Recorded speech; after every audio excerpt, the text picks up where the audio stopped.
What's up, folks? We're back again. I think this is draft number 9. We have Blake in there. Shout out to Blake, media managing the channel. He's the GOAT. 13 days till NFL week 1. That is probably at midnight tonight. But yeah, 2 weeks, guys. 2 weeks from now, we'll be in the second quarter of that Patriots-Seahawks game. And maybe some revenge by the Patriots. Very good start to the season with those two. The Super Bowl rematch. That's epic. And then you have that game overseas in Australia, which is going to be interesting as well. The San Francisco substations versus the Rams. So two bangers for us right off the gate. I believe there's a game on Friday as well. Someone correct me if I'm wrong. What's going on, Hetzer? We have this draft starting in 9 minutes. 9 minutes. We have the ninth spot. This is a $250 draft. It's one of the big boys. What's going on, McAuliffe? How are you, sir?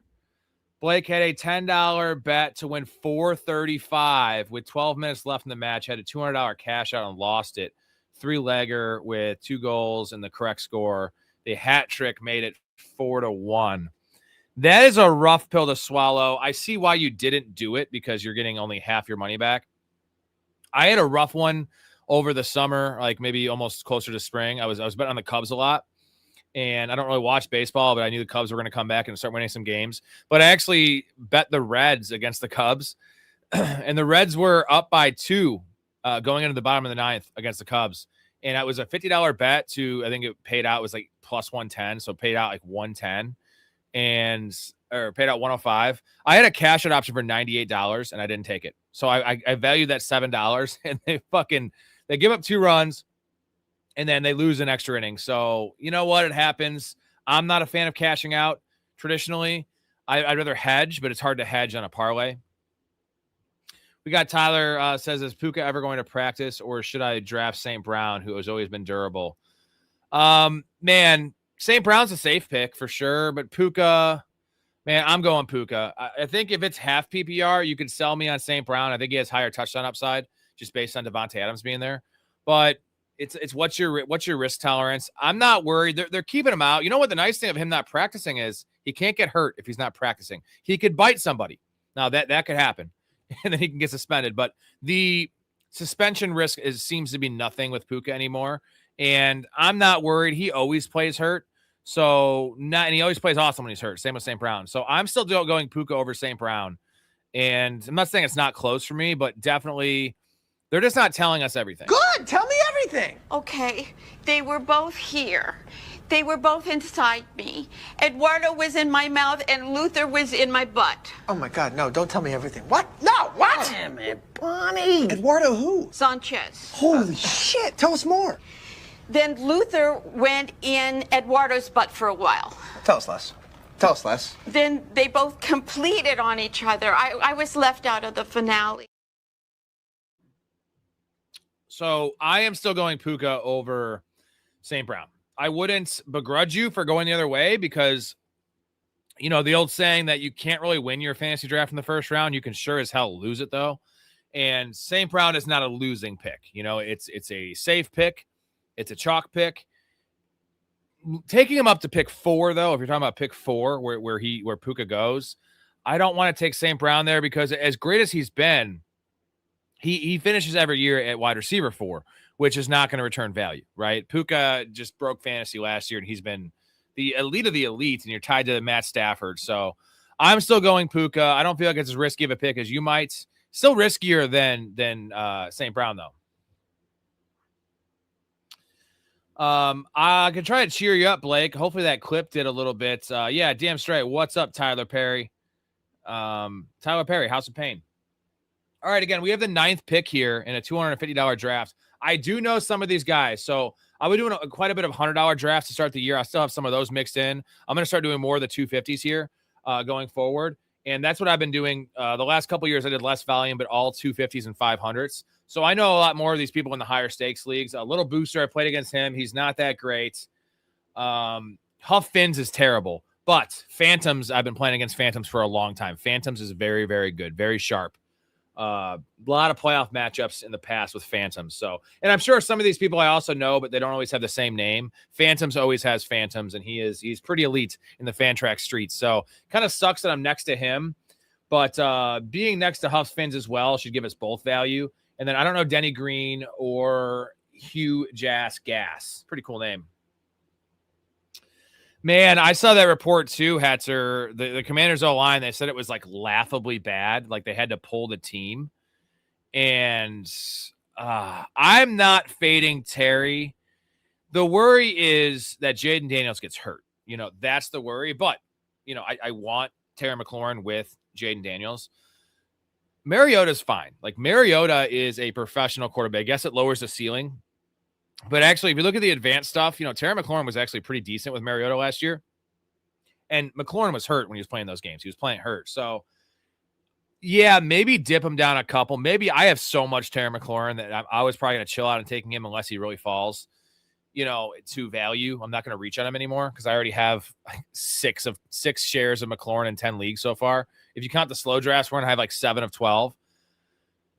They're going to figure it out. This is an NFL organization. It's a bad one, but they're going to figure it out. They'll find ways around this. You know, maybe they get the ball in Terry McLaurin's hands quicker, right? They give him more, you know, design stuff in the shorter game and get the ball in his hands so he can do some work in the yak game. So this is all speculation. The facts is that this offensive line is below average. Like at best, it's below average.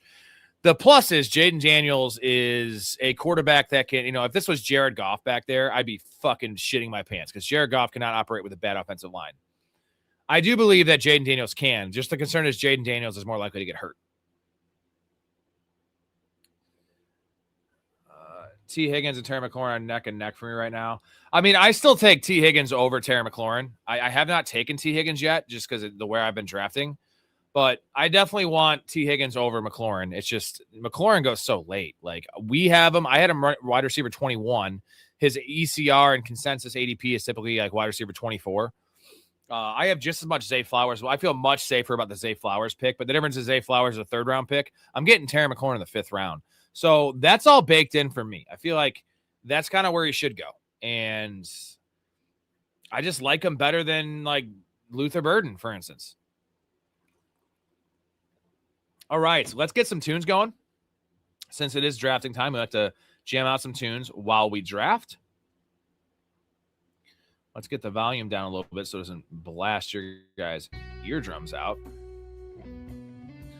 And we have the fun starting in 2 minutes and 45 seconds. Again, $250 draft. We have the 9-hole, which is a pretty tasty pick. I'm debating, you know, the Genty injury kind of changes the math a little bit. That's why I was so insane in the Thrones League last night in a 14-man league with a bunch of content creators and just all-time epic fantasy players that have just been in the industry forever. That I started off at pick 12 and I got JT and Kenneth Walker. Like Kenneth Walker at pick 17, JT at pick 12. There's no way I get a JT here. You know what I'm saying? At pick 9. So, but with the Genty injury, it moves everyone up a slot, right? Because Genty is now, with the uncertainty, essentially going in the mid to late 2nd round is where I've seen him go.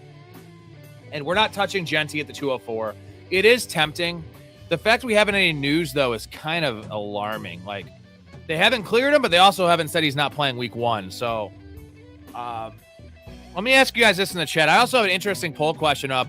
Who's the starting quarterback of the Falcons week 1? And I actually added Jack Strand in there in the mix because who knows? Maybe it is Jack Strand. So the question is, who's more likely to play week 1? I think I might have posted this question a little bit ago, either here or on X. Is it Jeremiah Love or is it Genty for you guys? Who are you more confident in? So Genty has, allegedly a low ankle sprain. We know Jeremiah Love has a high ankle sprain, but that injury happened multiple weeks before Genty went down. So give me your answer. Who's more likely? Or the answer could be neither.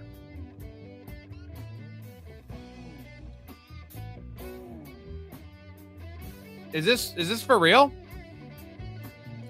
There's pizzas. He's carrying pizzas. Okay, I love Jeremiah Love more. I only have 1 share of Jeremiah Love. No brace or anything. Okay. Yeah, I was never worried just because his age. You know, Genty's super young as well. That injury is pretty close to the start of the season. It was 18 days before the season, 17 days. And we don't know the severity. We don't know. What's up, DB? We got DB in here. We got a celebrity in here. My dude can be drafting a team with him on Saturday. Looking forward to that. How is everyone doing? I think we're all doing pretty well. About to attack this draft from the 9 hole here.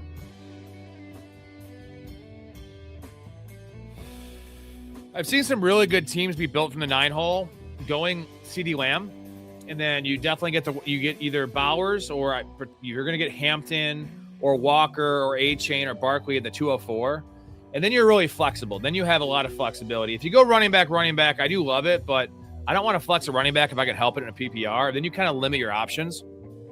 So unless I get a pretty massive faller here, which would have to be, there. JT or, James Cook's an option here. I like James Cook closer to 11 or 12 this year in full PPR.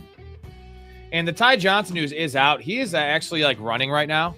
So I think Ty Johnson's, he's definitely not out for the year. So the Ty Johnson thing that we were all talking about with potentially missing the year and the weird obscure information that we're giving us out of Buffalo, Ty Johnson will be back. So, temper your Ray Davis expectations. I refuse to. I love Ray Davis. Ray Davis is my man. Let me straighten this out a little bit. There we go. Dead straight. Dead right in the middle. Got my boy Michael here. Got Kramer. We're ready to go. 9th pick, $250 draft. This is draft number 10, 9 or 10 on the streams. We have about 24 more coming for you guys. We're streaming about 34 of these redrafts. Some are $100. A lot of them are $250. Tomorrow night, I'm actually streaming one of my home leagues that I commish. It's the same, guys. It's the same format as the deep PPR. It's 2 flexes, 3 receivers, 12 teams, super deep. $250 buy-in with a bunch of my homies from my old work. And then some other friends, too. I think Chaz is actually in that one. Chaz is in it. That's the only person you guys will know. Nick O is actually going to hop on the stream and not necessarily help me draft my team, but just hang out and talk and answer questions and just, ultimate vibe guy there, Nick O. Not saying I wouldn't want him to draft the team with me. Just no matter who it is, 2 experts, it's hard to collaborate on a draft because you have so many different opinions. You know what I mean? Pretty standard here. This is the most this is very standard. Usually someone takes either McCaffrey here. There goes St. Brown.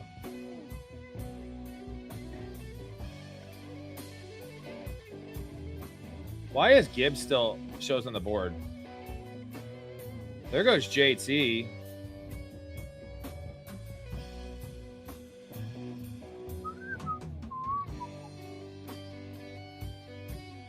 We almost got McCaffrey to fall back, dude. That would have been wild. That would have been wild. McCaffrey at 8. That's the latest I've seen him go. That would have been wild. We will pop in Jefferson in the queue. I'll go CeeDee Lamb Jefferson. Not afraid of that. And then we got to refresh this page because for some reason Jahmyr Gibbs is just on the board. That'd be fucking great, but that's not actually reality.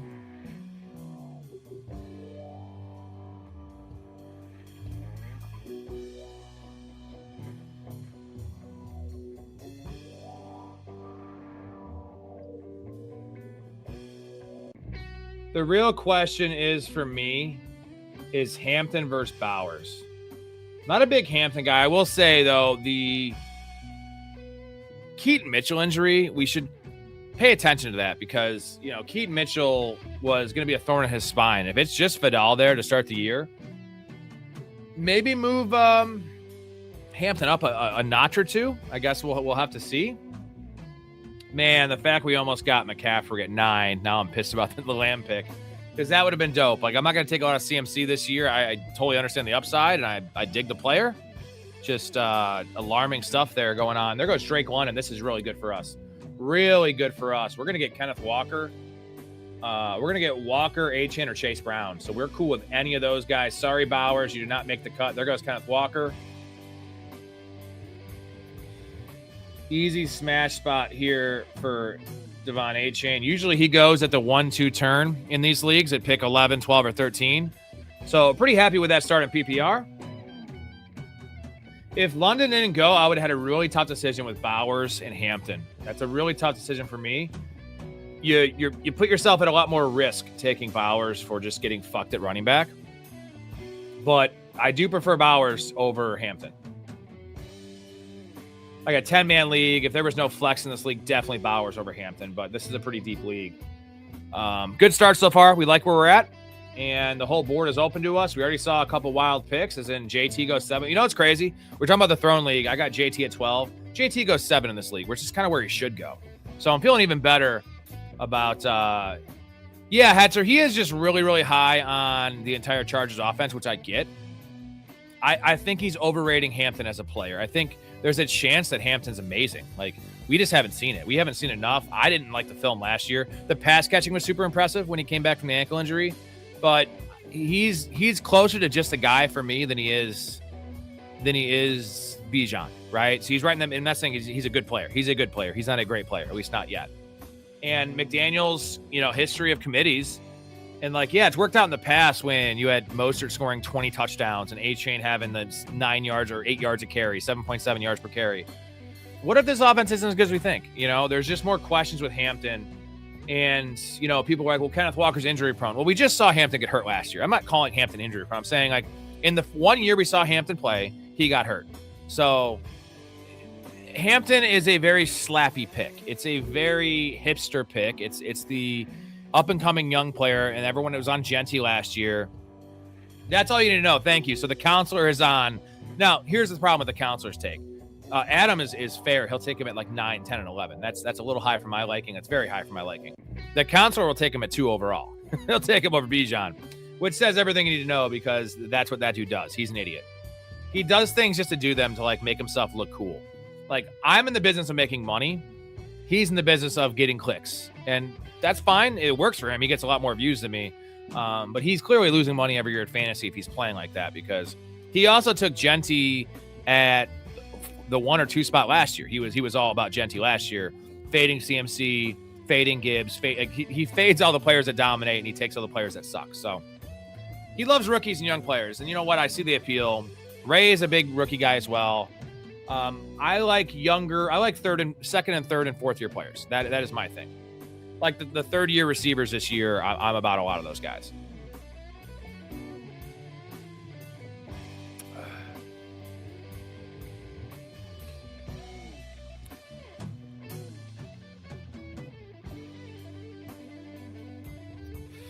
How is Chris Olave still on the board? Chris Olave is going to fall to the 301, which is really nice. If Little Boosters fucks this up and takes McBride or something, I'm going to laugh.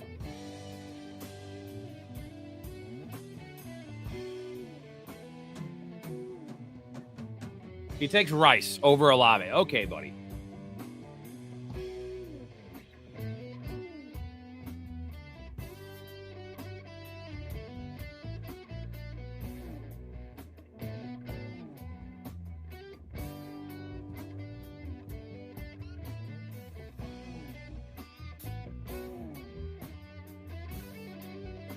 All right, we have 9 guys in the queue, only 6 picks till we're up.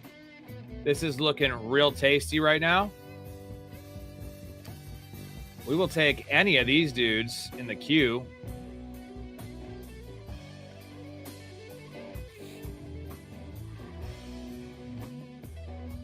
It's a really nice marriage, Hetzer. I mean, a deep, aggressive passer. It's, Olave. I was not drafting a lot of Olave and underdog, specifically because it's half PPR and also the Tyson thing. Not that I was drafting no Tyson because of the price point, but like now without Tyson, and even when he comes back, you have a 2-week ramp up. Like, we don't expect Tyson to be a factor in this offense until week 10. So you have a 10-week runway of Chris Olave being a true alpha. Chris Olave falls back to the 3-4. That is wild stuff. Thank you, my boy. We got Fancy Dog in here. What's going on, man? How you liking your squad so far in the best ball? I want to talk to Hampton. I could make a clip like that. There goes Breece Hall. So we still have, dude, I have so much Zay Flowers, but I can't pass on the man. I can't, if he falls back here, I can't pass. I would take Zay Flowers at pick 26. I might take Tet McMillan over him, though, just to diversify a little bit. I'm very high on Tet, and we'll see. We're up in 2 picks. T. Higgins would not be a bad decision here either. So we're going to get a really, really great wide receiver here regardless. Kyron's available as well. I'm just not a Kyron guy. I got to hope that these guys aren't going running backs. I mean, maybe they go running back, but dude, you've seen all the Flowers shares I have, man. In the slow drafts, I have so much Flowers. And not really a big worry about Flowers. He's not an injury guy.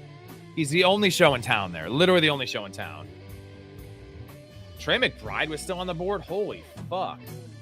So this is going to be Tet McMillan, though. I'm going to go against my ranks just to get some more diversification. I have so much Zay Flowers. I love Tet McMillan. We'll see. If he takes Tet, if Tet goes, I will take Zay Flowers. So he takes Love. Running backs are dry as a bone. There's still some good options here. We're going to take Tet. Feel very good about that pick. And now these guys are going to take receivers. So the running back should fall. I mean, if Kyron's there, I'm taking Kyron in the 4th round. Let's put Kyron up top. But any of these 4 I love.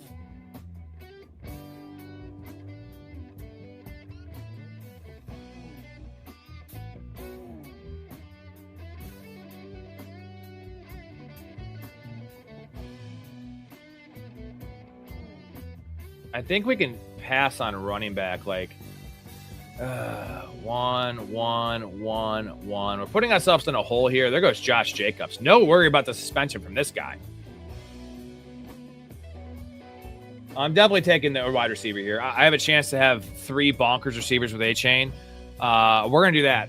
And then we could fall back to a Stevenson plan. We could fall back to a Rico Dowdle RB2 plan. And then just hammer running backs like we always do in the late round. So I'm liking this start so far.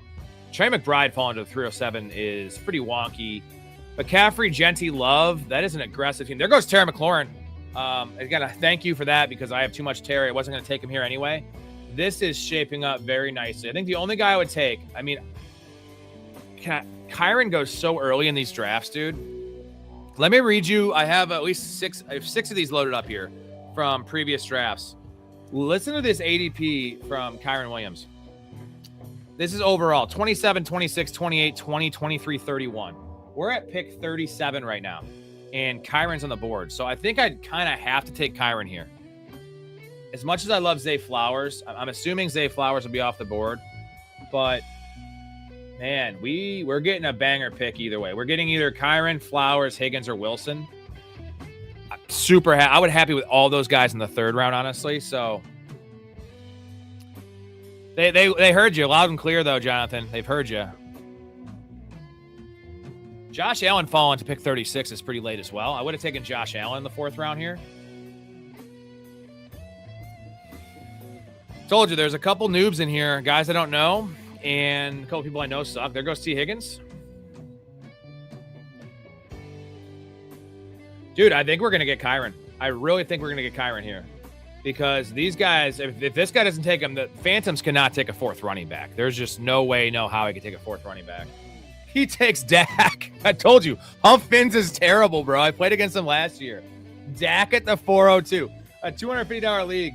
All right, we're just going to take Kyron Williams here. I don't like the pick. I don't really like Kyron very much, but I just read you his ADPs in all the other leagues I've played. His average ADP in the leagues I've had is Storey's going to fucking love this team. It's, where's he at? 27, 26, 28, 20, 23, 31. So his average ADP is about 24, which is literally the 2-3 turn. We just got him at pick 40. Pick 40. This is why I play 40 fucking leagues, and I rely on this for an income because people are just handing me money. They're handing me money. They're just giving it to me, and let's go. I am extremely ecstatic with this start. I don't even like Kyron. I like Kyron there. I like him there. Oh, that would be awesome. Thank you. So because, good. you know, we're worried about that. That would be great. Plus, you know, you scratch our backs, we'll scratch yours. Well, Jules, the funny thing about my back is that it's located on my cock.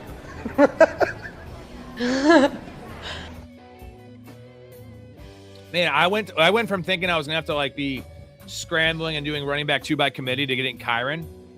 There's a chance we get one of these running backs, and all of these guys I would smash. Even Tootin, I'm going to push Tootin down a little bit, though, to the next round. I would take any of these running backs at the 5th round and just flex a running back because I think they're all worthy, better than the receivers available.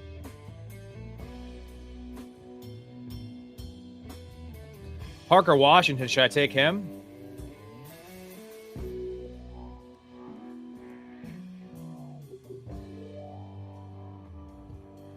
Ten guys in the queue. This could be a spot for Lamar. I don't like early quarterback, as you guys know. There's always a price point where I'm comfortable with. 49.54, 48, 46.50, 44.56. We're going to be picking at the 5.9, which is 57. That would be the latest we've seen Lamar go. Again, kind of how I play this, man. It's almost just a numbers game. If I can just get players, the latest I've seen them go, whether that's good or bad for my team, it won't be bad because if it's bad for my team, it's really bad for the other teams that took these guys. So this is why Kyron's a great pick here, because if he busts, all right, well, not great for my team. I can get over it. But all the other leagues, I don't have any Kyron. Those guys that took him at the 2-3 turn are pretty fucked, where I'm not as fucked. It's a numbers game. There goes Loveland all the way back there. Garrett Wilson, the 409. This draft is wonky. I mean, motherfucker took Dak Prescott at pick 38. This is a 4 for a passing touchdown league. Huff Fins. He does this every year. He makes the dumbest decisions ever. Look at that start. Barkley and Kenneth Walker, man. He had a nice start. Takes Dak. Dude, Dak. Dak would have been there. Dak would have been there in the fucking 9th round, dude. Dak Prescott's ADP of these 6 I have documented here. 197, 95, 81, 77, 85, 91. That is about ADP of 90. And he just took him at 38. A little early. I think that's a little early. I mean, correct me if I'm wrong. I think that's a little bit earlier than the other I've been here when it was glory hole days, and I've been here when it wasn't. And so having said that, I want me some glory hole. Yeah, he does. Guys, hit that subscribe button. Drop a comment. Say what's up. Comment on the crazy Dak pick. I know when I was streaming these drafts last year, it was in the vertical format. It's so much easier to subscribe in the verticals. But it's free, and also it lets you make a comment. Let's see. I'm voting here on this poll. There goes JMO. There goes the running backs. Totally cool with that. Every year, Andre, Huff does this. Every year, Huff does this in my leagues, and it's hilarious. Judkins or P. Ryan. Yep. No, I would take Judkins in the 5th round, though. I mean, we still have. Look at all these guys in our queue, dude. We have all these guys. I want Christian Watson on this team. But Bucky, the news that Sean Tucker might get cut, Bucky'd be a smash here. Any of these running backs, I'm taking. I'm just taking them, and then I'm done at running back for a while. Again, I want the receiver. I would pass up if there was 2 running backs. The problem is huge ass gas has no running back, so they would not make it back to me. And he's gonna smash receiver. Huff Fins is gonna fucking smash something, gasoline or something. So Lamar, and the thing is, I could actually wait on Lamar because if Phantoms were to pass on Lamar twice, and Huffs might take him. There goes Lamar. Tyler Warren. I'm going to put Tyler Warren in there for the bring back. I would take him at 6'4". Don't like taking early tight ends, but sometimes we got to do what we got to do. Maybe this is a Parker Washington spot in the 6th round. Half kidding, of course, but there's a price for everybody.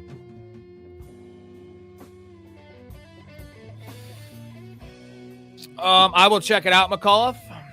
This might, Huff Fins might be a burner account, like Kevin Durant's burner account. It might be Huff Fins. There goes Tootin. Bucky Irving is still on the board. DJ Moore's on the board. Christian Watson's on the board.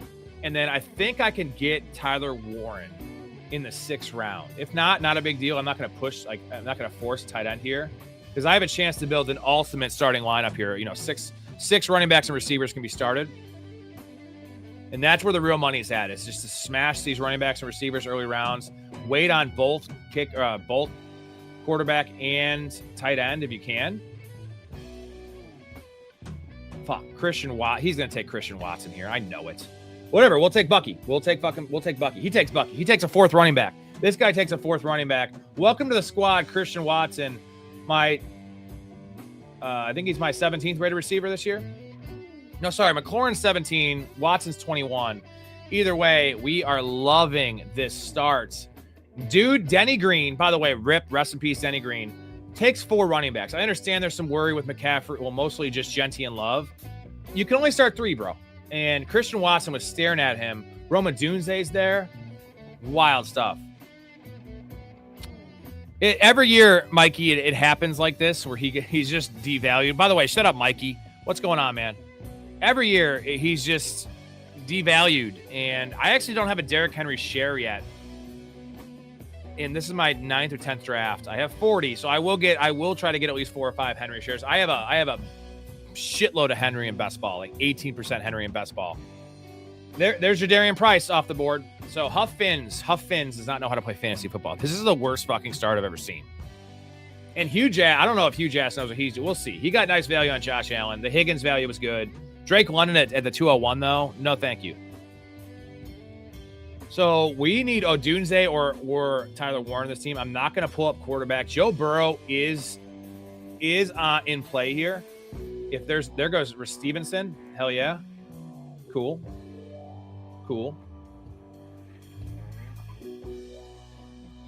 So this is the option here. I have such nice flexibility here. All I'm missing is my flex essentially.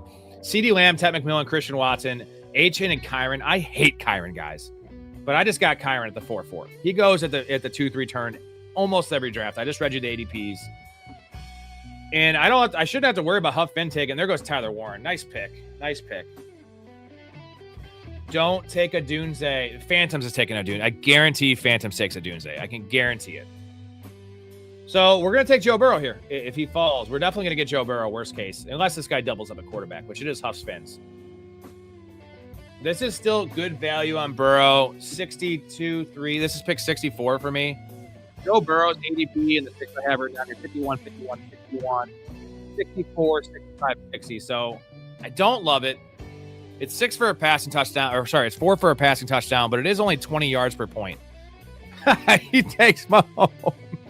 He took a Dunze, of course. Quarterbacks are gone now. So this guy's doubled up on quarterback. All the more reason to take Joe Burrow here. And Patrick Mahomes in the 6th round. Dak Prescott in the 4th round. He's just like, I've heard of this name. I've heard of this guy named Patrick Mahomes. He won some Super Bowls. Holy shit. This is insane. That kid is back on the escalator again. That kid is back on the escalator again. Remarkable. That's criminal. That kid is back on the escalator again. Leave it alone. What? I think Huff Fins is tanking for the number 1 overall pick next year. What he doesn't realize is that this is a redraft league, that there is no number 1 pick because it's randomized the year after. So his results that he puts out this year, his finish has nothing to do with next year. I have no idea. There goes Parker. That actually would have been a spot for Parker Washington in reality, but not for me. That's what the cast of Terminator 2 was saying after the James Cameron, like how insane he is at directing, was Terminator 3, not for me. That's what they're all wearing t-shirts for that because he's such a madman. Oh, Tyler Warren would have been great here. We need to make sure, we need to solidify this running back or wide receiver situation. And I'm just going to pop in Chris Godwin would make a lot of sense in this team. A lot of sense in this squad. We can go Michael Wilson as well. And then running backs, Jonathan Brooks, come on down if you're there. No tight end.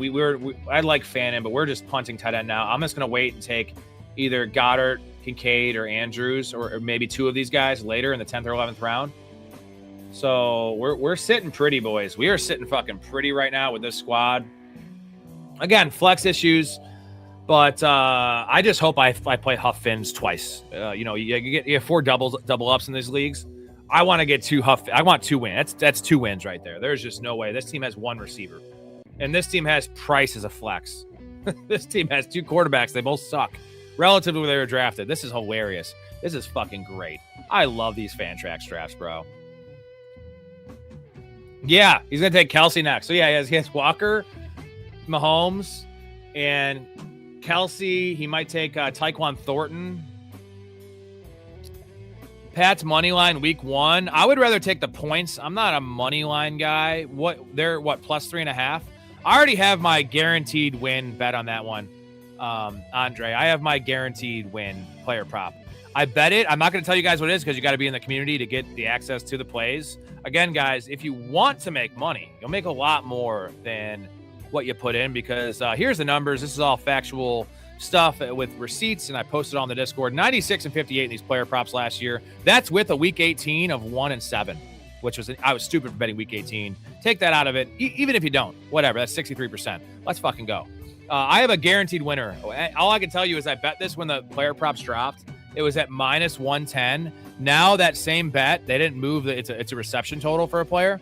It's now -165. So it's going to go up an entire reception. So that's why you got to get in there because you get the access to those when it happens. But I would lean Patriots, though, with the points. And if you want to go money line, obviously not the Seattle money line. Denny's cooking, I fear. Yeah, I don't know. No, Denny sucks. He's got 4 running backs. That was a stupid pick. Half PPR, Saquon Barkley or Derrick Henry. Barkley. In half PPR, it's closer. So I guess in half PPR, it's close. In standard, it's Henry for sure. Half PPR, I'm still going to favor Barkley a little bit, but it's close. What are your thoughts on Bowers' pick at 16? So are you referring to your leagues, Mikey, in the format you play with no flex? Because in no flex leagues, Bowers should probably be pick 14. Because you're going to get value at receiver or running back later. Let me change this camera here. It's also half PPR, so here's the issue. Brock Bowers loses some value in half PPR. Now, he can score 8 or 9 touchdowns, but, like, he is a PPR merchant. You know what I mean? So, it's fair, man. Like, having an advantage in onesie. Oh, there's a flex now. So, that might be a little aggressive. I guess the way I'd break it down is I want all of the running backs in this stretch. JT, McCaffrey, Cook, Barkley, Walker, Chase Brown, A-Chain, and Genty probably not until we get the news. The one I struggle with is Hampton. The one that I did actually take in a draft earlier. I took Hampton over Bowers like 4 days ago. But I've taken Bowers there as well. So I have Bowers for sure in this spot, this A.J. Brown spot, which is after pick 16. I want Bowers over Drake London. I want Bowers over A.J. Brown. I still want Bowers over Henry. In your situation in half PPR, I want Henry over Bowers. So maybe pick 19 for Bowers. There goes Jaden Daniels. This is great. This is great. So let's see what we have here on our queue. Just DK Metcalf. That's a shame. So I would not hate the DK pick. What's at running back? Tony Pollard. That could get. I think it's flat. Oh, I don't like to operate like that. Man, if I had Rome Odunze on this team, that's what I needed. That, of course, Phantoms knows his shit, and that was a good pick. Oh, so I think I know what we're gonna do. Let me change the tune up here after I make my next pick. There goes Kenny Gainwell.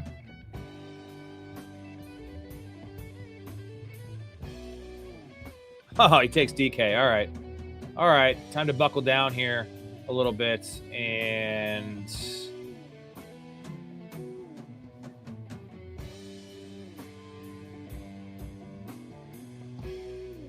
$30 seconds. So we're going to take Tony Pollard. Give us some running back depth. I don't love the pick here. I have a nice bring back. Fuck it. Shit. Yeah, we'll take Pollard. This is the first bad pick, but you can't ever go wrong with running back depth here. As my flex, I'll be done at running back for a long time. Then I'll get all the handcuffs, get myself some insurance. And then we have the option of Fannin, Laporta. I don't really want to do that. I think the play is going to be another receiver here, though. So it's Wandale is gross. I can't take Wandale. I just took So Alec Pierce makes a lot of sense here. This might be a little early for Pierce. The reports are really good from what they were about a week ago. And let me look at Alec Pierce's ADP. I already have a bag of Pierce, but this is the bench receiver I want. He would initially, right when he's healthy, plays a game or two, he's full go. He would instantly slide into my flex. And I don't have a single Colts player. So where is Pierce? All over the board, 104. I feel like this is too early for Pierce, but we got to figure out something, man. God damn it. DK goes, Adunze goes. That would have made this team bonkers. We're just going to stay flexible. I mean, I could just take a tight end here. I don't want to, but the value is just not there right now at the other positions.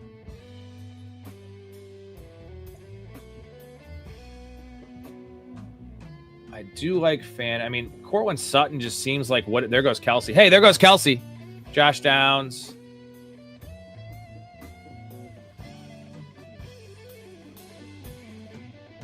What's the tight end situation look like here?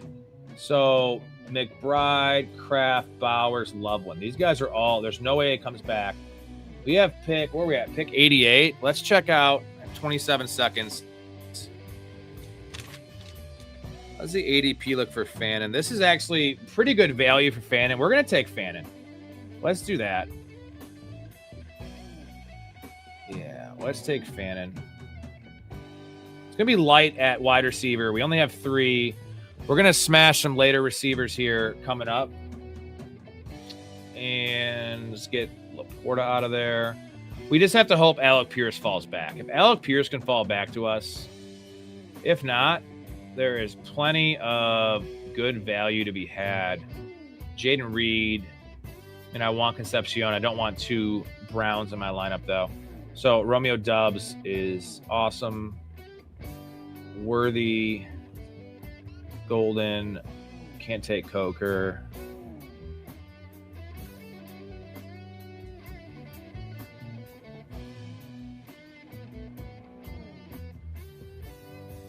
Look at Marshawn Lloyd just climbing the ranks. Marshawn Lloyd.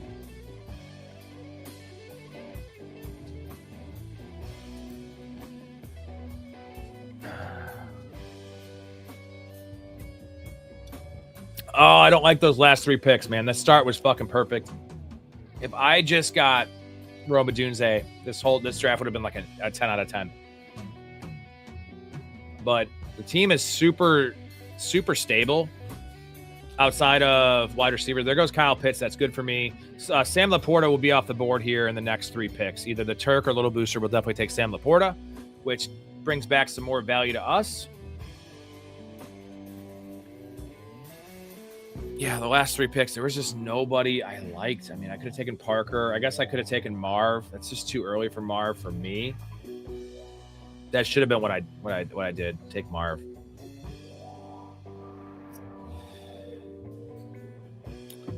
You remember last night when Storey was telling me there's no world where Brian Thomas goes next to Michael Wilson? Well, right here, Brian Thomas goes 6'11", Michael Wilson goes 7'1". So last night in the Thrones League, we saw Michael Wilson get drafted ahead of Brian Thomas. Mikey, you still in here? So you guys added a flex to Jabus, or is it the new Ray league that he started? I could say I'm pissed he didn't invite me to it, but he started it so late. I already had 40 drafts scheduled. There's no way it would have worked with my schedule. So kind of sucks that I'm not in it, but all good. There goes Hurts at the 8-11. Jalen Hurts. What a steal. What a steal. This guy's team is super nice, dude. The Turk, Bijan, Judkins, 5 awesome receivers with Neighbors, and then Jalen Hurts. That's an awesome team. If he gets Sam Laporta here, that team's going to be bonkers. Like, that's better than the team I'm drafting. For sure better.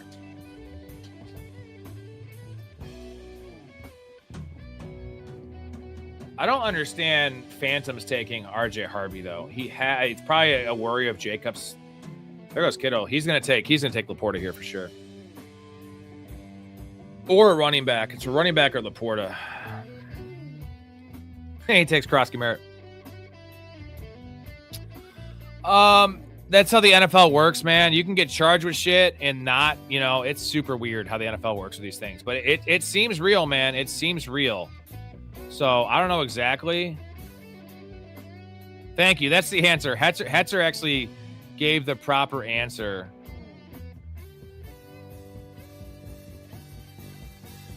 Moving my camera a little bit.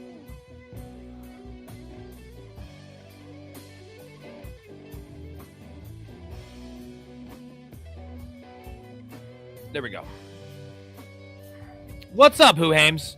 Shout out Who Hames. Guys, if you had not gone over to Who Hames' channel, y'all saw him on this show. You saw me on his show. The Bearded Wonder, the Wizard, I call him the Wizard, did a Superflex redraft a bit ago and got May, Chase Brown, Hampton, Genty in a 12-man. So May was your first round pick, and then Chase Brown. So Genty fell. People were scared to death of Genty, which that's wild. May and Chase Brown, first two, then Hampton the third round. I love Superflex because you can just, if you wait at quarterback, you want to get one trusted guy, you can just dominate. There goes Marshawn Lloyd at the 9-5. How about being scared of the Jacobs suspension? The guy can't stay healthy to save his fucking life.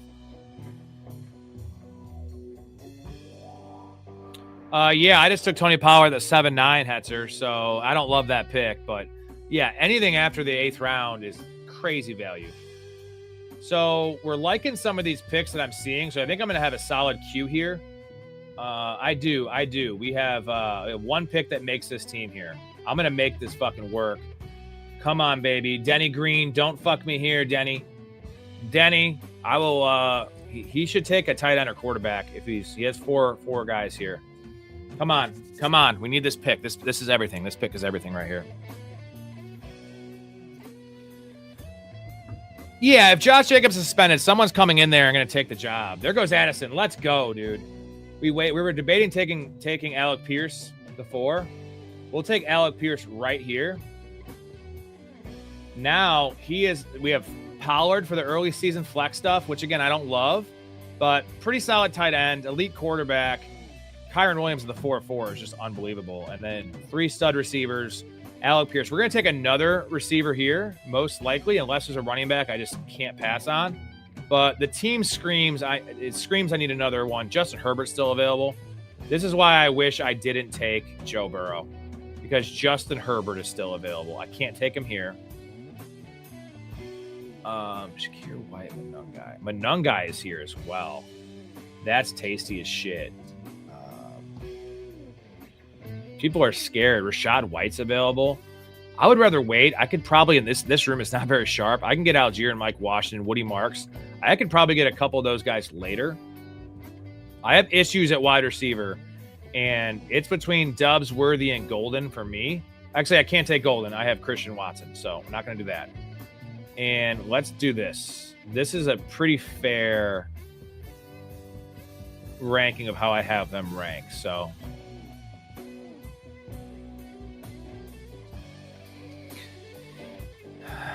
Jonathan, and you talk about dynasty. Yeah, Lloyd looks great on your bench. The idea of Marshawn Lloyd is great. It's always been great. It's always been an idea. We just don't know what it actually is. We've never seen him play. And it's like a different situation than Jonathan Brooks because he's had 2 massive ACLs. There goes Wicks. This guy takes Dontavian Wicks over Romeo Doubs. Whoopsie. Yeah, dude. So Phantom's got some hell value there on Laporta. There goes Likely. This guy takes, dude. Huff Fins is literally the worst drafter every year in these things. And this is a $250 league, Huff. What are you doing? There goes Dubs, you son of a bitch. So, just because the wide receiver pool is really drying up, I'm going to take a shot on Worthy here. And then I'm going to be able to I'm not going to get Manungai coming back. I know that. But we're going to pop in all of these high-value dudes. Rodriguez, Algier, Washington. I should probably rearrange that order a little bit. But all these dudes we love. Tank. We're going to put... I don't need a usable guy as much as I need a high upside. So this seems like a fair rank of what this team needs. Watch somebody take Tyron Tracy in this draft. And that's really fair. God, Justin Herbert's still available. That just hurts my fucking soul, man. Hurts my fucking soul. Oh, that's why you wait at quarterback. I still like Joe Burrow more, but not 5 rounds more, man. Not 5 rounds more. Now, that makes a lot of sense. You know, Tracy to the Raiders, if that Genty injury was bad, makes sense as well. Tyron Tracy to the Cowboys makes a lot of sense because Jaden Blue is just not great. I mean, the idea of Jaden Blue is awesome. He's a great complementary piece to Javonte. I just don't know how much they trust him, and Malik Davis just blows. Yeah, it's kind of true. I mean, go back to you think we would learn our lesson by now, Derek? By the way, shout out Derek. What's going on, man? The Duke lacrosse thing is like the first thing I think of and obviously Trevor Bauer as well. Like, we could just throw around accusations, and the reverse of that is Lance Armstrong, where people who are accusing him, and he sued their asses for libel and slander. In reality, Lance Armstrong was juicing because every single cyclist in the history of the world has juiced. It's just like a rule. If you're a cyclist, you better do steroids. EPO, I think it's called. EPO is what they do. It's not even like it's not like a bot. It doesn't like build your body mass. It just like gives you better endurance and makes you have lean muscle. I don't know exactly what it does. I think it's EPO is what the cyclists do. And there's a couple Tour de France's where like the top 16 or 17 guys have all since been caught and they've taken their title away. So like the guy that actually got 17th place in the race is now the title holder of the 1997 Tour de France, and he just never got caught. Is the point? They were all fucking doing it. So yeah, I am not for the Danny Masterson things. I don't know if you guys know about the Danny Masterson thing. That's a Hyde from that 70s show.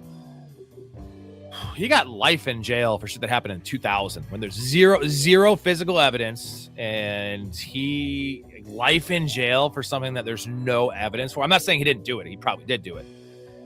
It's just like, where do we draw the line? Like, we want to protect victims. We want to do it. We should do it. They need to have a voice, but like, there's got to be a middle ground where it's not just like 1 to 10. It goes from 1 to 10 very fast. Give me a middle ground here.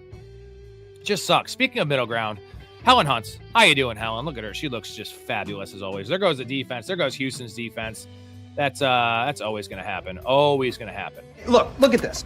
This is Laurence Olivier and Othello. Mm-hmm. And this is James Earl Jones. Now look at how close they look. Look at that. James Earl Jones doing a great blackface. James Earl Jones has a black face. He's a black man. He's not black. James of course Earl he's Jones, black. He was Darth Vader. Darth Vader was black? No, see, okay, there we go. Darth Vader was not black. They took the mask off. He was white.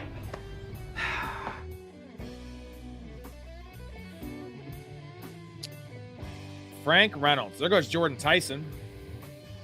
So we are sitting with Lamb, McMillan, Watson, Pearson, Worthy, A-Chain, Kyron, and Tony Pollard. We're light at running back.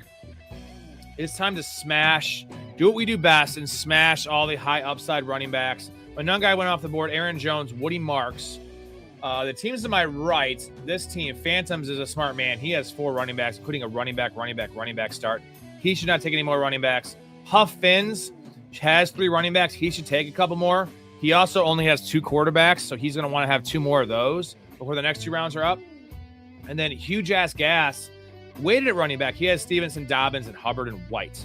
So there goes Mike Washington. Good pick, man. He should probably take running back as well. Definitely a Kareem Hunt team. He used to play for the Chiefs, right? There you go. So we have plenty of good value here on the board at running back. Is there anyone else we like that we'd pull up? Probably not. Shakir is available. That is not a bad pick. He's the one guy left I love. If someone were to happen to DJ Moore, it would be open season. There goes Chris Rodriguez. So definitely running back here. And then I'm pretty sure Phantom's going to take Shakir. Shakir seems like great value. I can't trust. Let's see here. I don't need any of these guys. You know, there's two running backs here, but I'm willing to miss out on Shakir to get Tyler Algier. I think Tyler Algier is a smash pick here, especially if Jeremiah Love doesn't play week 1, which I expect him to. Like, Algier is my flex for week 1, and then we want these two dudes. Justin Herbert falls to the 11th round in this draft. Wild stuff. No other receiver I like here. I'm gonna go later with my last receiver. Is there a backup quarterback I do love? Jackson Dart would be dope, but not here. There goes Denver's defense. Tracy Charbonnet, Pacheco, Dylan Sampson, Ray Davis, Emmett Johnson. Okay, I can get those guys later. P. Ryan. Okay. This might be a spot where I reach on Cam Little, not in this round, maybe in round 13 or 14. If all the running backs are dried up, I can wait at backup tight end. We have to take backups in this league because there's so many bench spots and there's no trades. Dalton Kincaid would be tasty. We have Fannin.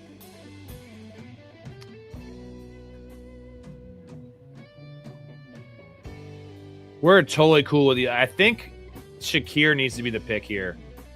So as much as I want Tank Bigsby on every team, Achane, Kyron, Pollard, and Algier, Lamb, McMillan, Watson, Pearson, Worthy. It's real close what I need. They're both tied. For me, I do prefer Tank Bigsby as more of a chance to be a league winner. Shakir really stabilizes this receiver room, and it's already pretty stable. But Worthy could be a nothing and just be off the team. There goes Tank. God damn it. Fuck. You son of a bitch. I'm going to have to take Samson. Hugh Jass actually makes a good pick. He makes a good pick there in Tank Bigsby. You know what? I don't want Huff Finns to snipe me because he's an idiot. At least let Phantom snipe me. If Phantom's, I'll say good job. He's done it a couple times already with a Dunze. There goes Tank Dell. That's an interesting pick. This guy's team is so bad, bro. I can't wait to get to team reviews and look at this squad in full. As much as I want it to be Samson, this has to be Shakir for this guy, right? He has 4 receivers. I told you, Phantoms is a smart man. He's not going to let value pass, but there goes Shakir. All right. We do want to talk to our boy Samson, and we love Dylan Sampson around here, so.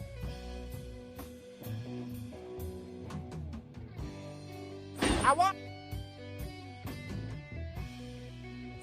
to talk to Samson. Fly me to the moon like that bitch Alice Cram. I want to talk to Samson. Fly me to the moon like that bitch Alice Cram.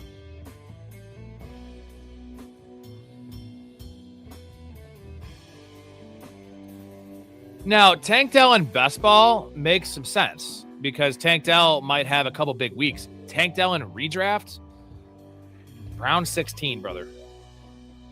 Round 16. So, this back half of the draft is just not great. The start of the draft is great. It's going to grade out okay. It's a decent team. The Adunze, if I had just pulled a Dunze there, man, we would have gotten Justin Herbert and I would have probably taken Herbert at that Alec Pierce spot. And then I would have had Herbert instead of Burrow, but I would have had Adunze instead of Tony Pollard as my flex. That would have changed a lot on this team, but can't always get what we wanted. We got Kyron at value.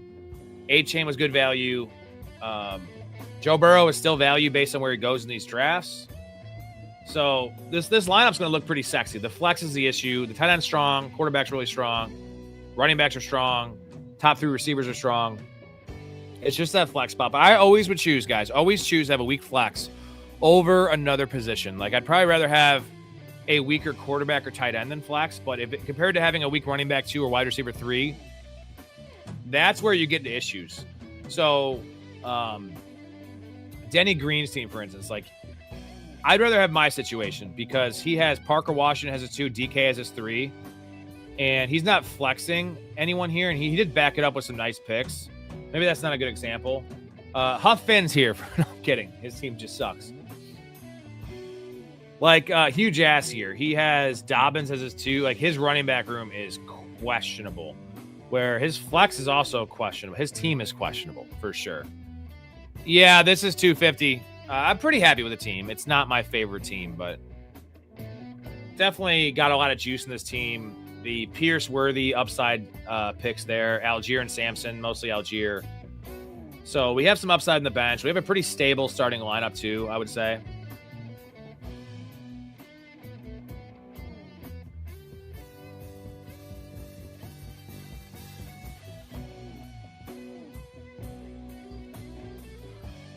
Hey, man, there's a lot of rich people out there that do dumb shit. I don't know. I don't question it because I just reap the benefits typically in these Fantrax drafts and most fantasy drafts. Home leagues, I get it because like a lot of guys just want to play with their friends and just play fantasy, and it's just a way to get together, the draft party. I totally get that. These are public leagues with no trades. You don't know anyone in them. Like, I know of these guys. I don't know any of them. So, like, that doesn't make any sense. You're managing a team that's going to be awful, and you just wasted $250. That makes no sense. Let's see what direction we're going to go. We need a backup quarterback for sure. That is a must. And, oh, shit. Okay. So, these guys are all good. No bye issues here. We can't take Jared Goff. He has the same bye as Joe Burrow. There's one tight end I absolutely love here in Dallas Goedert. Other than that, we just wait and take Hawkinson.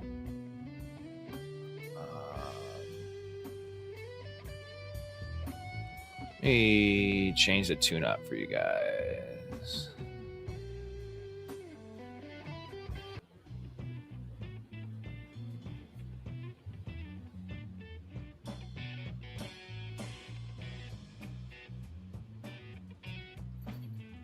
Yeah, I think I'm up in a couple of those, Derek. I'm just kind of locked into this draft right now.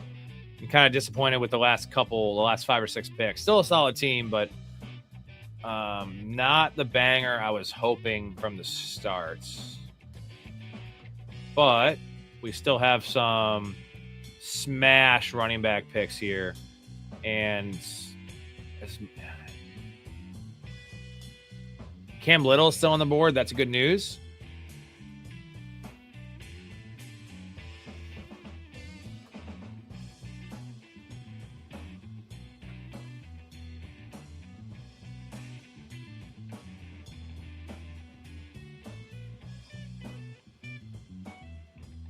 Ha! He knows Nimble Snail, baby. It is Nimble Snail. Love this tune.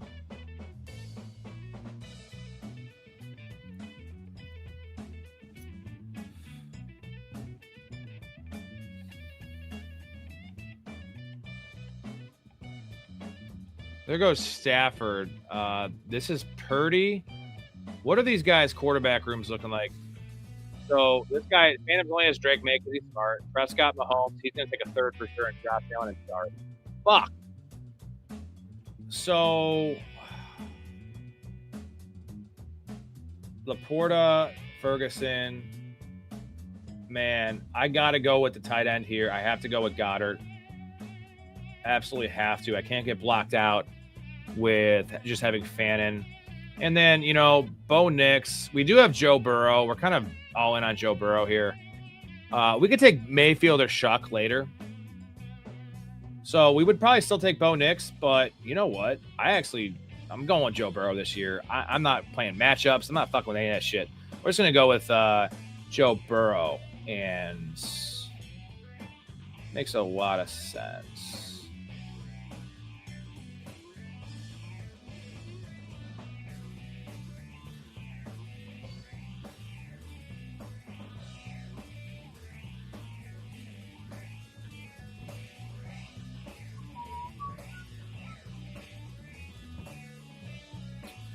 We will do team reviews after this. Each team, you know, the grading system A through F. We will also answer some questions and then potentially do some underdog later. We need to meet the goal, either 10 subs, which we don't have any, so that's probably not going to happen. Super chat goal, or someone join the community. If someone joins the community, automatic underdog to end the night. If not, I could actually make this a real early night. Played 18 holes today. It wasn't too hot. It hasn't been hot here really at all. That was great.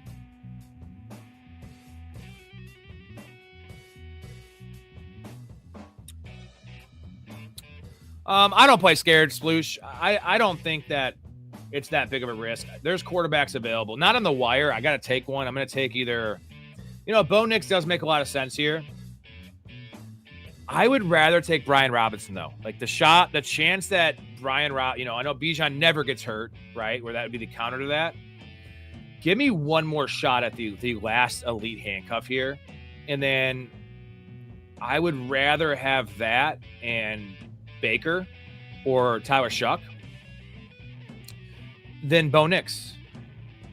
And there's a chance they all go off the board. Let's just see. There's no way Brian Robinson makes it back to me. I know there's no way Bo Nix makes it back to me.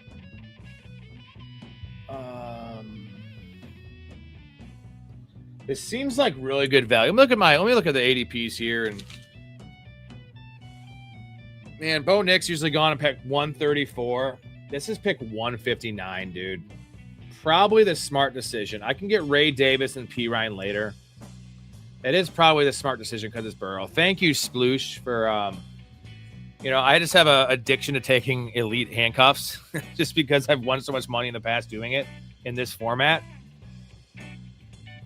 Let's just keep it simple and just give my team some more insulation because that's the strength of my team. It's so insulated, with receiver being my one weakness, with Pierce as my 4 and Worthy as my 5.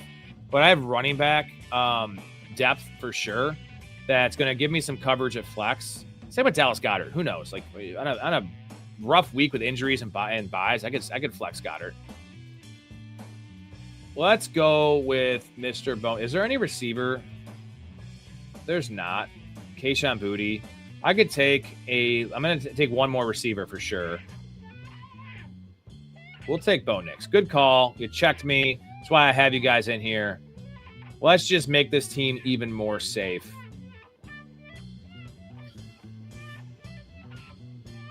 There's an argument that the upside play is taking the elite handcuff, but if Burrow misses some games and I'm fucking, streaming Bryce Young or some shit, like that could cost me the playoffs.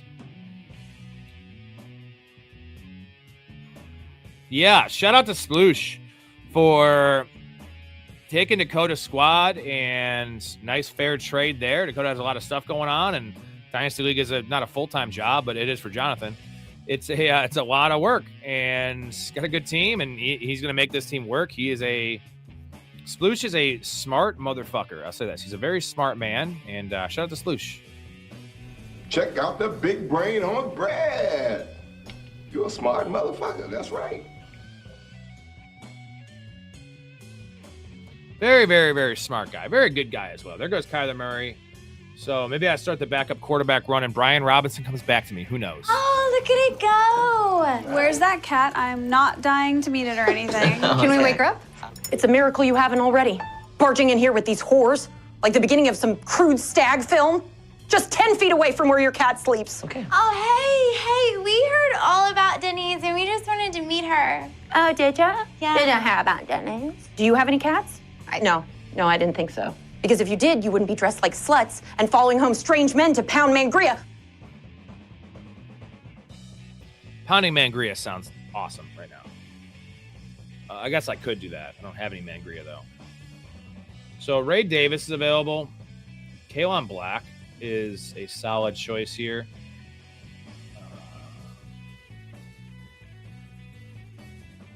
Just throwing in the last of the Mohicans that I like at backup running back. And we have to address this wide receiver situation. Flournoy makes some sense. Trey Harris makes some sense. Looking for guys that could be thrust into bigger roles. The actual answer is probably Chris Bell on this team. That is probably the answer. But if Cam Little's there, we're taking Cam Little. No ifs, ands, or buts. We're taking Cam Little. I'm going to fucking put him all the way up to the top. I will never take a defense. I will take this man who's going to be kicker 2 or kicker 3 this year. I won't say kicker 1 because that's probably going to be Aubrey. But we'll get another advantage on the team, and we'll just stream defense as we always do. So we'll see if he falls back. If not, whatever. Just makes my team even better for the depth. And we will just not even take a kicker. That is Workaholics. Workaholics, man. Great show. Really wacky, weird show. It's nowhere near Sunny. Like, It's Always Sunny is goated, and Seinfeld is goated, and Family Guy is goated, and South Park was goated. But definitely check out. It's an easy watch. It's only 6 seasons, I think.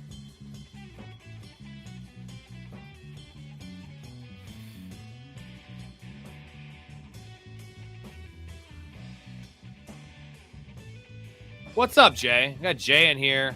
Jay, did you figure out anything about your Dynasty League? So Jay signed up for a Fantrax Dynasty League.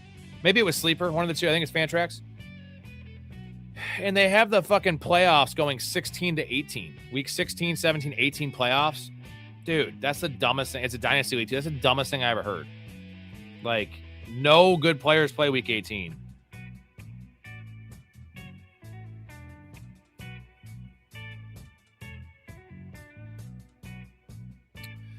Yeah, Willis definitely not trusted. This is 4 for a passing touchdown, so there's some upside there, but not week to week trusted. Shuck is definitely more of a X factor. Yeah, Baker is definitely trusted. Kyler Willis is off the board. Let's see if Baker would have fall back to us.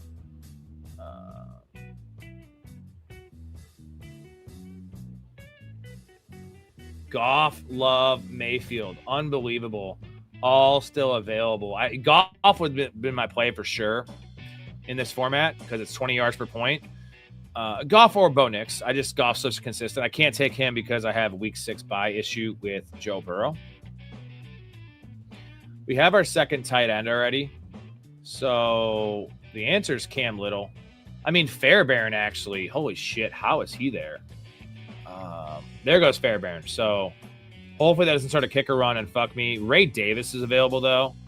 I love that selection as well.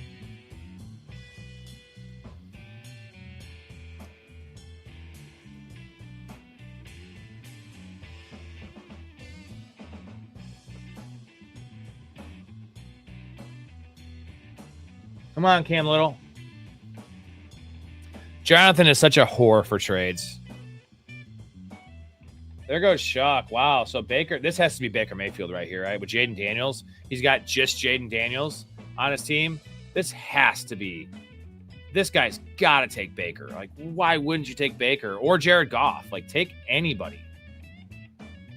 If not, he has a chance to get blocked. I mean, Huff Finns is on the board. Like, he is to the right of him. He will take 2 quarterbacks. There goes Jared Goff. All right. This guy could take a third as well. I doubt he does. Denny Green with this. Look at Denny Green. What a smart guy. His team's actually all right. He has only Brock Purdy. Jonathan, you were making these trades before your broken leg. Don't give me that one. Yeah, I know, Wally. Sorry, I'm kind of focused on this draft right now. My apologies. There goes Emmett Johnson. Would have been a great pick as well. I forgot about Emmett Johnson. But kickers, everyone to my right does not have a kicker. So we're going to go with kicker, and then I get 2 more picks. I'll take 3 more players, though. Yeah, Fairbairn's awesome. The pairing with the defense, kicking in a dome, other dome teams in that division, makes a lot of sense. No worries, Wally. How you doing, Wally? Sorry you don't get to see Storey's handsome face here. There goes Jordan Love. So we're going to get our boy here. Can't wait to be rooting for my man, Cam Little, smashing 60-yarders with ease. And then it's probably, Ray Davis. I will take Ray Davis. And then the last 2 picks are receivers. That makes a hell of a lot of sense to me. And then we probably drop Ray Davis. We'll have a decision to make for a defense. But I definitely want Chris Bell on this team. And same with Pat Bryant and Flournoy. Let's take Ray Davis. And then ideally, like Pat Bryant and Chris Bell, Flournoy or Chris Bell. Shout out Who Hames for convincing me that I was way off. There goes Ray Davis. Okay. What is our running back situation? I think we have enough. We could end running back. H.N. Kyron, Pollard, Algier, and only 5. That is really light for me. Only 5 running backs. I can't with just only 5. This has to be P. Ryan. Or Kaelon Black. Either or make a lot of sense. You guys vote in the chat. Who do you like more, Pirine or Kaelon Black? I know Pirine's the guy, but the position's more lucrative there for Kaelon Black if he became the starter there. So you guys vote for me, Black or Pirine. We had some really good arguments. The Parker Washington and Brian Thomas debate was pretty goated, man. Mark says Kaelon Black. I believe he's healthier than Jordan James right now. It's hard to keep up with the Niners injury issue because there's just a million of them. I'm down with that.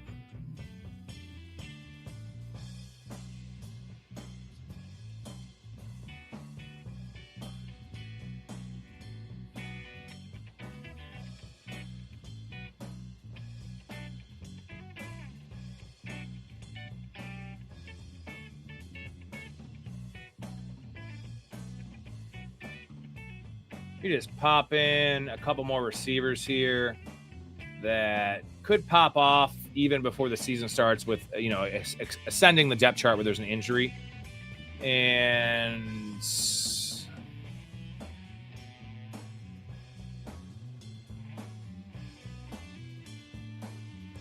real gross. Oh, Vele is the option. Where'd he go?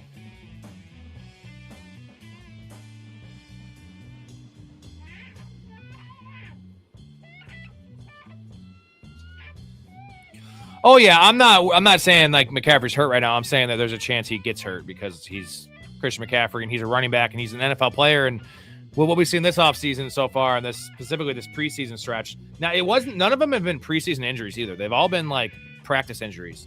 Everyone's hurt. So this is how I operate when it's 2 weeks before the season. Like we're just gonna smash all the backup running backs. There goes Najee would have been a good option as well. We still don't know Najee's the guy because if they keep Tyron Tracy, it'll be a split.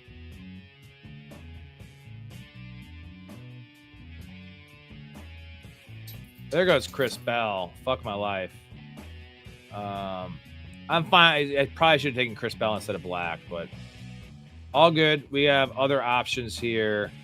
Tesla wouldn't be awful either in case one of the receivers in Detroit goes down.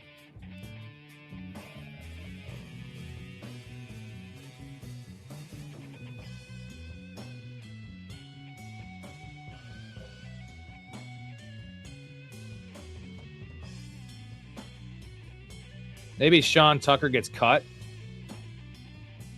Maybe that happens. Oh, we'll put Pirine back in there.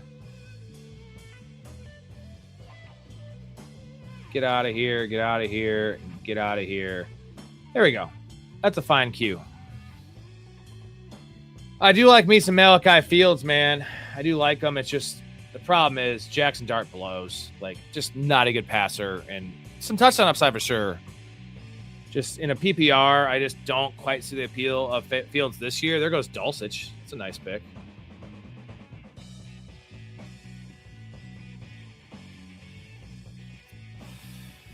Yeah, bye, Calvin Austin. And might be it for his career just because, you know, he's a nothing burger. That is a really good meme, McCall, to make is the Space Jam,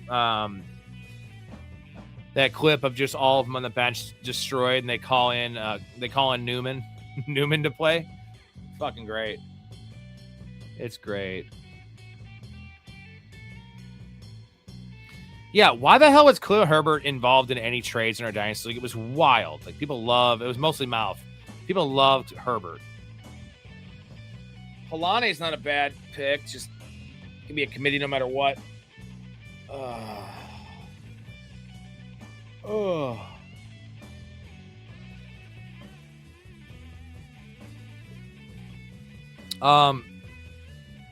Whoa, Miles Sanders, nab for OWI.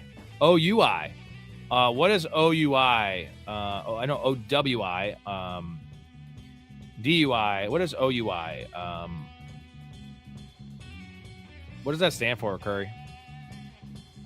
Tomorrow night we are streaming. I am streaming my home league, one of my two major home leagues I commish that This one hasn't been around that long. The Balls Deep one on Sunday, I'm going to stream. I think I'm going to stream it. Yeah, that one's been going on since 2011. Operating under the influence. Was he operating a fucking crane? Or some kind of like, construction equipment? Terrence Ferguson, what a nice last round pick. That's pretty wild for Miles Sanders. He's not operating in a backfield anymore, so I mean, gotta operate something.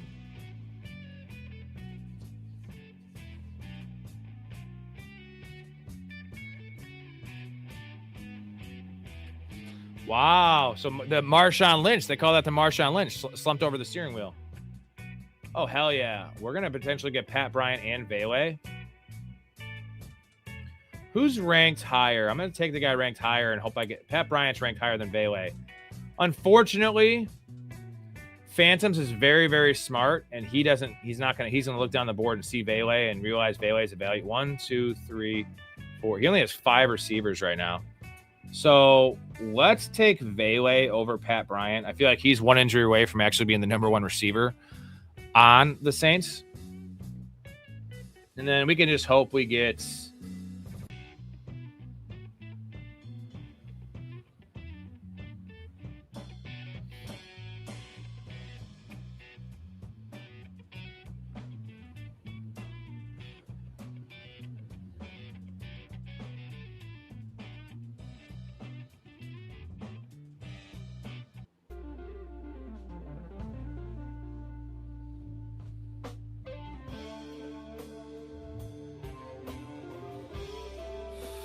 Are we talking Justin Herbert or I think they were talking about Khalil Herbert, which is even the crazier thing. We're talking about trading for Khalil Herbert. I wasn't involved in any of this because I would never do such a thing. I'm a Bears fan. He was okay with the Bears for a year or two. If you're talking about burning cash, it's probably Justin Herbert you're referring to, Sluice. I could be wrong. But folding in the playoffs, I feel like every year it's just that they've been in the playoffs. They play the Texans and Herbert throws fucking 4 picks. Like, it's just like a tale as old as time. Herbert, that is always the first game too, that Saturday afternoon game, and just Herbert getting annihilated by that Texans defense. Happens all the fucking time. There goes Eddie Pinheiro. I was a big fan of Devin Neal coming out of Kansas, man. He's a pretty versatile back, but Kendra Miller's the better back, but Kendra Miller is also one of those, he should be on the Niners. He just always hurt. Give me 1 second, Sports Jazz, and I will hook it up, man, in the comments. One more pick till I'm up, and I'm going to finish this draft off. And then we do draft grades. We do team reviews. Looking forward to that.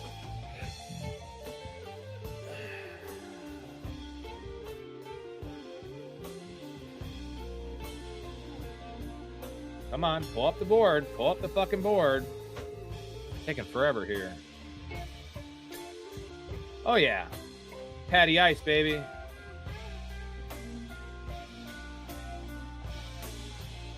You know what? If Waddle gets hurt, Pat Bryant's staying on the roster and Bailey gets cut, and vice versa.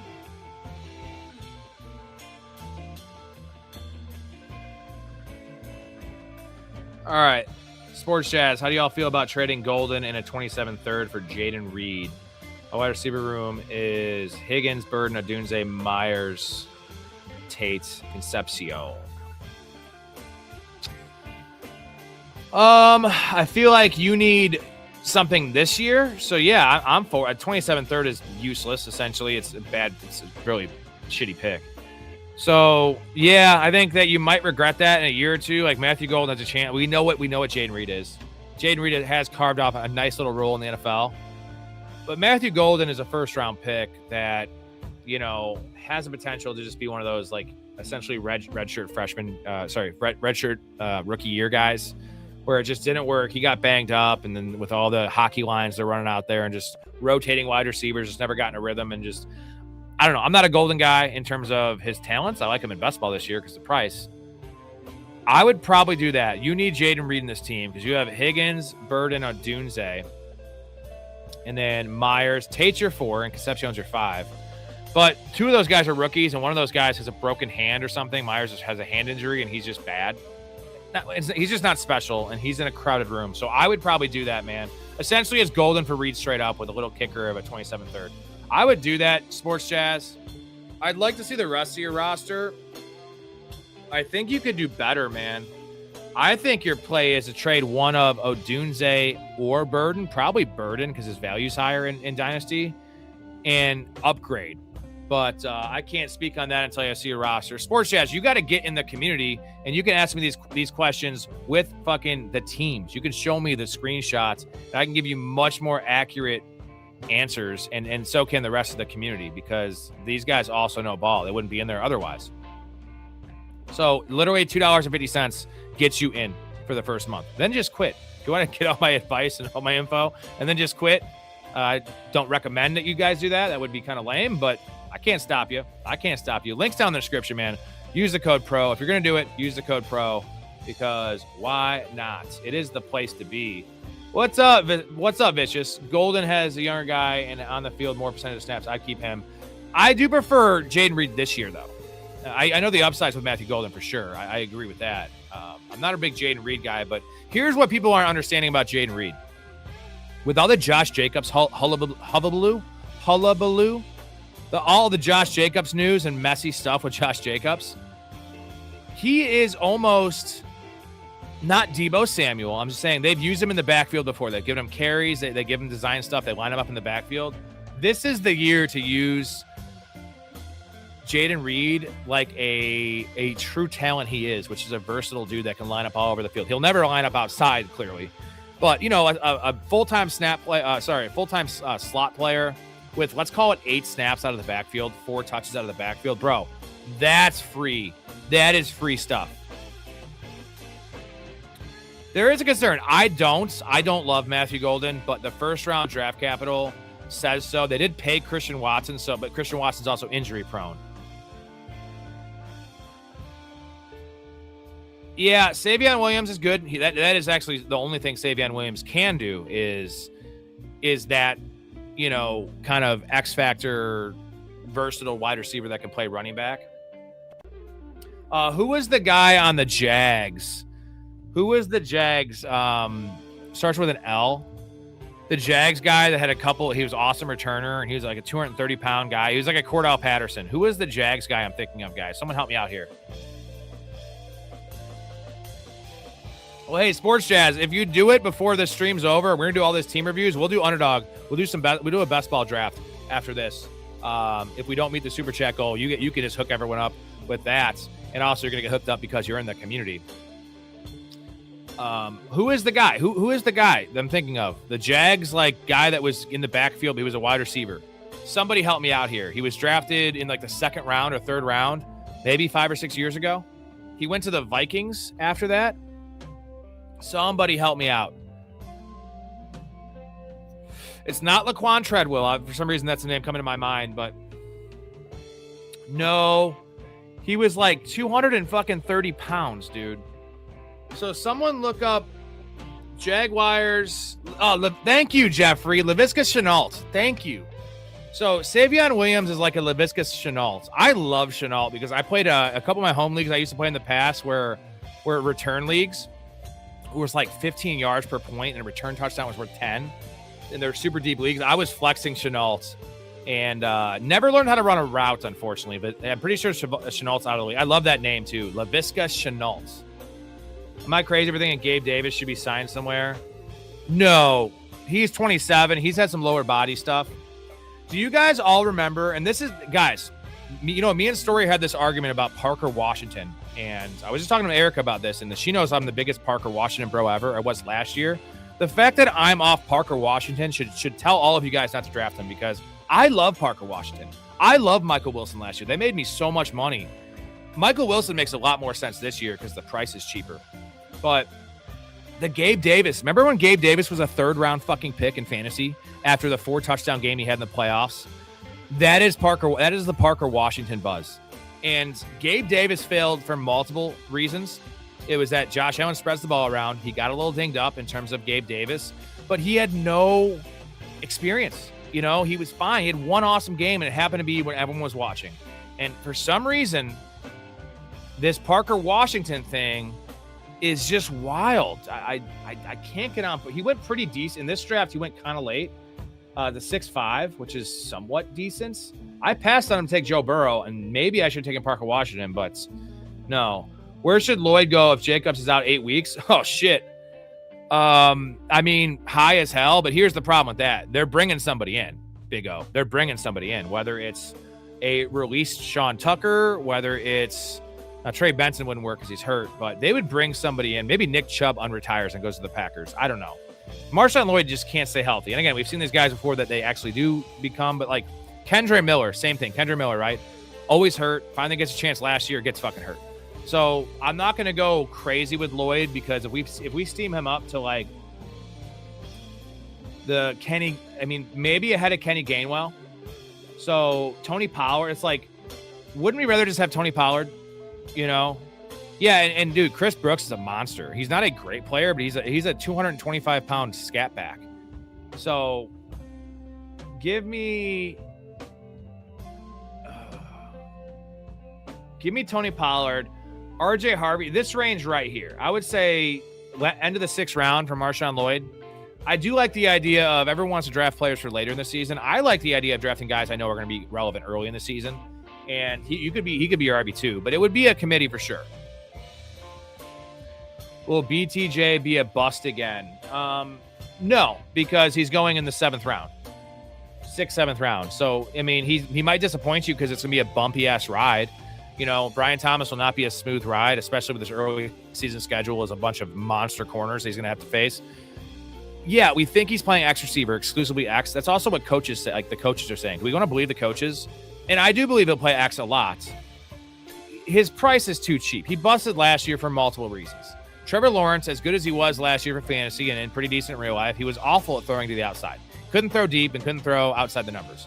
That was where Brian Thomas was operating. The second point is Brian Thomas was hurt. Brian Thomas had the yips. He was dropping passes. He was alligator arming shit. You know, this kind of stuff. That's what Brian Thomas was doing. Brian Thomas is an elite fucking player. Brian Thomas should not be drafted wide receiver 34. So I'm a Marv guy. I like Marv and they're going right back to back. I prefer Marv because the runway is smoother. But I know Brian Thomas is a great player, or at least a very good player. I don't know that Marv is there yet. So those two are forever going to be linked just because they both disappointed majorly. Marvin's disappointed both years. I'm taking shots on both these guys, man. Not unless there's an injury, Jay. Not unless there's an injury. That is the only path to relevance for Dontavian Wicks. I like him. He's a better in real life player than he is in fantasy. Who was it that commented? David, if you're still in here, David, I responded. Check your YouTube. You comment on one of my shorts. I gave you a nice response. There you are. Check that response. Check my response to your YouTube comment, man. Check that out. I got Mahomes and Kelsey as my quarterback 1 and tight end 1. Mahomes going to have a redemption. Yeah, it's solid. I mean, you're never going to get a cheaper price on these guys. I mean, definitely with Kelsey because it's probably his last year. He'll be cheaper next year because he won't be playing. But I'm in for it. I prefer some other guys going in that range, but like it's still Patrick Mahomes, and it's an all-time quarterback. The rushing upside is not going to quite be there this year. Yeah, check that out if you could, David. All right, let's get to team reviews, guys, shall we? And then we'll see. We might do underdog after this, depending on if we get a Patreon sign up or if we meet the super chat goal. We're going to do a puppy. If not, tomorrow, 8 p.m., we're going to be rocking my home league. But for now, let us move the camera and let's grade these teams. Letter grades A through F. We're going to start at the first pick. We're starting 1, going all the way to 12. We picked 9th in this draft. So I got to wait a second to look at my team. Little booster. Gibbs, Swift, and Brooks. So Gibbs and Swift are starting running backs. Pickens, Rice, J-Mo. Michael Wilson is his flex, probably over Brooks start the year. Trevor Lawrence and George Kittle, very balanced start. He didn't do anything stupid like take bench players before his starting players. So this is all right. I like the running backs. I can't believe he took Rice over Olave. Like, that's a no-no, bro. Like, I understand the upside of Rice. if and when he's healthy. He doesn't look great in camp. Mahomes coming off an ACL. Like, give me Chris Olave with no Jordan Tyson. If there's Jordan Tyson to start the year, yeah. Give me Rice over Olave with the upside. Chris Olave is that perfect combination of upside and floor. So I don't like that pick. Other than that, though, it's an okay team. Let's look at his bench. So we have Aubrey in the 10th round, wild. Kittle, Lawrence, that's fair there for the onesies. Woody Marks, Seattle's defense. Charbonnet, Malik Willis, the backup quarterback, Washington. 3 defenses. This motherfucker's got 3 defenses. We don't want to do that, guys. He's going to be dropping 2 of these, at least 1 of these. And they're not good defenses. Tampa Bay, Reuben Bain's already hurt. Jacksonville lost Devin Lloyd. Get the hell out of here with Jacksonville's defense. That's a shootout team. Seattle's defense is fine. Just stick with Seattle's defense. Why would you draft another defense? So that's small potatoes we're talking about. This is an average team. Pickens, Rice, J-Mo, solid. Gibbs and Swift, solid. Onesies are a little weak, but they're not bad. I'm going to go C+. I think this team, the mistakes were made later in the draft. I don't want to punish it too much. I think it's a solid team. What do you guys have? Put your grades in the chat for me, and we can compare notes, essentially, and what you guys think you have and what I have. Again, this is 3 receivers and 1 flex. So you can start either 4 receivers or 3 running backs. 1 quarterback, 1 tight end. 4 for a passing touchdown, but it is 20 yards per point. So the pocket passers tend to do pretty well in this format because if they F from Junkbuster. Are you serious? You think this is an F? I don't love the receivers, but Gibbs and Swift is fine. Brooks is some nice flexible upside there at RB3. Woody Marks and Charbonnet makes some sense there. The wide receivers, though, what else does he have? Malik Washington. Okay. Now, thank you. I didn't realize he only has 5 receivers, and Malik Washington doesn't count because he's a gadget guy. So I'm going to change my grade to C-. I'm going to go C- because there's no receiver depth in this team. There's not a lot of running backs. Like, it's these defenses, man. I'll go C-. I can't go D+ because the starting lineup's pretty decent. We'll go C-. The bench is the three defenses, bro. Like, what the fuck? Thank you, Derek. That's about where I'm at. I said it would have been C+ if he just around the board. If he just took Najee Harris, or he took Chris, Brian Robinson, anybody else but 3 defenses, we would grade this team better. D+ from Hetzer. It's not a great team. So let's get to the Turk here. He's got Bijan and Judkins, same bye week, which is a little concerning, with only JCM, Tracy, and Malik Davis. So essentially, he has these 2 guys with the same bye and Krosky Merritt. Tracy has to find a new home probably, or he's buried in the depth chart. And Malik Davis might not even be the handcuff. Gross. Neighbors, Smith, Burden, Brian Thomas, Mike Evans. This is a nice start. He should have smashed. Like, he didn't need Jordan Tyson. Jordan Tyson does not belong on this team. You have 5 fucking receivers, buddy. And you need running backs. And Houston's defense too early. Obviously, whatever, it's Houston's defense. But take fucking Woody Marks, bro. If he just takes Woody Marks here, take Mike Washington. Take anybody else but Houston's defense. Or, take Mike Washington instead of Tyson. That makes sense. Take Houston. Do your little fucking Houston defense thing that everyone wants to do.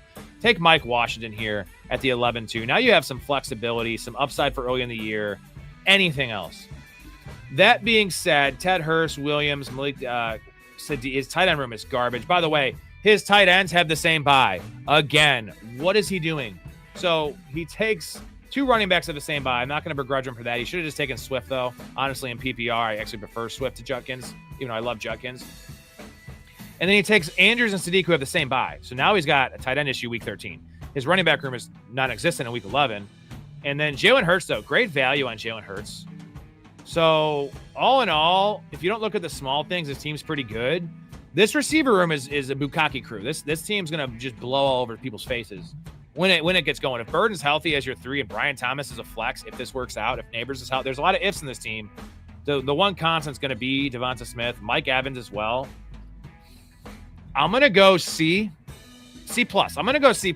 It's you don't want to face this team early. If I face a team in the first 4 weeks, I'm going to be fucking pissed. Because I want to face in week 11 or week 13 or any time late in the year when he doesn't have any running backs. C+ is fair. Because this starting lineup is nice, dude. Even Andrews, Hurts, with those receivers, 2 awesome running backs. But this is just like not understanding how to draft. Like how to, Brooks instead of Brian Thomas makes a lot of sense as well. Rico Dowdle makes sense in this team. Like there's a lot of ways this team could have gone a lot better. He kind of screwed the pooch, man. C+ for me. It should have been a lot better because this start is bliss. Like Mike Evans, don't take Mike Evans, brother. Take Rico Dowdle. That's the pick. Take Brian Thomas, get your flex, take a little Rico Dowdle, little insurance policy there. And then you can take, instead of taking JCM to get a playable guy, take fucking Blake Corum. Now you have your playable guy in Rico. You got fucking Blake Corum here. That's how to do it. That's how to do it. Big Daddy Rico, who took Rico, so that makes a lot of sense. He was giving us his strategy, so thanks for that. We have, I think this is Sports Jazz. Sports Jazz, let me know. Is that you, my dude? The newest Patreon. We're going to do a draft after this. Shout out to Kyler Murray. Big Daddy Rico. I'm not going to say I wish he took in Jaden Daniels because usually Hurts goes ahead of Daniels, and getting Hurts at 8-11 is totally cool with that. I actually might move Hurts above Daniels in my rankings with all the offensive line shit with Washington right now. But Big Daddy Rico, we have Jamar Chase and Nico Collins. We have Javonte Williams, pretty nice. Not really great value there, but Javonte Loveland fell. That usually goes a lot earlier than this. Cam Scatabo at the 5-3 is lovely. Carnell Tates is 3. Rico Dowdle, Jordan Mason. Okay, so now we have issues. Like, Carnell Tates is 3. He has Dowdle. This running back room is really solid. And then Mason. Okay, if you want to do that route, that's a little too much for me, but that's fine. Great value on Caleb. And then he takes Aaron Jones. Like, this needs to be a wide receiver. You have 3 receivers right now, and you already had 4 running backs. He's like, let's take a 5th running back for our 4th receiver. Now, he made up for it with this stretch right here. I will say this makes a lot of sense. He has a really solid running back room. Maybe he's a little scared off of Scatabo's injury history. Totally get that. He has both Vikings running backs, Loveland and Caleb. And then this stretch is solid. Lane, Shaheed, McMillan, Naylor, Trey Harris, Najee, and Hawani. You know what? I actually dig this team with what he did. It's still wide receiver 3. I'm not a big take guy. He's fine. After that, it gets a little rough. So as much as I love Shaheed and some of the players he took,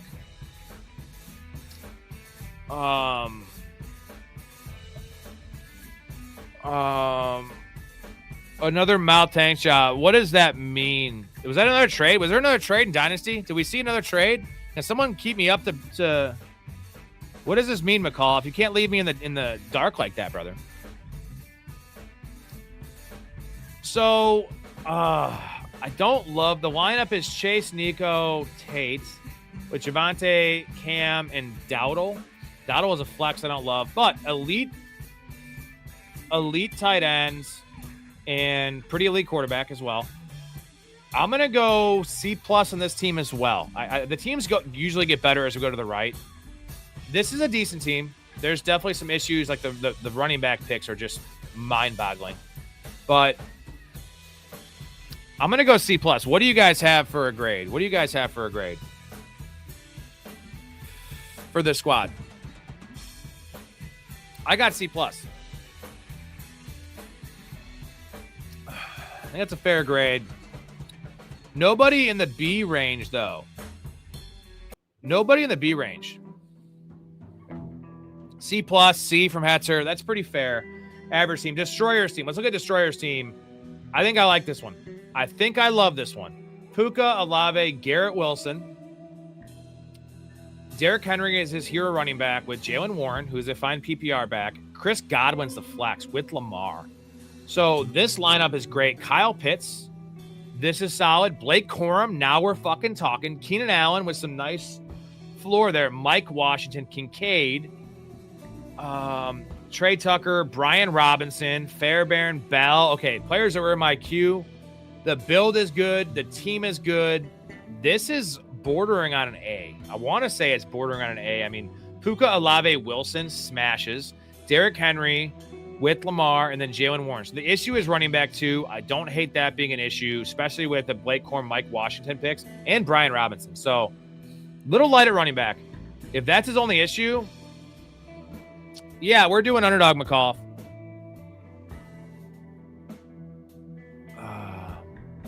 Text mouth. Just text mouth. This is by far the best team. Not even close so far. Best team so far. I'm going to go...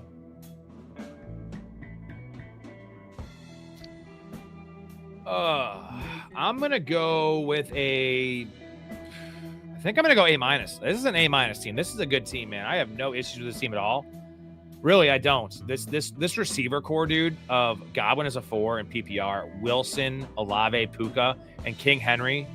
This is a great squad, man. This is an A- for me, dog. And congratulations, Destroyer. You destroyed this draft so far. At least the guys to your left, I think this is going to be one of the better teams for sure. Let's go to Roller Dogs here. We have JSN, Brock Bowers, Breece Hall, Waddle, Montgomery, and Hendy with Stribling, Pittman, Marshawn Lloyd, Golden, Herbert. This value... Yeah, Lamar Jackson, though, is decent value here, especially when you see Dak Prescott off the board. He could have gone with Scatabo, though. If he went Scatabo, think of how much better this team would be if he just went Scatabo here and then took Justin Herbert here. Now, there's no way to know. He would take Justin Herbert instead of Kyle Pitts or instead of Blake Corum or Keenan Allen, right? Something like that. But, again, hindsight's 2020. That would make this team bonkers. But either way, I'm going A-. I love this squad. Not a lot of things I would change. Roller Dogs, we have an issue at wide receiver for Roller Dogs. JSN, Waddle, Stribling he's relying on Stribling as his wide receiver 3. Hendy's the flex, which is a rough flex week to week, at least as it's currently constructed. Michael Pittman as a 4. That's some nice stability there. Marshawn Lloyd, Golden, Herbert. So Bowers and Herbert, like the fact he got Herbert down here has got to bump the grade up a little bit for me.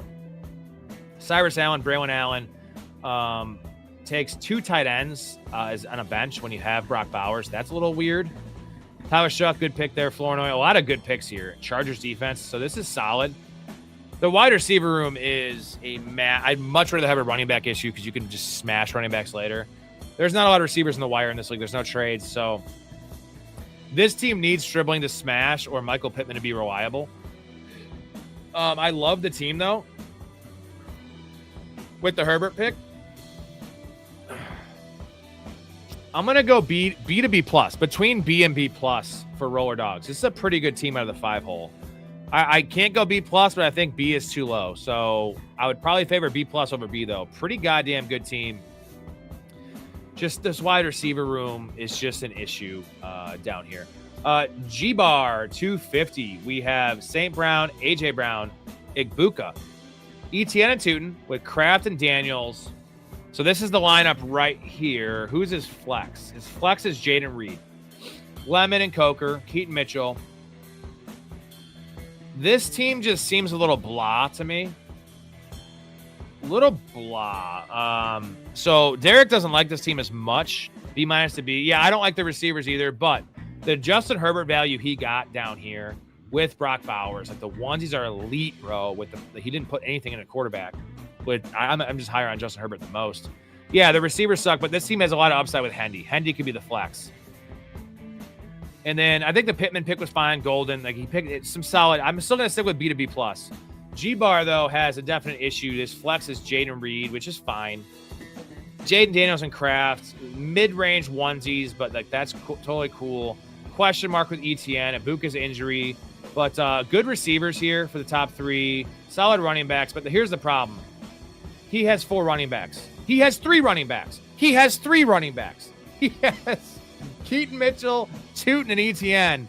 All right, man. All right, dude. I like this team at first, but this dude was drinking some fucking gasoline or fucking shampoo or something, man. Sunscreen. Oh my God, this place is amazing! Right. All right, and the sunblock drink? Nice, guys. They're really good. They're really good. Yeah. Thing is, I didn't make you one.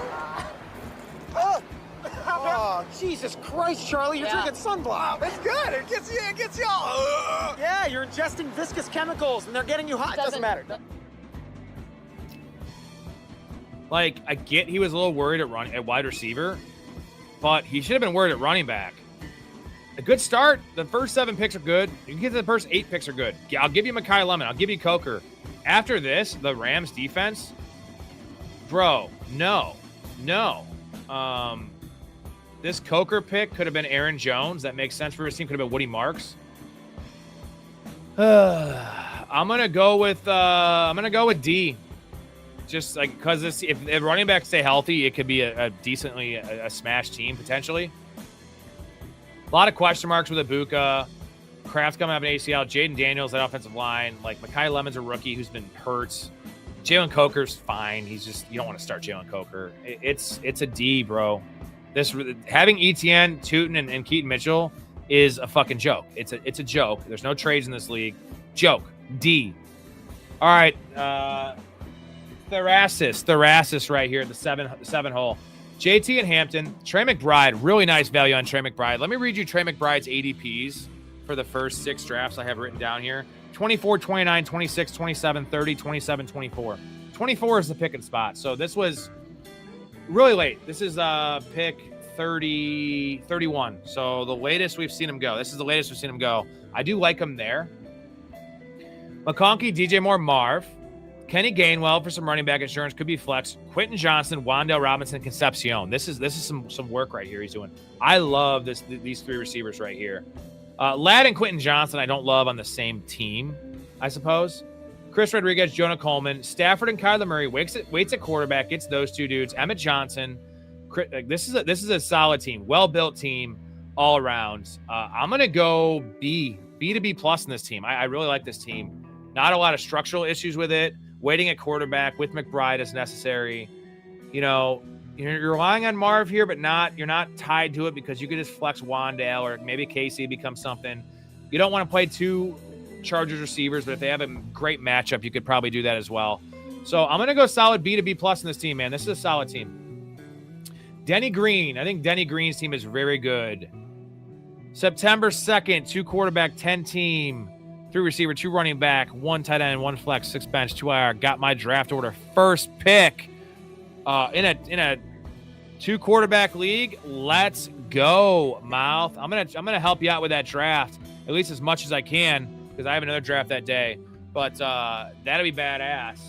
And also, that's the day after a certain something is happening on your program, which is Downtown Sports, and I'm coming on the show with a little guy named Ian Eagle. You might have heard of him. He's a pillar in the broadcasting community, the football community, the sports community. Also a great fucking dude.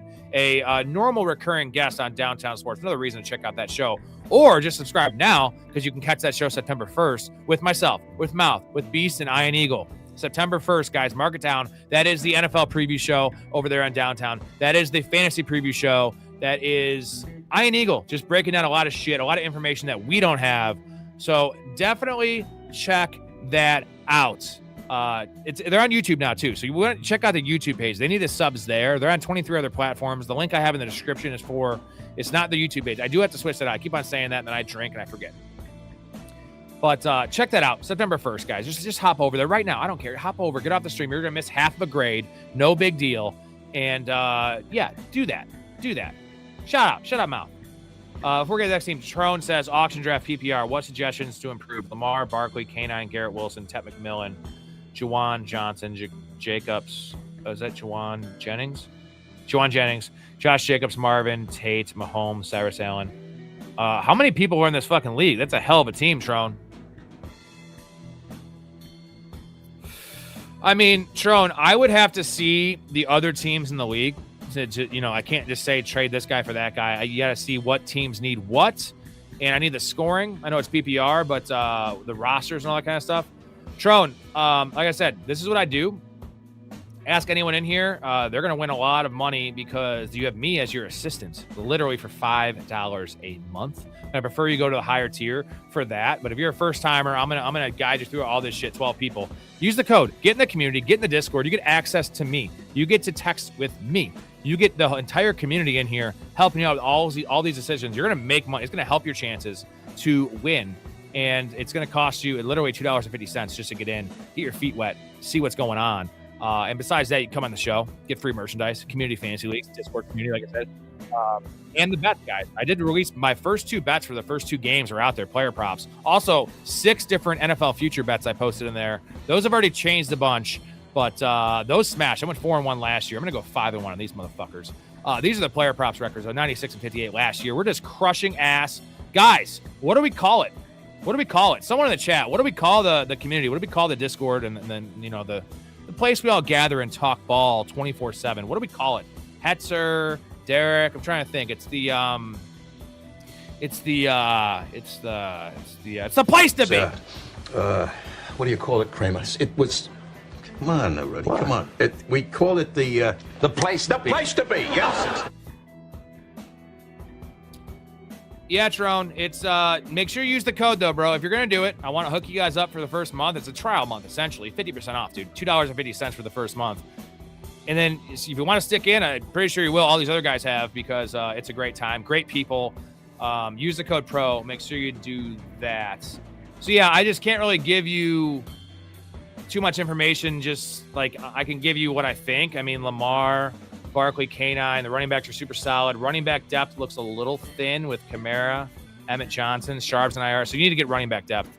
That is what I would say is something running back depth. But again, we got to look at other people's teams, which you can just send me screenshots of everyone's teams that you think would trade with you, whatever. And then we really go through all the minutia, which is not manure, it's minutia, which I don't mind minutia. Actually, manure, to quote Seinfeld and George, he's like, when he's talking to Marissa Tomei, he's like, manure is an interesting word. Actually, when you think about it, it's like a ma and then a newer. It's actually refreshing. So yeah, manure, minutia. My guy Connor with a nice little banger should be code place to be. You know what? Maybe I'll do that for the next guy. I think it's a little not complicated, but pro just seems super simple. And Connor, we're about to get to team 7 here, but I appreciate Connor. Just want to take all this in. All my awesome people in here supporting me, loyal listeners, not only like listening every night, listening for like the whole show. You guys are goated, man. You guys are goated. Excuse me, sir. This is private property. What are you doing? Just taking it all in. You're staring at my daughter's bedroom. She's really grown into her body. This is going to be a fun summer for her. All right, before we get to the next team, because of that, I think we hit the goal. So if we didn't, either way, Connor's $10 banger, you're the man. Let's do a chug race. I'm going to chug against these. You know what? I'm going to chug against myself. It's more fun. Here we go. Here you go.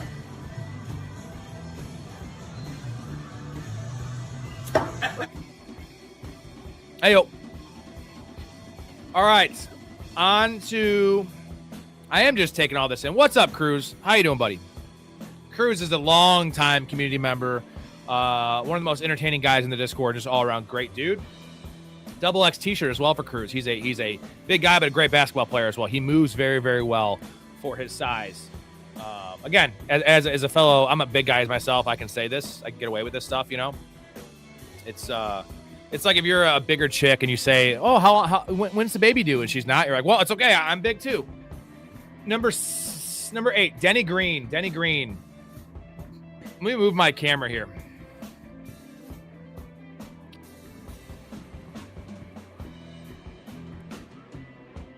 There we go.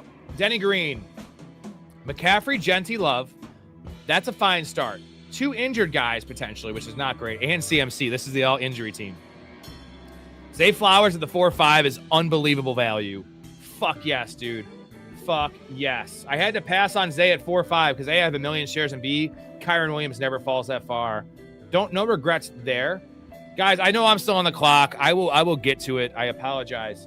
Bucky, now the Bucky pick. This is fine value. Why take Bucky when you have these 3 running backs? Just take Christian Watson, brother. Take Roma Dunze. Do something like that. That's a bad pick. But he backs it up with some solid receivers here. Parker, Metcalf, Sutton, and Addison. This is all right. Somehow he overcame this fucking wonky pick with Bucky. And then he takes Monungai and Spears. Like, dude, you're good at running back. You're good with these 4. One more the rest of the draft. He'd take another one. He did not. So Monungai was fine. Don't take Tajay Spears. What is Tajay Spears going to do for this fucking team? Nothing. So Kyle Monungai is enough. Like this stretch of receivers, though. Debo is solid. He waits at quarterback. Waits at tight ends. So he ends up getting Purdy, Love, and Daniel Jones. It's a wonky Daniel Jones pick. And then Hunter Henry with Calvin Ridley. So it's an interesting team. It's a weird team. I don't really endorse a lot of the things he did here. But the receivers are weak, bro. Zay Flowers, Parker Washington, DK Metcalf. That's the worst thing in the world. He's flexing Love or Bucky Irving every week with these 2 studs. So The quarterback is weak, and the tight end, Hunter Henry, bro. Like, I don't know. Purdy's fine. The quarterback's going to be okay. It's not a big deal. Wait at quarterback. Man, I'm going to go like B- just because there's a lot of wide receiver issues, like flexing or like having Cortland Sutton in your lineup. I like DK Metcalf. I'm not a Parker Washington fan, but that's actually decent value compared to where it usually goes.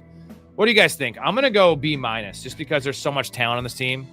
It's just unnecessary. Like, don't take Bucky, bro.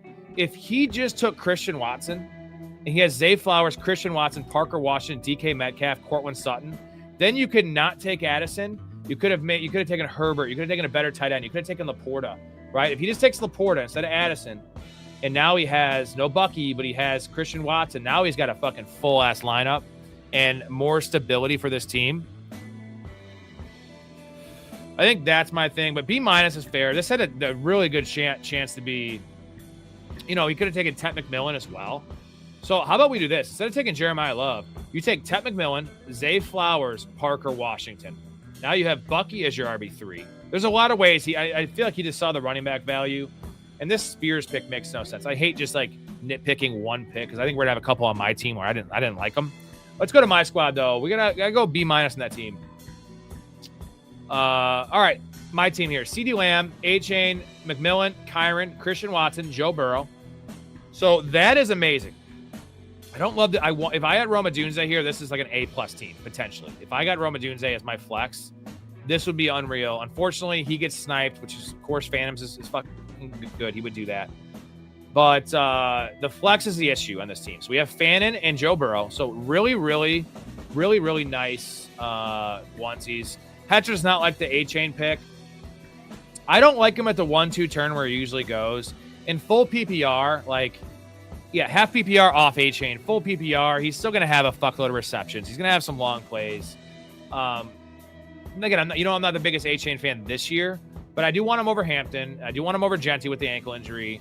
And then I would have taken Chase Brown, I would have taken Walker, would have taken Barkley, obviously, these guys over him. But I feel like I want to get some A-Chain in my life, and at this spot, when I usually see him, I can give you his ADP. I'm pretty sure this is as late as he goes. Maybe one draft is on later. I am curious about this one. A-Chain, 12, 16, 14, 11, 8, 12. So we got him at 16. That's the tied for the latest we've seen him go. That seems like value to me. Again, not the biggest A-Chain guy, but it's scoring, right? He's got to be PPR for A-Chain. So the problem with this team is that the onesies are fine. Joe Burrow and Fannin in PPR. Again, Fannin should be a monster, considering that Travis Kelce was already off the board.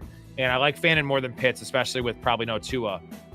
Joe Burrow is going to be super elite, 20 yards per point in this league. So, yeah, there's waivers. It's a normal waiver system. No trades, though, because it's public sploose. No trades in this one. So, in the 18 rounds, eight bench spots. So, there's not a lot in the waivers. I hold my waiver claim for one big smash at the end of the year or whenever it happens. But so drafting is really important here. I don't love the Joe Burrow pick. Again, this is as late as I've seen him go. Joe Burrow usually goes at the 5-4, where Lamar goes, where Joe Burrow goes. Lamar goes in the 4th, and Joe Burrow usually goes in the 5th. And again, it's 4 for a passing touchdown, but it is 20 yards per point. It doesn't seem like a big difference from 25 yards to 20, but a 300-yard passing game, you're getting 15 points from that opposed to 12. So essentially that almost negates the rushing touchdown advantage that these. So it's scramblers are a little bit pocket passers have some advantage in this league as well. So again, the issue is flex. I took Tony Pollard. I hated that pick, but Josh Downs. I knew I was going to shoot for Alec Pierce in this league. This is a big pick for me. Pierce and where there's some upside shots here for my wide receiver 4 and 5. Pierce will eventually be my flex, which isn't the sexiest thing in the world, but I'm a big Alec Pierce fan. We got Algier, Dylan Sampson, Goddard is the backup tight end, Bo Nix, Cam Little, my boy, Kalen Black, Vele, and Pat Bryant. Man, this start was so tasty with Kyron as my RB2 this late. Christian Watson, I'm super big on as my wide receiver 3. And then just flex problems, man. So I know Storey would like this team more than me because he loves Kyron. Again, if we're going to have an issue with any position, I want it to probably be either a onesie, specifically quarterback, because I can pick up and have multiple, or flex, because I have options for both spots. Algier, Worthy, Pierce, Pollard. There's options there. I think this team's good enough to overcome a flex issue. What do you guys have for a grade for this team? I'm thinking the B-ish. I think there's better teams in this league. I had a great start. I'm not upset with it. It's more along the lines of an average team that I've been drafting this year. It's not one of my favorites. Maybe it's one of my worst, my least favorite. I don't know, man. I like some of the players. I think Lamb, McMillan, and Watson is a really nice trio. Achane and Kyron, very, very solid duo. Pollard gives me a lot of stability, and then I wish I had better handcuffs. Like Algier, Sampson, like this is gross. But when I have Tony Pollard, it's fine. And this team, I need Alec Pierce, and the reports are good. I think Alec Pierce should start going up in this. He should go where Josh Downs goes with the signing of Keenan Allen. So at least I do have pretty solid onesies. Again, I usually don't give a fuck about onesies. I just didn't like the board, dude. Like what? I got sniped on Adunze. I got sniped on Metcalf here. I was going to take DK here. So both of these guys should have been my flex. DK or Adunze. Shit happens. You have to adjust. And I adjusted with onesies and Tony Pollard. So it was all right. It's okay. Maybe I should have taken Cortland Sutton here. I just don't see the point of Cortland Sutton. It seems like a best ball pick. He's going to have 8 or 9 touchdowns, but when he doesn't catch a touchdown, what does he really offer for you? I want guys that get fucking volume or are game breakers like Christian Watson. So, all right, it's a fine team. A- from Mark. Thank you for that. B+. I'm going to stick with solid B. I think I kind of screwed the pooch here. Not too proud to admit that this stretch was just not a very great stretch. Alec Pierce did save this team, honestly, because if he had gone and I had someone like Jacoby Myers or, Dubs would have been fine as well. I needed some juice, and this is the pick. This is the juice pick right here, Alec Pierce for me. Phantoms, this guy has a good team. This guy, I've been competing with this guy for years and years. He is very, very, very good. So we have James Cook and Chase Brown. Josh Jacobs, who becomes it's increasingly risky pick right now. As a third running back, I got to see why I did it, but his wide receivers, he got really nice value with Adunze here. Drake May, RJ Harvey. Why are you taking RJ Harvey, bro? You have 3 running backs. Diggs, Laporta, and Ferguson. Again, questionable here, but Dubs and Shakir. So the receivers actually turned out okay because it fell in his lap. Adams, Adunze, Diggs, Dubs, and Shakir. But then another quarterback, Baker, solid value. Troy Franklin, that's garbage. 2 defenses, I'm not on board with that, but it's an okay team. Okay team. Running back super strong. Quarterback super strong. Laporta in 9th round, really like that. I'm gonna go with a similar grade to mine. I think I prefer my team. Yeah, my team's better because I have Lamb, McMillan, and Watson. So it's PPR, right? Quarterback similar. My tight end's better or the same, whatever. I'll go B to B-. I'll go B- in this team because I gave myself a B. It's right there. Just structurally is a little weird, and I don't get the RJ Harvey pick. Really don't get that. Huffs Fins. This is an F. We can go through it, though, if you guys want. That's an F. So Barkley, Kenneth Walker, great start. Reaches on McLaurin, and if I don't like a McLaurin pick, it's a bad pick. And then Dak Prescott in the 4th round. Ew. Price, Mahomes in the 6th round. Also gross with a second quarterback. Disgusting. Josh Downs, Kelsey, Likely, Myers. His starting receivers are McLaurin, Downs, and Myers. And he takes a second tight end. Denver's defense. Tank Dell, Juwan Jennings. What the? Ollie Gordon? This is an F. It's not even a D. It's a fucking F. There's loads all over this fucking team. Hey, guys, the management needs everybody to get out because they caught a guy jerking off in here, and they're going to send in a crew to wipe down the loads. Go ahead. Worst fucking team. I think this is the worst team we've seen on stream. I mean, I told you guys before the draft, I told you, House fans, I played against him last year. I was looking at his teams, and we did draft reviews as well last year, and they were all awful. This might be the worst one I've seen him draft. And he was like last place. And I was against him in 5 leagues. I think my wife was against him in 3 or 4 leagues. Plays a lot of these. Dude's just donating money. This is the worst fucking team, dude, ever.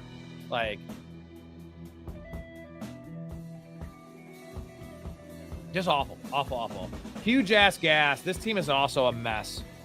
Jefferson, London, and T. Higgins. Love that. Josh Allen, really good value in these leagues. Usually Josh Allen goes 3-5, 3-6, 3-4. T. Higgins, solid 3rd receiver. Stevenson as a running back 1. Tyler Warren, hella value here for Tyler Warren. This is solid. and then Dobbins, Hubbard, and Rashad White. So it actually works. And then he takes Dontavian Wicks ahead of Romeo Dubs, ahead of Worthy, ahead of Concepcion, ahead of Coker, ahead of Golden. Like this pick right here, Wicks doesn't even get drafted, brother, in these leagues. So this is a trash pick. Then he has Adonai Mitchell, who I do like, but never going to be trusted. Best ball guy here, Adonai Mitchell. Kamara, Ray Davis, Omar Cooper. Like, this is a D-, bro. I'm not going to go F because Jefferson, London, Higgins, and Josh Allen, and Stevenson, and Warren, that's a nice little core. The start of this draft, in through the 9th round, this team is like a B. And then the rest of this draft is like Jackson Dart. You have Josh Allen. No need for that here. Tank Bigsby's a good pick.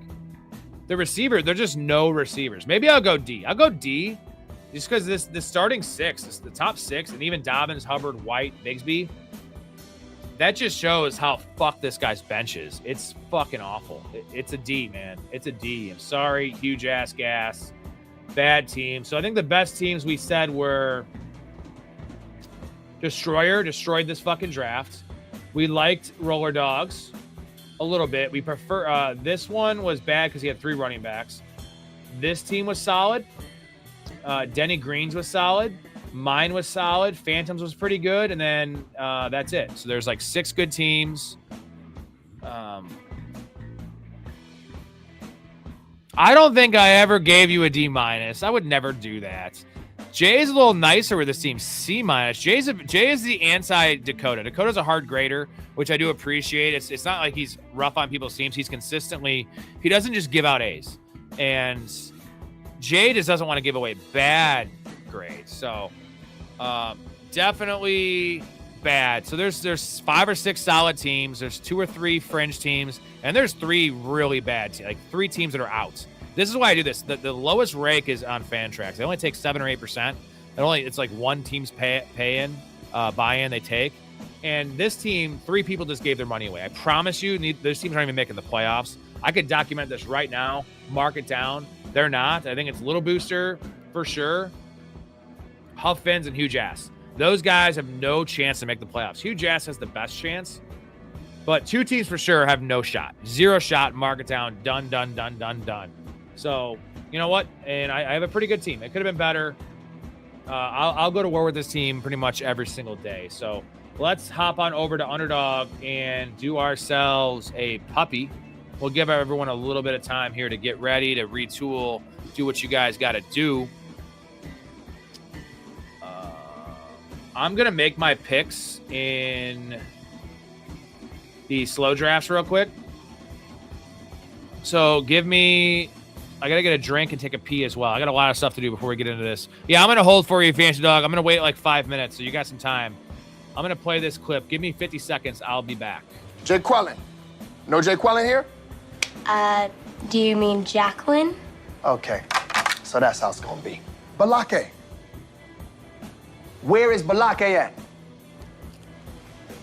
Yes, sir. My name's Blake. Are you out of your goddamn mind? Do you want to go to war, Balake? No. D nice. Is there a D nice? Do you mean Denise? Son of a bitch. Ron.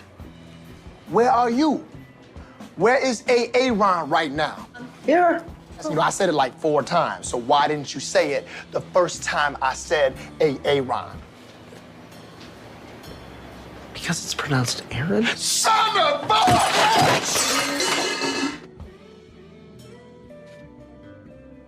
All right. We're going to do a puppy in a couple minutes. I gave a couple people a minute or 2 to get ready.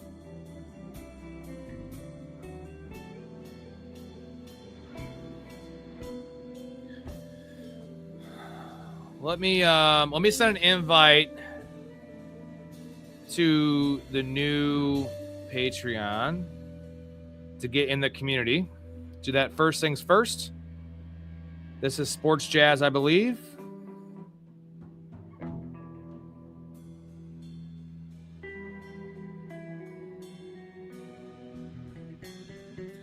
There we go.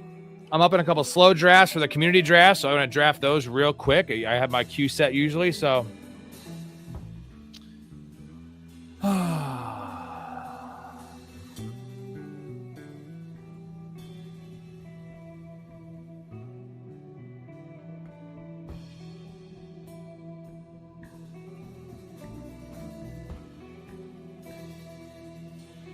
Sorry, Call-Off. I just, I got to keep it. I don't want to start any issues. I agree with you, though. I agree with that comment 100%. I'm up in 2 drafts, though. So let me do these real quick, and then we're going to hop in the puppy 4. So let's do 11-10 or so. Let's give everyone a couple minutes.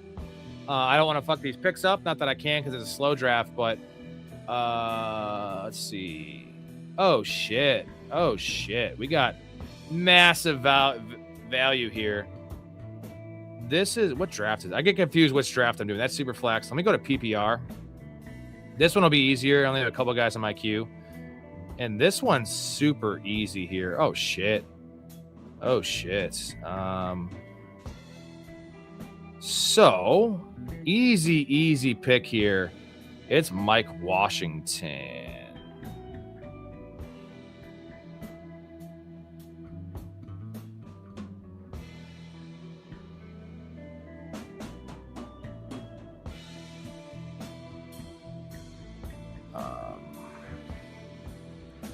Again, McCall, I totally agree with you, man. I'm just not. If he comes in here, I'm not trying to start any drama. I got to delete that. I'm sorry. I'm not trying to start any drama with people. You know what I'm saying? Like, we all, like, I agree. But I got to take the high road here. And I am up in this draft. I don't know what the fuck to do. 1, 2, 3 running backs only. 4 receivers. Let's just take these high upside fucking guys. Mike Washington, baby. Come on down to the squad. I am up in PPR. We're going to do 11:10. 11:10 p.m. Central. We're going to do this puppy. So 5 minutes, guys. I know someone stepped away. I think it was Sploosh or somebody stepped away. Fantasy Dog stepped away.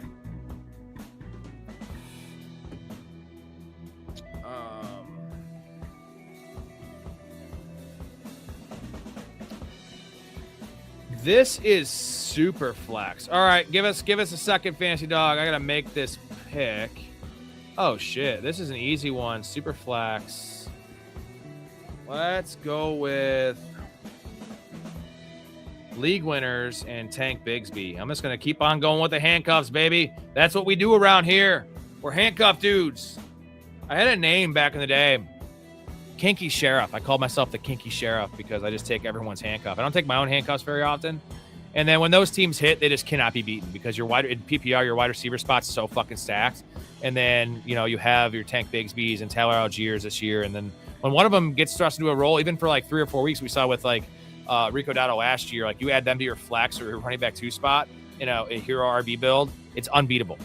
Now it's risky because those guys could be 0 all year. I'm banking on injury regression. We've already seen it with the stuff not even the preseason, the practices. It's been going wild with these injuries. Guys, if you're just tuning in, we're going to do a puppy 4. We just got done with a Fantrax $250 draft. Pretty fun draft. A lot of bad teams, a couple of really good teams. I think my team was pretty solid. And then we're going to end the night here with an underdog draft or 2.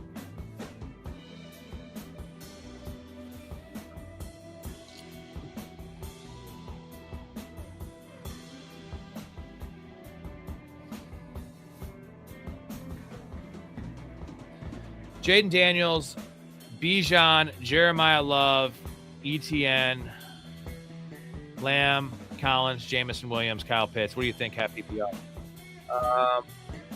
Daniels, Bijan, Love. Running backs are stacked.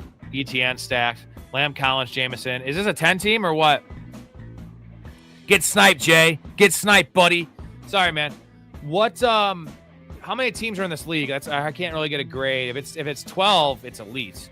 If it's 10, it's okay. 11-10, so less than 2 minutes. Gosh, we have 10 team. Okay, Bijan, Jeremiah Love, Etienne. Pretty solid team, man. Pretty balanced team. Love the running backs and half PPR. You hit the bill on that one. Lamb, Collins, Jamison Williams. Okay. Yeah, I dig it, man. I dig it. Gosh, hard to give a grade with, is it the flex? Is there one flex? I don't know exactly the scoring. That's probably the lineup, though, right? So those 3 running backs, Love's in the flex, and then those 3 receivers. Pretty solid, man. No weaknesses, really. I would definitely try to get a backup quarterback. I know it's a 10-team league, but with Jaden Daniels, depending on how many people are rostering quarterbacks in your league. All right, it's 11:09. Less than a minute here. We're going to join this puppy 4. We're going to get this puppy 4 roll in.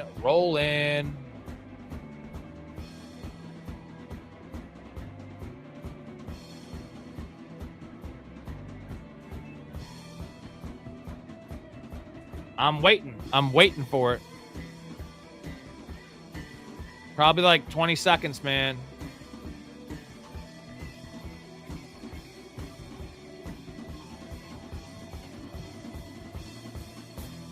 Almost there. 11:10 p.m. Central if you want to join this one. Like 20 seconds, 10 seconds, probably 10 seconds.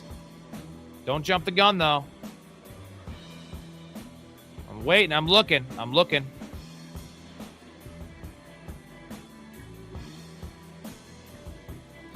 11:09. There it is, 11:10. I'm in. There we go. I think we all should have got in.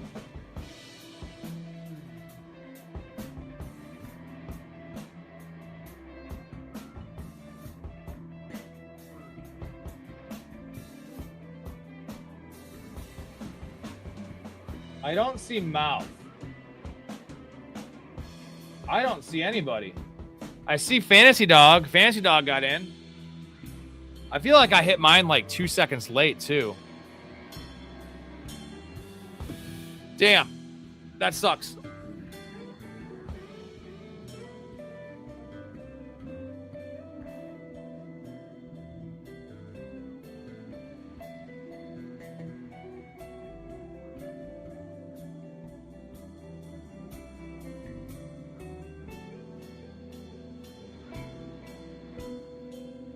Underflow. That's so fast, bro. When I joined, there was already 9 people in here.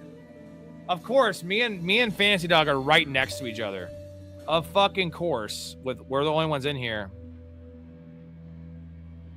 Well, it makes our drafts all easier. McAuliffe's also in that. He's also in that draft. So everyone got in the underflow. I guess I did hit I hit it like a second and a half, 2 seconds late. The puppy's popping right now. This is Derek's last. Derek, you got in the, okay, so you're not doing it with me. That's fine. You're going to win some money on this one. Derek's done with Underdog for the year.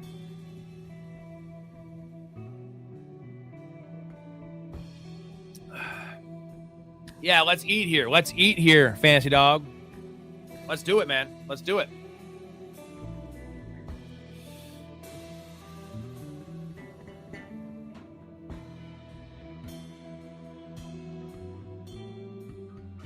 Hey, you ever accidentally masturbate to young pictures of your mom? Who the fuck starts a conversation like that? I just sat down.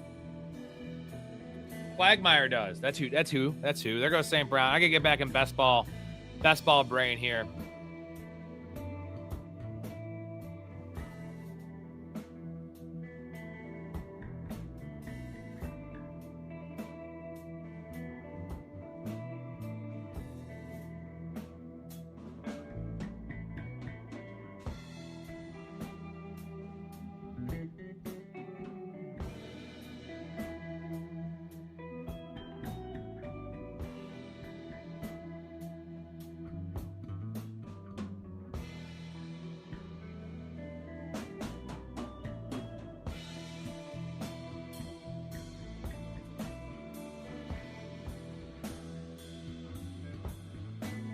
Easy start here, man.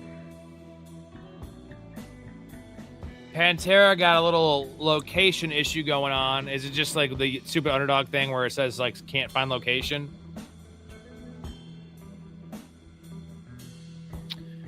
Yeah, I mean, cable, you could do a lot of crazy shit on cable. Just like you do a lot of crazy shit on this show. What's going on, Shamrock? Shamrock. Same one. I know I got to get a new one. I love this one so much. The earrings, the tie, the professional look, the hair. Your girl, Helen. Let's also check in with Big Ray. We got a doctor on staff here.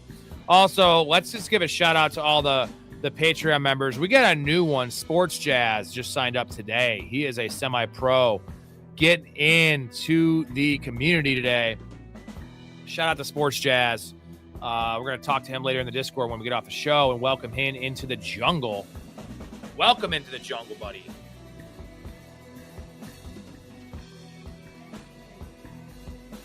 Fantasy Dog's on that list. I see Fantasy Dog. Where's Fantasy Dog? Fantasy Dog is... Yeah, there he is. Middle of semi-pro. Fantasy Dog's been in for a decent amount of time now. That means you joined before all those other people that were below you. So you're above them, essentially. You're above them. And also, all of you guys in here are OGs. You're all OGs. You know what that means? You're grandfathered in for life. Nothing ever goes up. Nothing ever goes up. Tiers don't change for you guys. Even if you want to upgrade, it doesn't. If it changes in the future and you want to go to pro and that becomes $15 a month, it's $10 a month. It's what it was when you joined. Everything is staying the same. It's like a cost controlled or rent controlled apartment. That's what I'm doing for y'all that have been sticking with us forever. Thank you. Appreciate you. There goes Trey McBride. Genty falls to 22. Man, people are still drafting Genty pretty late. The no news is concerning, man. We're proud of you, Fantasy Dog. I'm proud of all you guys and myself and just the community in general. Great group of people, man. Like I always say, you guys make this show because it's hard to do a solo show. It's easy with you guys. You know, I much prefer to have my guests on all the time, but like they're also not available 4 hours a night every night. I have 5 of them, but they need nights off as well. They all have jobs and shit. I'm going in full time on this one. There goes Zay Flowers. Really good value on Zay Flowers. So we got a Barkley CeeDee Lamb start. I kind of like that.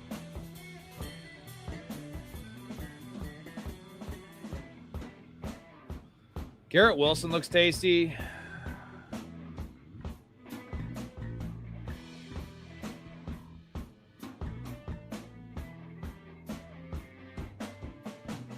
We'll take a fall on Jeremiah Love here.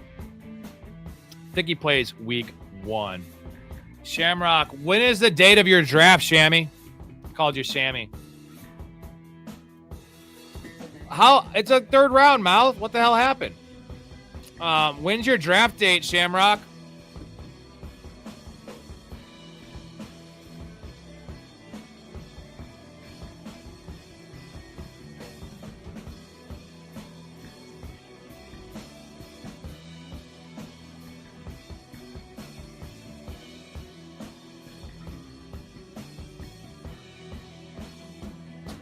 August 31st. What day is that, bro? What day? I'm going to check my book. Hold on.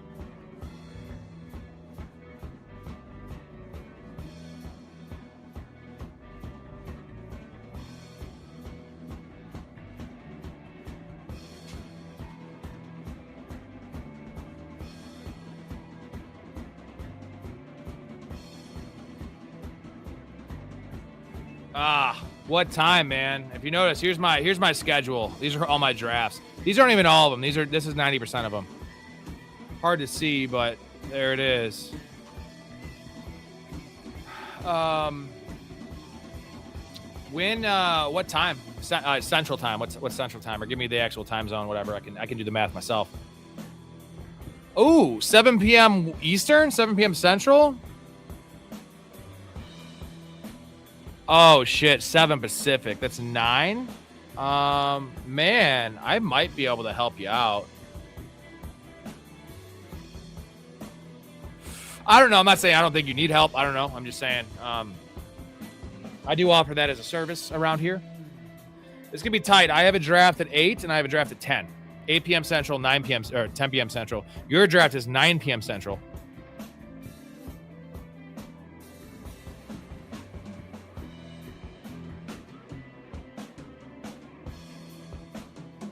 Yeah, Mouth, September 2nd. We talked about this. I have a draft at 9, so I can help you for the first hour. September 2nd's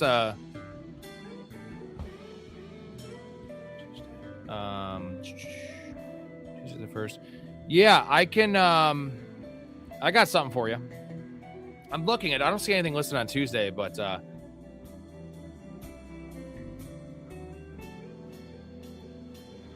yeah, mocks are put it this way. In the throne league last night, I had the 12th pick. I took JT off my board in that league against all content creators. I got JT at 12. I was going to take Kenneth Walker at 12. I got Kenneth Walker at 17. Got to stay flexible. Like I said, I could DM you, man. We can maybe figure something out. Mouth, I got the first hour free. I can do the first like 50 minutes of the draft. We can get through quite a bit. The starters and stuff like that.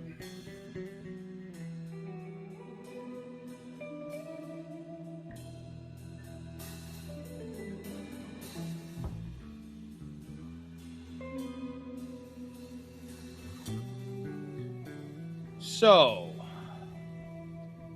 83. There goes Parker Washington. Gross. There goes Price. Oh, Jutkins. I mean, at this point, do we just take a shot on unstack Lamar? That's an option. Roma Dunze's there. Let's take Roma Dunze. Gives me an option for a Caleb fallback. Obviously, I want Dak on this team. There goes Tyler Warren. There goes Brian Thomas. So, I mean, dude, fuck. At this point, I'm taking Lamar. At this point. I'll backstack Lamar. We'll take Lamar at pick 62. Yeah, we will. Yes, we will. All day long. Brooks will win the 4-5. You know what they call that? That's called drinking the Kool-Aid, dude. Holy shit. We don't want to do those things. Don't do those things. Gross, man.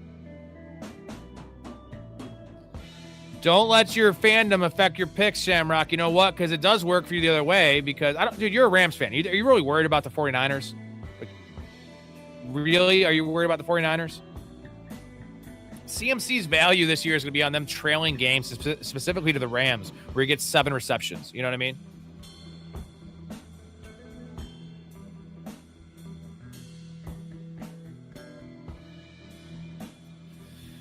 Look at this. We're starting to see Stevenson go ahead of Hendy.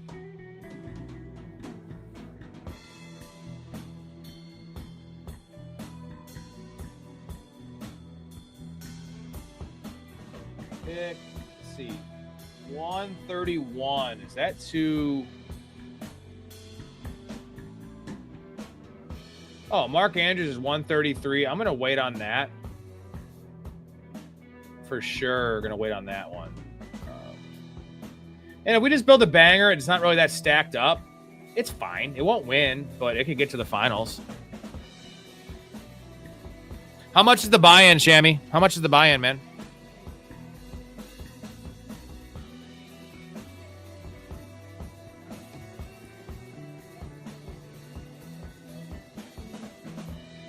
The McBride team takes Tucker Kraft. That's hilarious. Okay. You got 2 receivers, bro, and you take a second tight end. That's losing strategy right there, brother. Well, 30 means you're probably up against some guppies, and that's cool. Jaden Reed off the board. I dig it.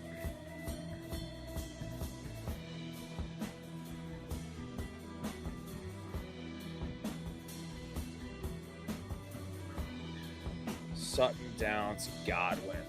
A lot of good value on the board at wide receiver. Yep, I definitely got you for the first hour, Mouth.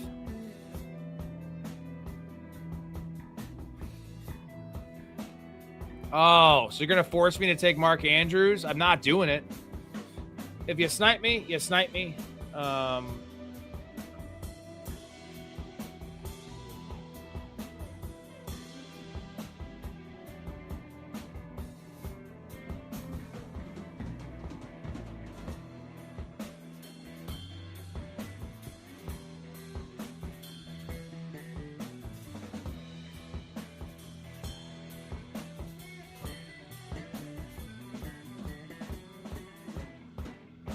Oh shit. Caleb's there. All right. We're gonna be really heavy at quarterback, but we'll do it. I mean, we have Rome. At least some correlation. 86 for Caleb, 62 for Lamar. Probably a little heavy at quarterback. But no, you're good, man. I love Mark Andrews too. I'm still gonna want him, obviously, but it's not the end of the world, dude. For me, it's only a snipe if it's like a round early. You know what I mean? If someone takes a player I need correlated a round early, that's where I'm just like, well, okay, that's weird. But if that would be after ADP. You got Laporta there, good value on Laporta. And we got to be better than just be like, well, you start my guy, my team sucks. You always got to have fallback plans. And I'm good now because I have a stack with Caleb. I can take, Kyle Monungai, maybe if he falls, which he probably wouldn't fall. I mean, people are pretty scared about the injury. Kyle Monungai's all the way down here now. Michael Wilson's on the board.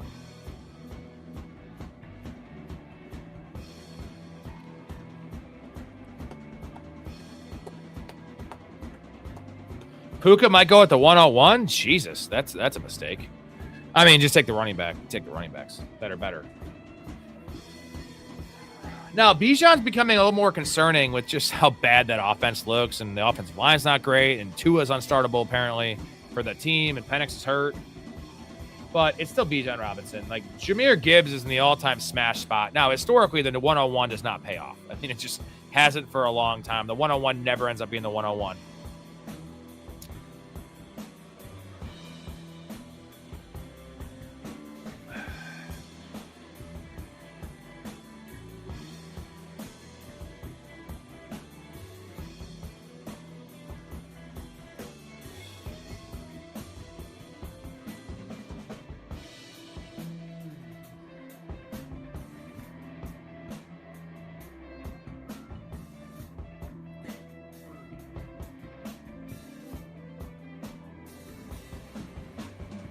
There goes Mahomes. All right, well, the tight ends are falling here, which is really good for me.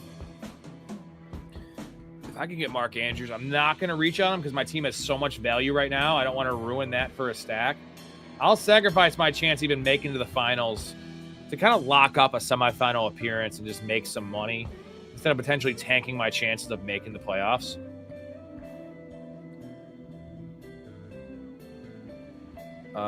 One good option here. Dalton can nah, too early for the tight ends are all. Oh, hell yeah, Shamrock. Thanks, man. Thank you for the kind words. Appreciate you. We do love Hawkinson. But Kyle Monungai is probably the play here. I'd be done at running back, I feel like, or maybe a fifth late. We're going to take Monungai to pair up with Caleb. And then we can rock Golden, Stribling, Worthy. Fine with any of those guys. There goes Stribling. That's fine. I probably should have. Let me look at the board. I probably should have taken. I should have taken Stribling there, but I didn't want to lose my. He had 3 running backs. I should have taken. Damn it! I should have passed on Monungai. Take Stribling there. It's okay. A little distracted. That was on me. Now we need my boy.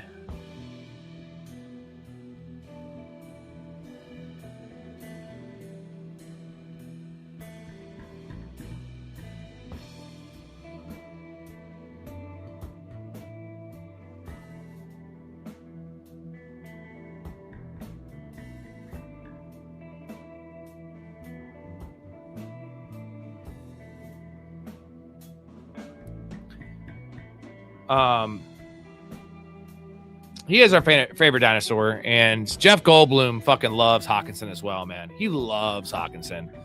Thank you, Fantasy Dog. What is the sticker? Ooh, it's a cool, the little peach thing. The little peach. My wife loves that.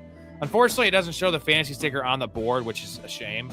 Is that your dog, Fantasy Dog? Is that like you still have him? Has he since passed? But a little handsome doggy there. I am a big dog person. I mean, everyone. If you meet someone that's not a dog person, their name's probably Michael Vick. I'm gonna send you guys. You know what, Fantasy Dog? All you people are dog people. I gotta send you guys the link for Temu. I know Temu is like a joke, and some of their shit sucks. You see this up here? That's $5. It's like $5 or $6, dude, for this like custom. You just send a picture with your phone, and they make this awesome art, dude. That is my current. I have 2 dogs. That's one of them. That's the older one. He's a mountain dog and a golden, so a golden mountain dog, Bernese and a golden retriever. But dude, it's fucking great, dude. I'm gonna get so many of these fucking things. So I'll send you the link, Fancy Dog, on Temu, and just take a good picture with like that kind of angle where it's like a portrait almost, And dude, it's so awesome. So I've made a couple for like my family, and well, they're still in the works for my family. They're gonna be super surprised. God damn it, my dad listens to this, and he's gonna know I'm gonna send it to him. But you know what? Be awaiting that, Tim, my dad, Tim. Shout out my dad. You know he's gonna listen to this tomorrow. He listens to every show. And what's funny is he's listened to the show for 5 years. But before we did like 2 shows a week, and then they were longer episodes, not this long. And now it's like, dude, I'm giving we're 28 to 30 hours live a week on our big weeks, and we don't miss nights. So it's like he's getting me 30 hours a week, and he's loving it. He doesn't even play fantasy football, but loves the NFL, obviously, but just doesn't play fantasy. But he just likes hanging out and the vibe of the show, obviously, and just likes to support me.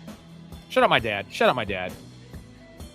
Okay, we got a good chance to get our boy Kelsey's available too. So is Shaheed.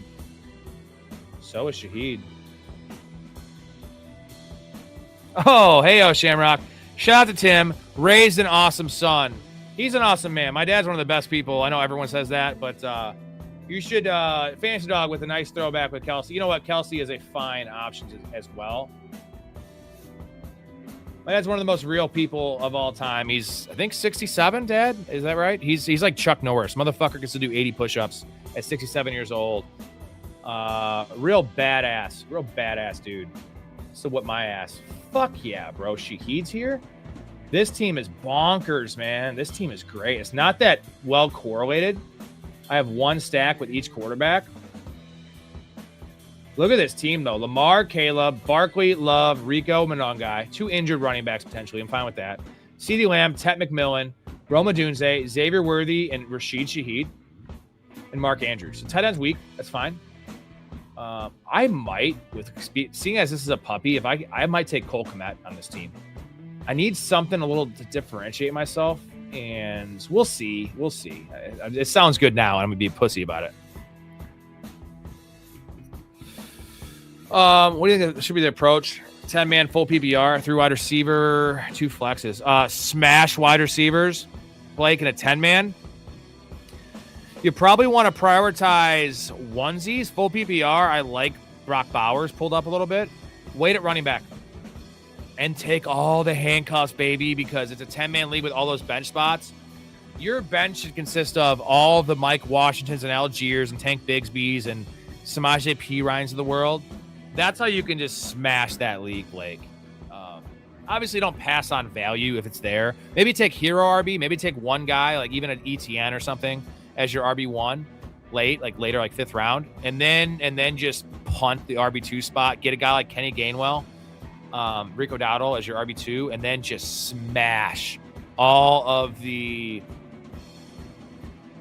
those like fringe, the number 2s, the guys I mentioned. That's the best strategy, I think. But again, we don't want to go in any draft like a set concrete strategy.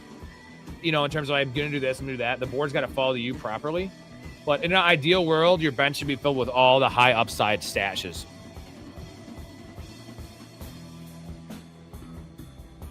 I always say this in a shallow league. My sacrificial name I throw out there is don't draft Jacoby Myers, because you're never going to want to start him unless there's multiple injuries to Parker and Brian Thomas. Or they don't use Travis Hunter. What is his real value? Give me Xavier Worthy. Give me a guy that can go boom. Now he's probably going to go boom on your face with shit, but he could be the actual number 2. He could actually be the number 1 because Rashee Rice is awful. He looks awful in camp right now, and he just never stays healthy. Let's land this plan. Right now, our team, this is a puppy. Lamar, Caleb, Saquon, Love, Rico, Monongai, Lamb, Tat, Rome, Worthy, Shaheed with Mark Andrews. I really dig this squad. Right now. And I don't like this tight end spot. Is very flat right here.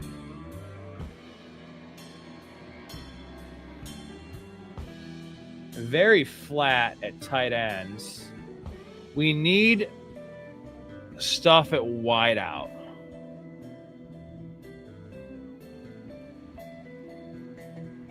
Yeah, Kaylon Black. I would bet that Kaylon Black is the guy.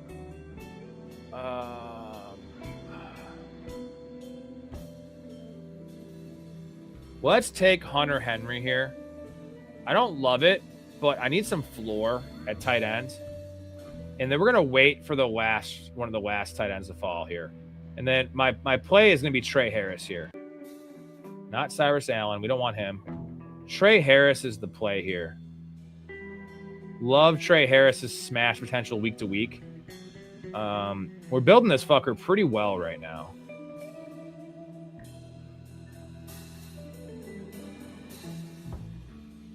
Oh, thank you, Cameron. Appreciate you. Kind words. Cameron's a great dude. Glad to have him in the community and just all around in the chat. Appreciate that. Miles says, my team will make you come everywhere. Ooh, all over. Look at that. Mouth of the comments. Yeah, Dad. You need some of this.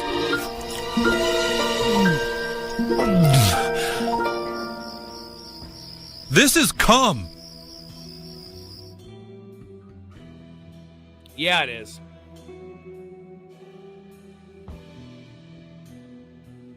Just not in my eyes, Mal.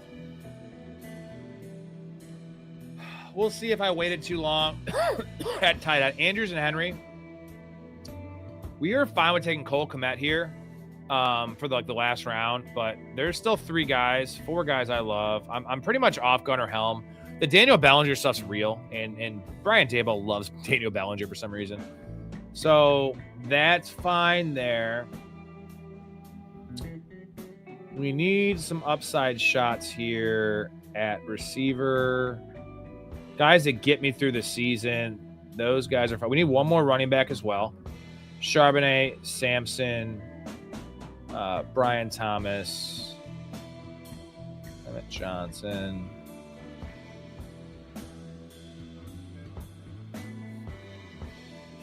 So next to me, 2 tight ends each. We have Tyler Warren and Ferguson.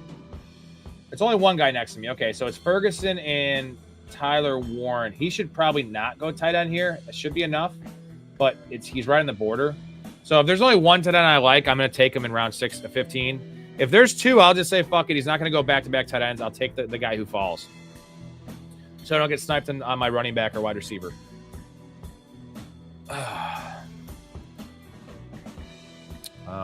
What do we want for the tune here? We're going to do a team review after this. Do we want chill? Do we want funky? We want heavy? You guys call it. Funky, chill, heavy. Funky, chill, heavy. You guys call the flavor of what you want. Usually funky always wins out, but Fancy Dog says heavy.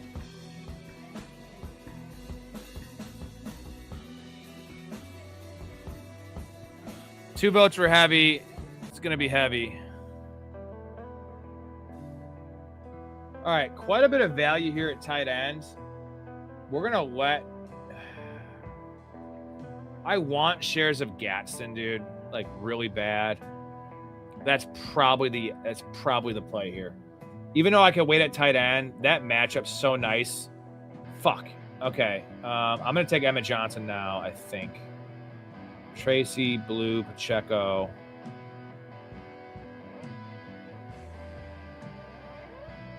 Let's hope Gadsden falls back to us. Nice Ray Davis pick. Fancy Dog. So I'm going to have to just take whatever tight end falls back. He shouldn't take Gadsden. He has 2 tight ends. But if he does... Okay, he takes Bryce Young. So we'll take Gadsden. That's a great matchup. His fantasy playoffs are great. His semifinal matchups against the Dolphins. We already have Trey Harris exposure there for that game. So we're going to dive into that.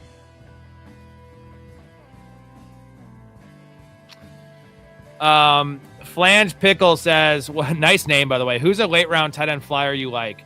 Well, I can tell you, or I could just play the clip. I think the clip says it all. I think the clip's better. Here it is.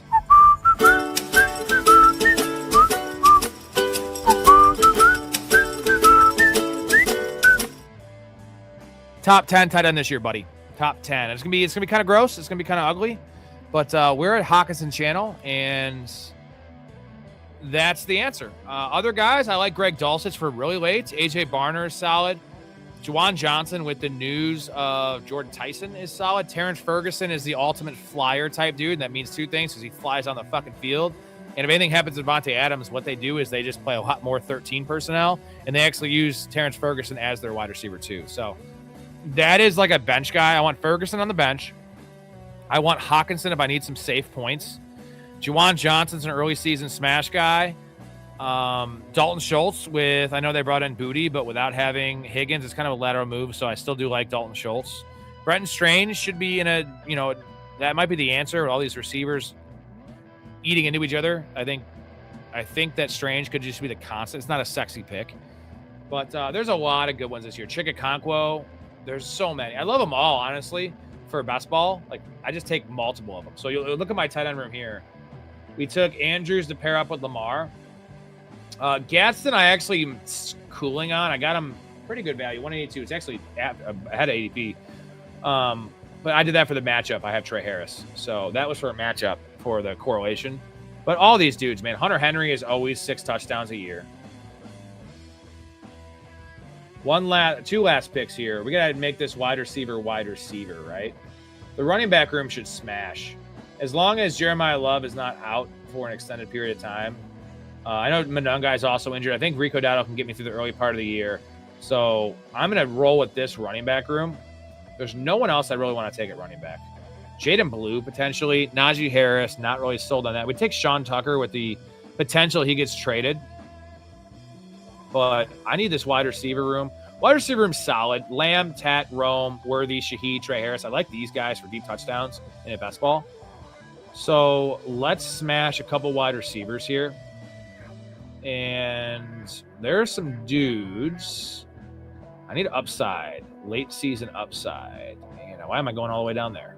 Who fucking knows?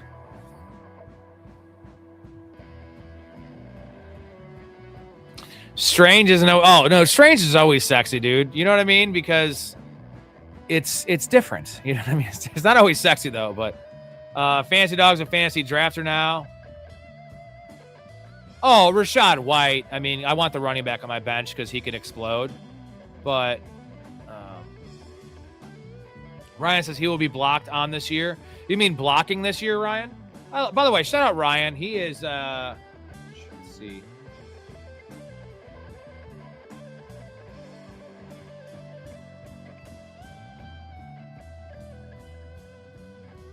Oh, shit. We're still taking Bateman. There was that report of him getting arrested. Blockinson. I'm fine with that. Where you're taking him, he's on the field. You know what I mean? Like, Josh Oliver is a better blocker than he is, though. So when they play 12, Oliver's the inline tight end.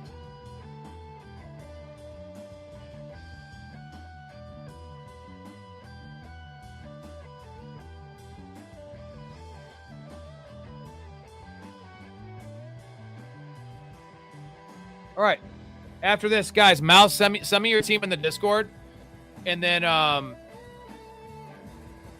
I'll grade your teams. Me and Fancy Dog will go through our teams. We're not going to do every team in here, obviously, because it's best ball.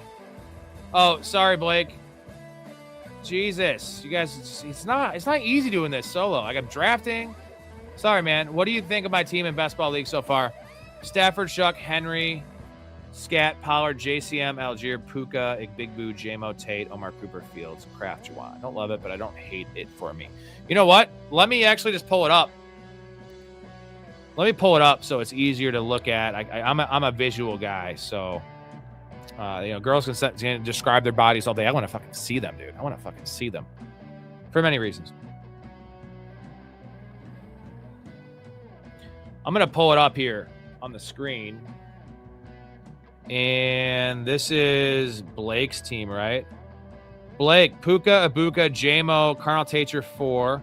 Cooper's your 5, and Malachi Fields. Henry, Scat, Pollard, JCM, Tyler Algier. With Kraft and Johnson, Algier, JCM, Pollard. So, yeah, I like it. I think it's a little light at wide receiver potentially, but no, dude, it's your top 4. Dope. Carnell Tate to 4. So the running back solid. Very balanced. Very balanced. Stafford and Shuck are more than enough. I dig it. I dig it, Blake. I wouldn't say it's the best team out there, but it's definitely not the worst. I don't want to call anyone out, but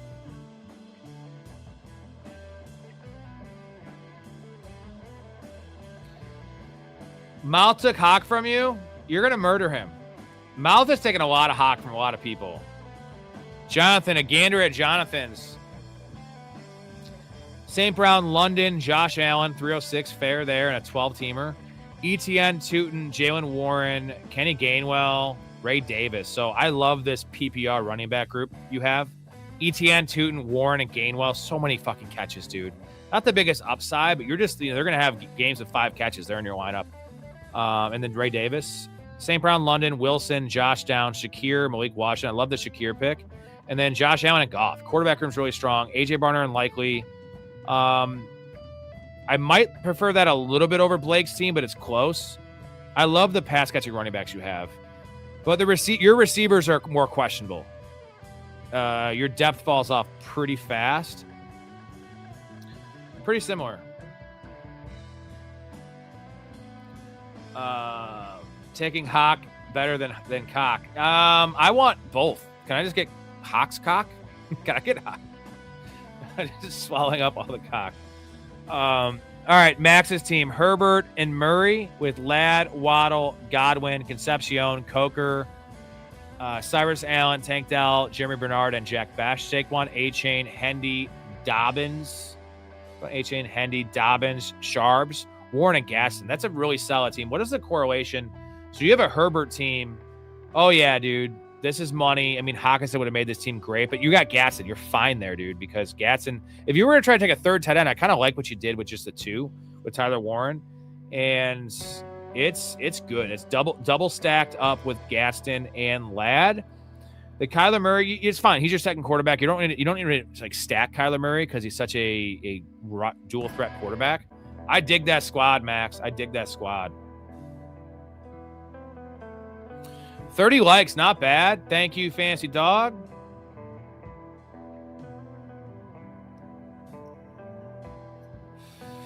That is taking Hanging with Hawk to a whole new level. It's banging with Hawk. We're banging with Hawk these days.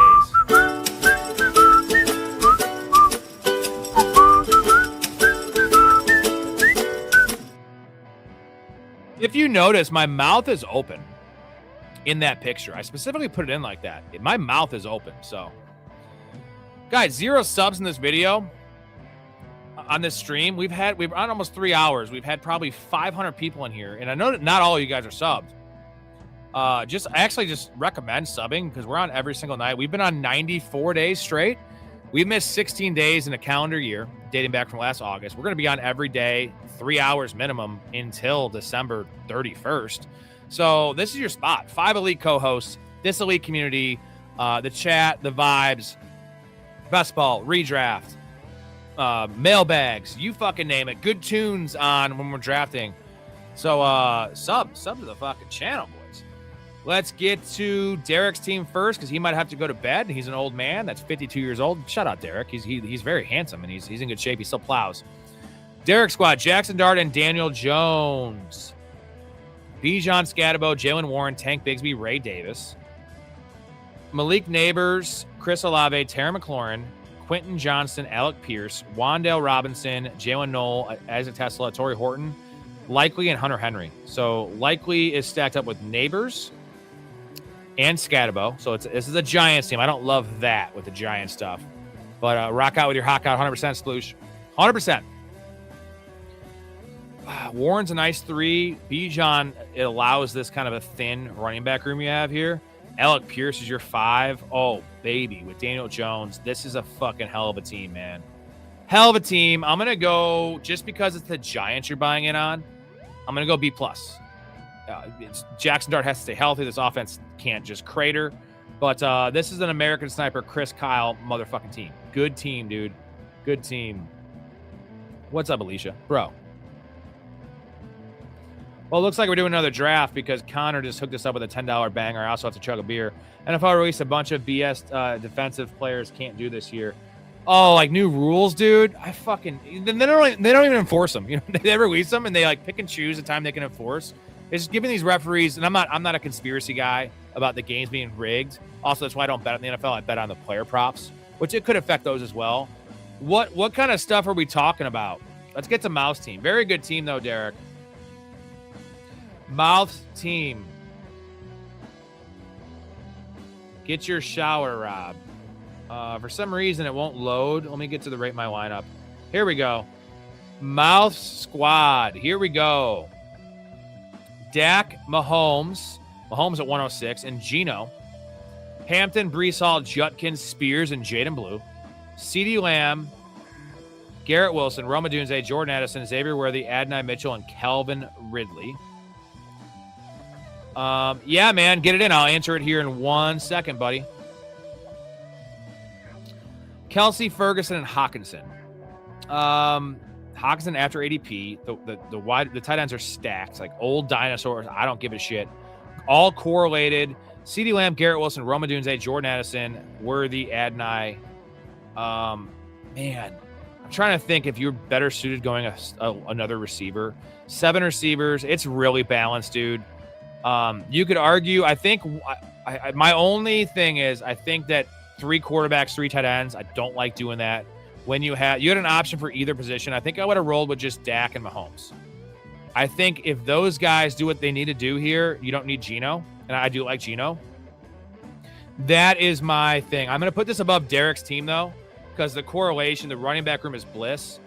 And I know you took Adonai Mitchell. You reached on Adonai Mitchell. So what you shouldn't have done was not take Adonai Mitchell. Don't take Geno Smith. And just roll with Brees Hall, naked Brees Hall. And then go Dak and Mahomes, bro. If they go down, your team's fucked anyway. So if you just roll with that, this could have been an A+. So no Geno, no reaching on Mitchell. Take better value and you have 2 more receivers. You replace Mitchell with another receiver and you add another receiver. That is, you have Garrett Wilson as well. Yeah, but now you're overstacked on Jets, though. You have Brees, Garrett, and Mitchell. You're stacked up on all 3 quarterbacks. That's just too much stacking with the 3 quarterbacks. You know what I'm saying? Like you're not going to play all of them. So I get the Garrett. So I think Mahomes, you have Worthy and Kelsey, and Dak, you have CeeDee Lamb and Ferguson. I mean, it's a good team. I'm just trying to think of what you could have done because the wide receiver room's a little thin. It's an A-, brother. It's an A-.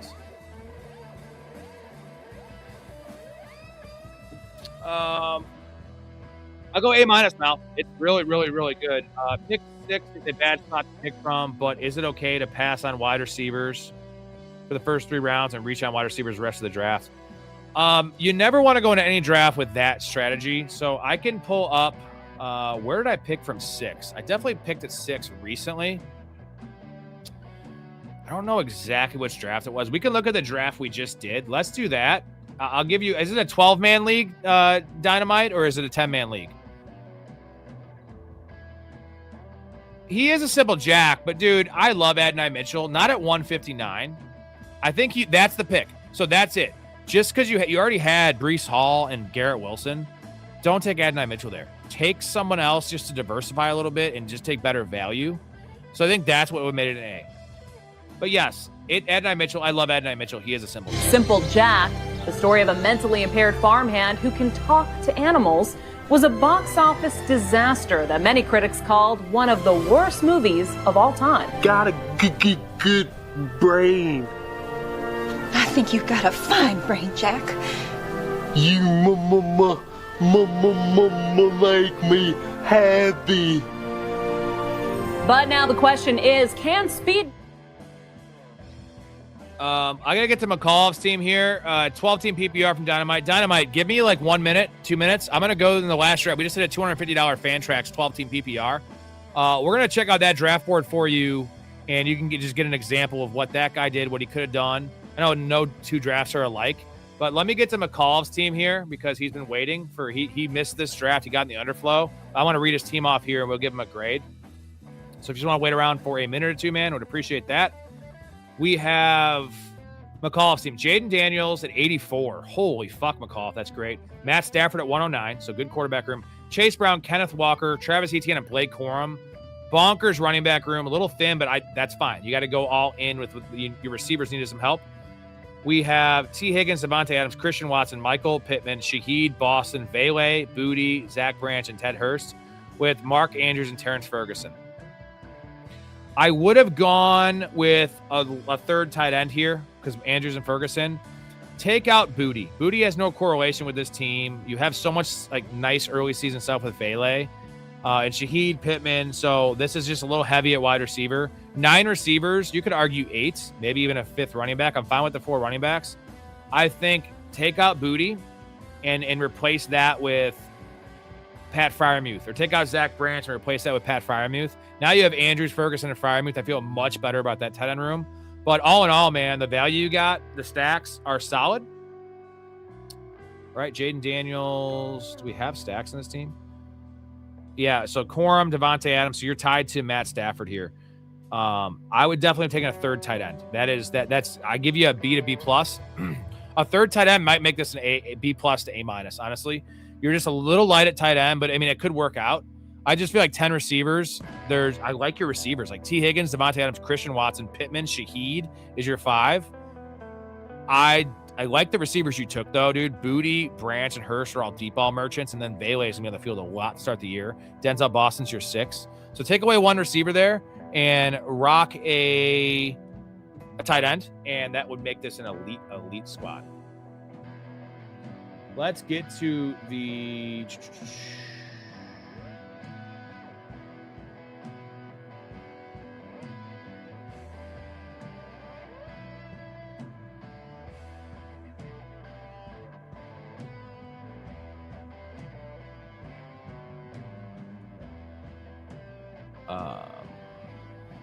all right, Dynamite. So this is a 12-team Fantrax $250 draft we just did.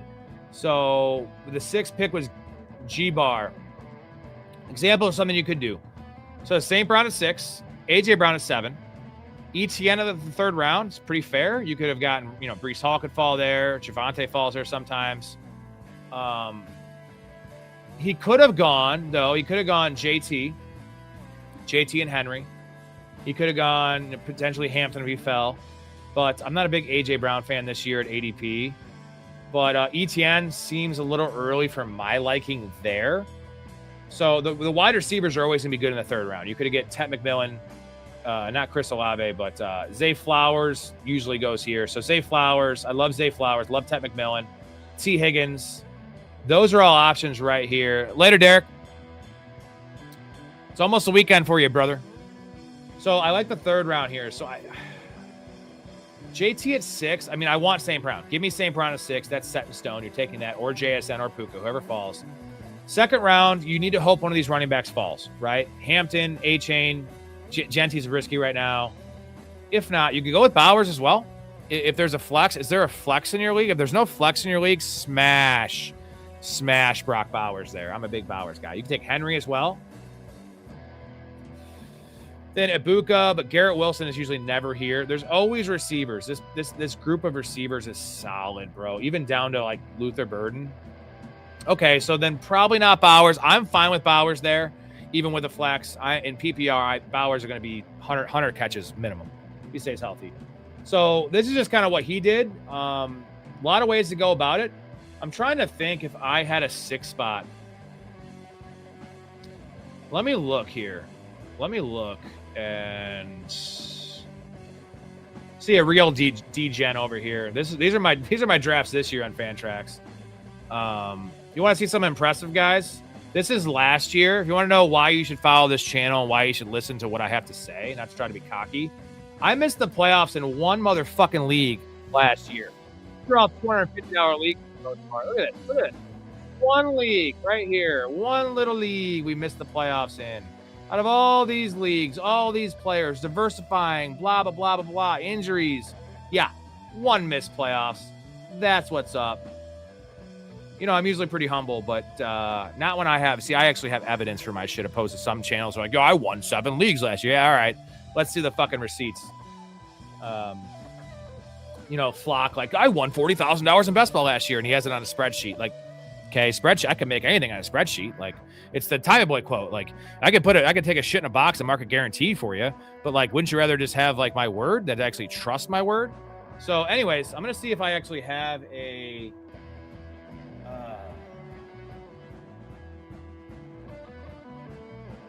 Which one would it have been?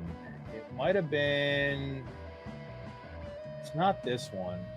It might be this one. This is Monday, the 24th. I think it's this one.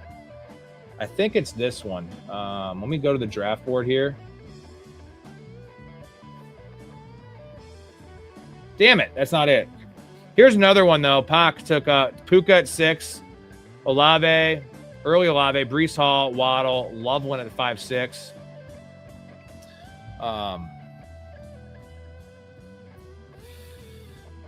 Yeah, I can't find. I don't want to go through all these teams, but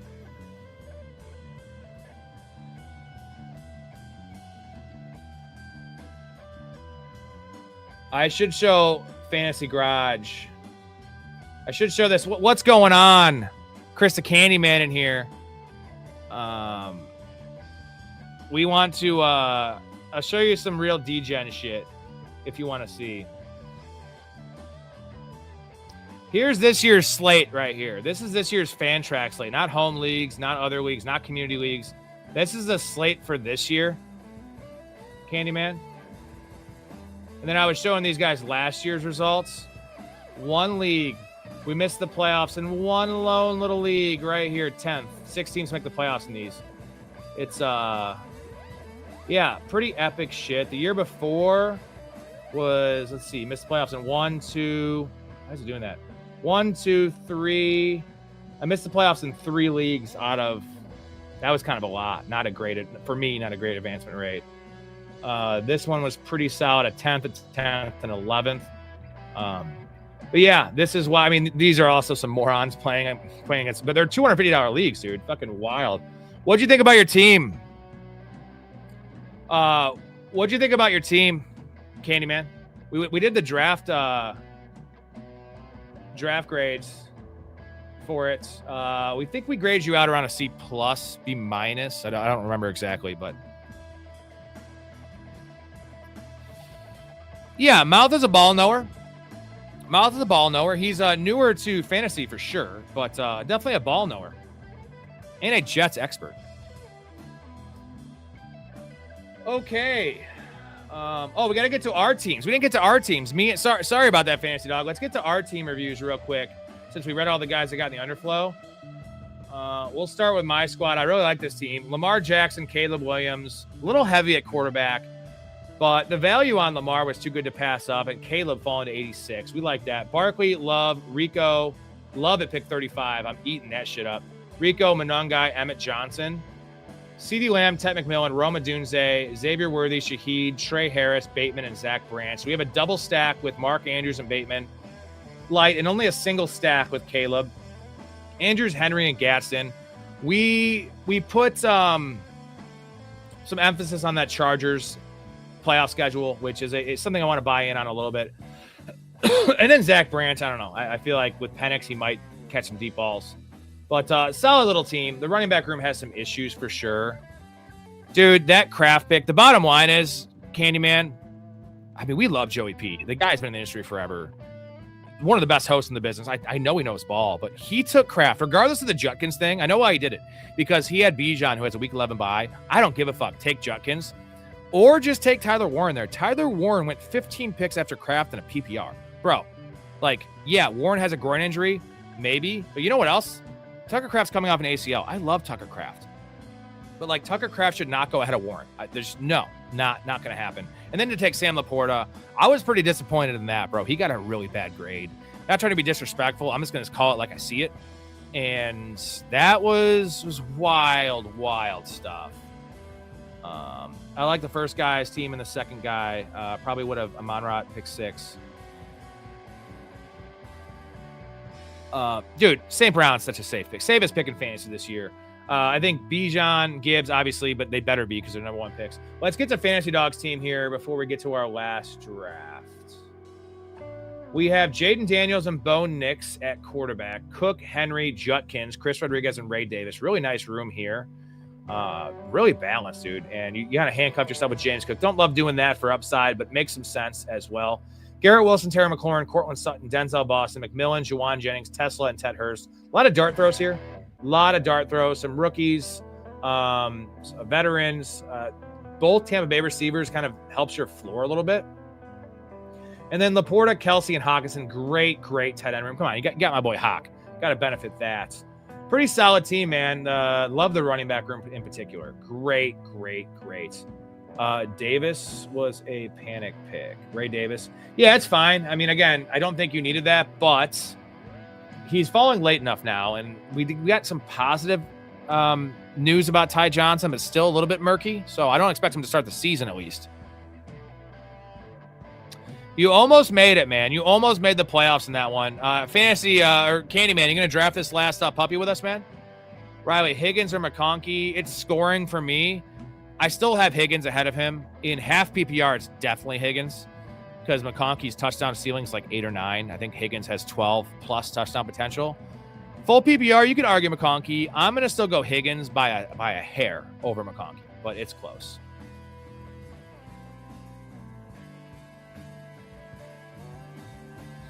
All right, we're going to do a countdown. We'll do 12:07. It happens to me all the time where I forget I have a guy. All good. Thanks for popping in. Guys, if you have not checked out, you saw Candyman on the show. Great. I'm going to call you a kid. He's a great kid. He's younger than me. Check out the Fantasy Football Garage if you could. I post the link in the Discord from time to time. I'll post it again tonight. Go check him out. He streams 3 days a week. Guy's super sharp. Definitely a better best ball player than me. We'll see how his fucking redraft does because, as you guys know, I'm the most experienced redraft player probably in the world because I'm an idiot that doesn't sleep or do anything else but just grind my teams for 4 months. But dude's a best ball maven, so that's the guy you want to pay attention to best ball. We just do this for fun. I do pretty well at best ball, but I'm not trying to say I'm some kind of expert in best ball. We're doing a puppy, Ryan. We're doing a puppy. Sorry, I didn't switch the screen. Later, Candy. And a great dude. By the way, great dude. We had a great conversation. Great. We could have gone for another 3 hours, I feel like. First time meeting him, too. So shout out Candyman and the Fantasy Football Garage. Please check out his channel for me. I rose ETN up the board a little bit. We'll do 12:10 a.m. Central. 12:10 a.m. Central. I rose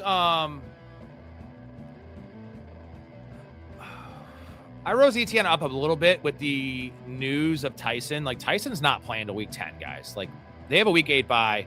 Probably not going to happen before that. And ETN's passing stuff just goes up. It just goes up, man. So I'm about ETN. I was off him early in the process because he was going in the early third round in best ball, and I looked at his Vegas props. They were 799 yards and 4.5 touchdowns. That's wild stuff. XD, are you talking about joining the community or joining the draft? So I got answers for both those things. I got one right here, my dude. I got one right here. It actually needs to be filled up here in a second. So, yeah, I like ETN. I mean, again, the Vegas props are concerning. I would tell you, if you like ETN, go bet his Vegas props. They've probably gone up, but they opened at 800 yards and 4.5 touchdowns. It's rushing. And then he's going to have a lot of stuff in the passing game, which I do like. I like ETN in the mid-4th round. Both work. We can give you do you have Underdog XD? If you don't, you can hop in the community. I can help set you up.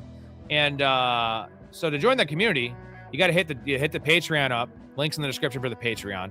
Professional Fanatics. Use the code PRO. You get half off. $2.50 gets you in there for the first month, and then it's $5 a month after that. We offer a lot of good shit. This goes for everyone. It's a great time to get in. Discord community, community fantasy leagues, guest appearances on the show. Come talk about Hell and Hunt with us. Come talk about mouse awesome teams with us. Free merchandise giveaways. I don't have this is a golf shirt. I'm not going to give you this. I will give you a free hat and a free shirt, and then also access to the bets. We also, there's a record. You know, this shit is all documented. We just crush every year. We also have a doctor on staff and a philosopher. So Dr. Ray is a doctor and a philosopher on the channel. So hell yeah, Dr. Ray.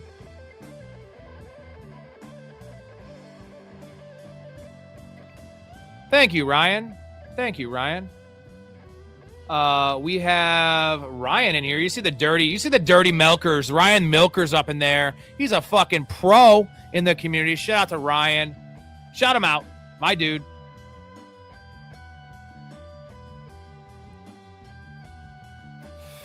Thank you, Jedi. Like I said, we don't take ourselves too seriously here, but we take football very serious. And that is the perfect marriage, right? That's what we want. We're doing 12-10 for this draft. Charbonnet is coming back, I would say week 7. They have a week 11 bye. Week 7, the latest will come back is week 12 because that is their bye is week 11. I think week 7. I think week 7's a conservative estimate for me. All right, we're less than a minute. I'm not clicking on it yet. I'm just getting this up. Be all set up here. This is a puppy. Join it up. Do it. Oh, 12-12. Okay, 12-12. We'll do 12-12. 12-12 on the puppy 4. That is fair. 12-12. 12-12 a.m. Central, by the way. And then whenever any of you guys join, I get the email notification. I get your email in the notification, and I send you an invite to the community. So you got to go to the Puppy 4, XD.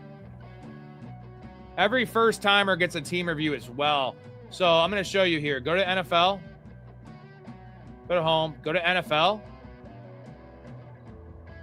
It is the Puppy 4 right here. So again, 12-12, we're all joining it. When you look at your phone, look at your computer, 12-12. There's no guarantees we all get in together, but it gives us the best chance. So go to home, right here on Underdog, NFL. We're going to go over to the Puppy 4. This is the tournament right here. Nice advanced rate, 2 out of 12, 1 out of 10, 1 out of 10. Only 188-seat final. If you get in the finals, we're rocking $750 just for getting in the finals. I like that. Let me play a clip real quick, and then I'm going to grab a brewski and pour it up.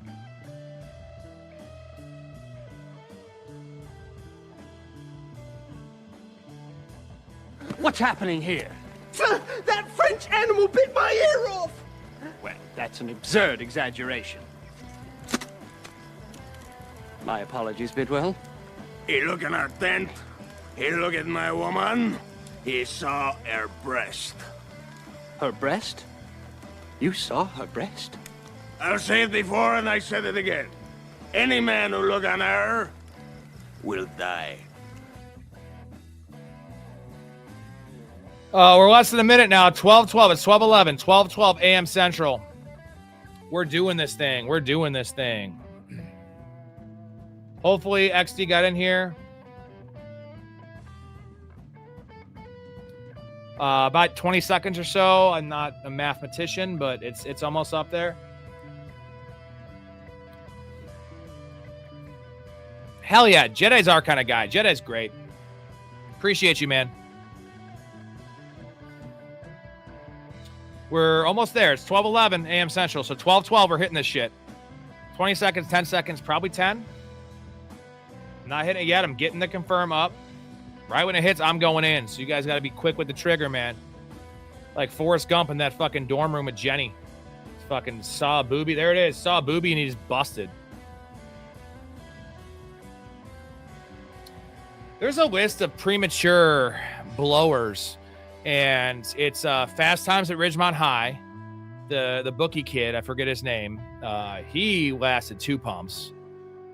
We have Forrest Gump for sure. I don't even know if that counts because there's no contact. Mouth, Jedi, Milkers, Montana. What's up, Montana? We have McCullough. Look at this run. 8 through 12 is all community members. And then I am all the way over here at pick 4. I'm loving life, boys. I'm away from you guys. Yes. 11's great. Some of my favorite teams, Jedi, are from 11. It's so nice to have the team to your right for onesies. You know, they're not going to do, I mean, it's not like in redraft, I love it even more, but I love pick 11 is like my favorite. I love Forrest Gump. That's the one thing you can call him out on. Honestly, there's nothing else you can call it Forrest Gump on. The greatest human, the greatest soul. Are you in this draft, Dynamites? Did you get in this?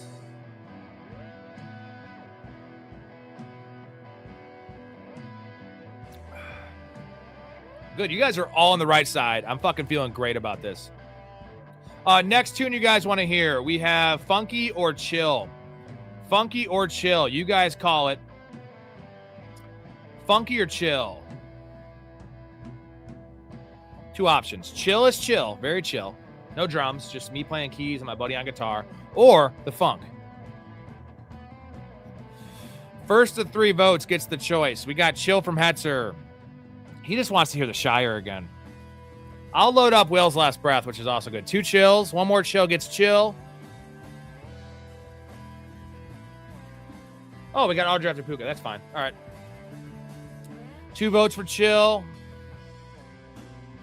Need 1 more vote. Funky as fuck from Jedi. That's 1 vote for Funky. And then we need one more chill or two more funkies to get this song changed. Penix is looking, I mean, he's not looking good. Tua's just looking bad. Let's rephrase that. Tua's just looking like dog shit.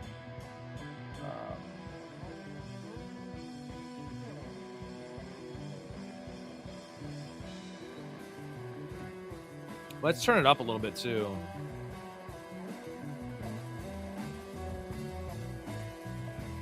Still waiting. One more vote. One more vote for chill or two more for funky to change the tune.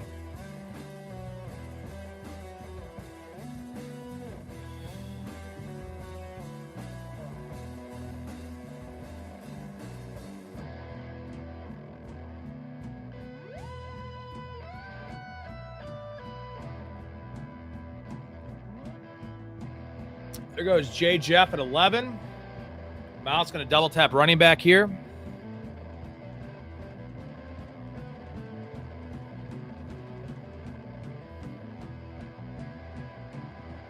A Segway police chase? Holy fuck, I got to check this shit out. Brown and Henry. Barkley Jefferson's a nice start for Jedi. Milkers with Hampton.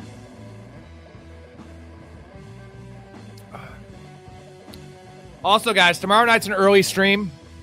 Streaming one of my home leagues, the leagues I commission. I commissioned 2 old school leagues. One of them, the one on Sunday, I've been commissioning since 2011. This one's a deep PPR. It's just like our community league. It's 2 flexes, 3 receivers, 2 running backs. You can start 5 receivers. You can start 4 running backs, whatever you choose. That's 8 p.m. Central with Nick O. Nick O is not in the league. He's not really helping with the team. He's just going to hang out, talk, and have a great time. So that'll be a good time. Tomorrow, 8 p.m. We'll probably do some best ball after that. There goes A-Chain. Is anyone else in this draft besides the guys I know of?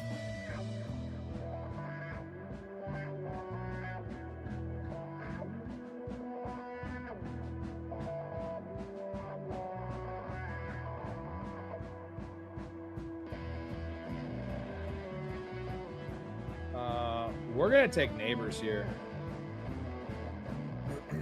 This tournament's going to be going on for a while. If we get news that Neighbors is playing week 1, he's going to start going in this spot right here.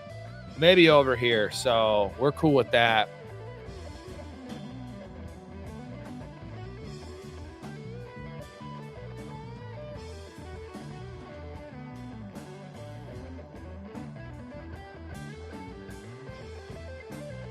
All right, we're going to go for some funk here, and then we'll go to chill at the end. We'll go chill at the end. We'll go chill at the end. This is chill funk, but we're going to go really chill at the end.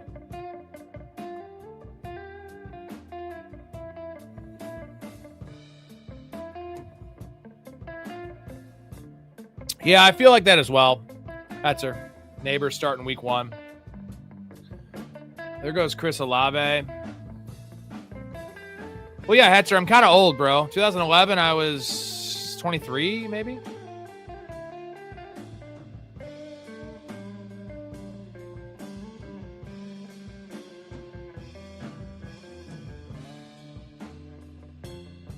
We're just going aggressive as shit on this team. This is a aggressive team here with Rice, Neighbors, and Puka.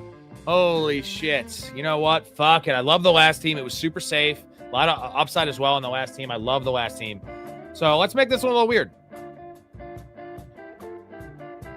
Need some running backs to fall to us, or we go just like some handcuffs and go with some upside here late at running back.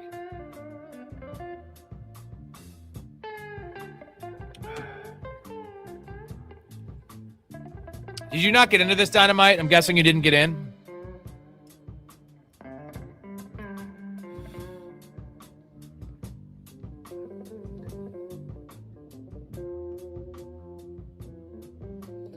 XD, did you get in? Not everyone's YouTube name is the same as their underdog name, so I can't really tell. I don't know you guys. I want to know you. There goes Javonte. A nice value to Jedi. Javonte falls to pick 35. That seems pretty fucking tasty. Very tasty, actually. These running backs are not helping me out here. Mouth going 3 straight. Not great for my team. McAuliffe also with the 3 receiver start. St. Brown, A.J. Brown, and Ladd McConkey, the donkey. And here goes the receivers. There goes the receivers. Mouth building another Jets build. Ew. I could take Josh Jacobs and do the all-risk team.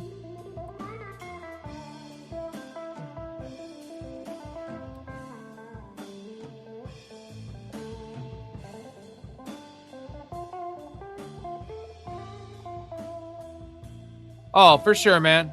For sure, Dynamite. Glad to have you tuning into the show, though, man. Appreciate it. There goes ETN. These next 2 teams have 2 running backs. They'll probably go receiver. Receiver, and the Trey McBride team can go any direction. They're probably going to go running back because they have Genty. So I have a chance to get a running back here, a follower at running back. And it'd probably be Swift. There goes Jacobs. Shit.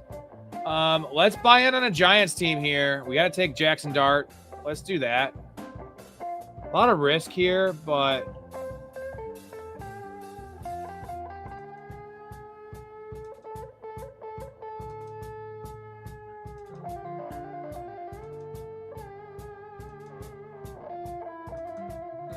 seven guys in the queue, 6 picks till I'm up. Looking good. I'm going to get another good running back here. Whoever it is, Jutkins is solid. We'll take Bucky with the news that Sean Tucker might get released. I mean, there's a lot of good options to go here. There goes J-Mo. Sweet. I do need to make sure I secure pick 100. Probably Jackson Dart at pick 100 is what's going to have to happen here. 104, that's fine. Justin Herbert, again, always keen on taking him. So we'll take Burden, though. I'll take any of these guys. There goes Parker Washington. Jesus, man. What is going on? Fucking Parker Washington love. I mean, this is definitely Burden if he's there. There goes Mike Evans.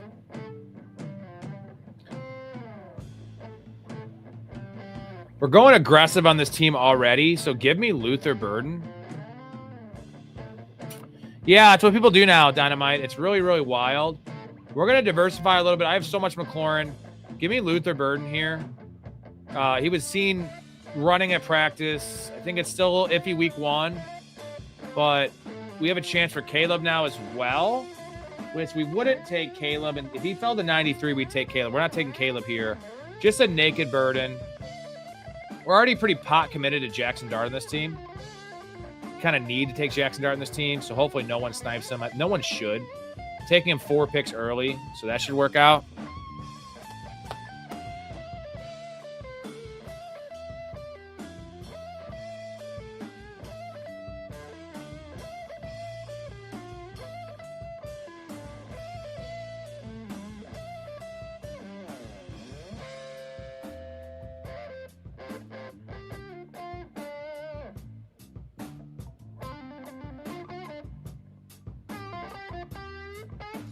Damn, there's so many comments I missed in the Discord.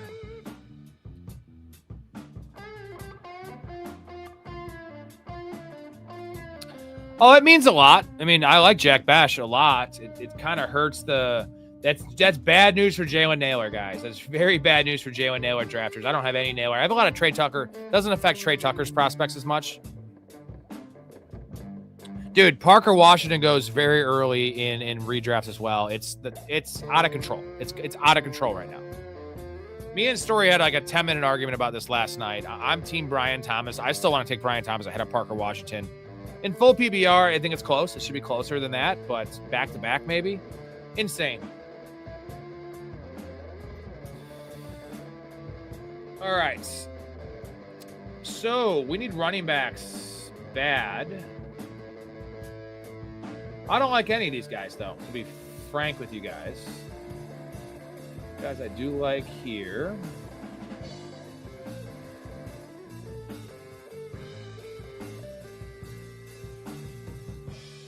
Johnston. Where is Herbert's ADP at? Way down there, 83. Hendy, Stevenson.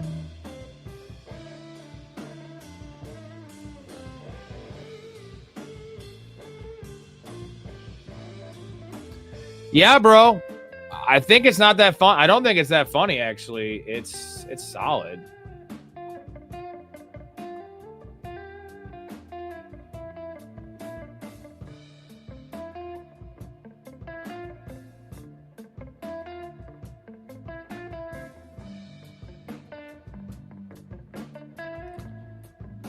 Jonathan's going to laugh at that pick. Another Hendy pick for me.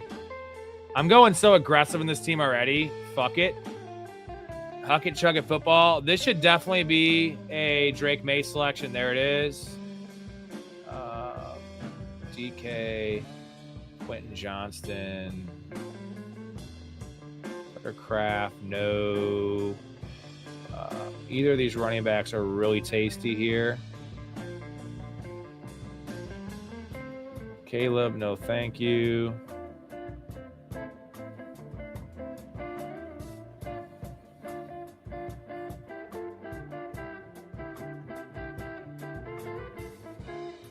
I love Jack Bash, dude. There goes Jaden Reed. That's an interesting fucking pick. Interesting fucking pick. There goes Pollard. So, do we go with Rico? I think we go with DK. Fuck it. Let's go DK, dude. Let's go DK. I'm fine with that DK pick. These receivers are fucking bonkers. This is a great receiving room. Running backs are questionable. I get that. I should have probably taken Rico, but I'm going to make up running back later with a lot of picks. And then Jackson Dart's right at consensus here with quarterbacks. So I should be able to get Jackson Dart in the squad.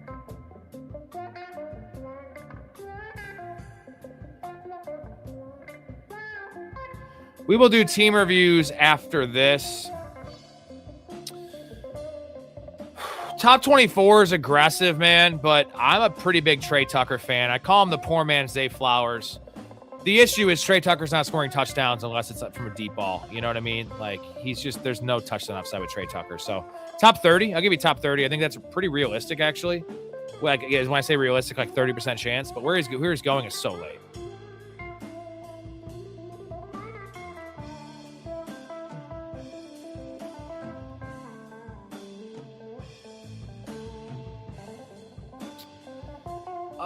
Yeah, next year I'll be into Jadarian Price maybe. If he shows me something in the field and he actually can be a starter.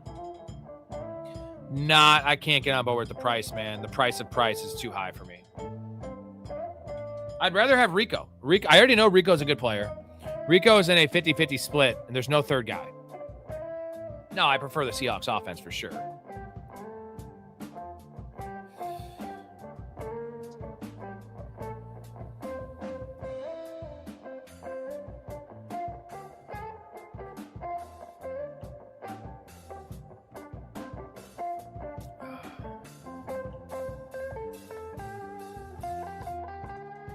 Blake Corum, nice haul there from Montana. Pretty late, pick 88. Dig that.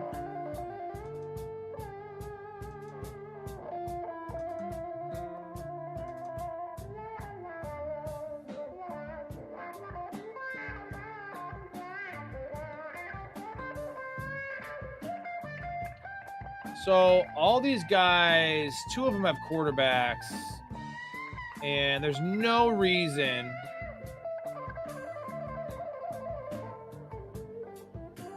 we're going to take Dobbins in this team. Dobbins makes a lot of sense in this team with Hendy. Don't love the pick, but score some touchdowns. This has to be Jackson Dart. I guess if it's not, we got to reevaluate and probably just smash some upside picks here. All right. There goes Mason. No one take Jackson Dart. Can they not take Jackson Dart? I wasn't going to force it there. I'm not going to force it. Fuck it. Playing to win money. Got to get some value here.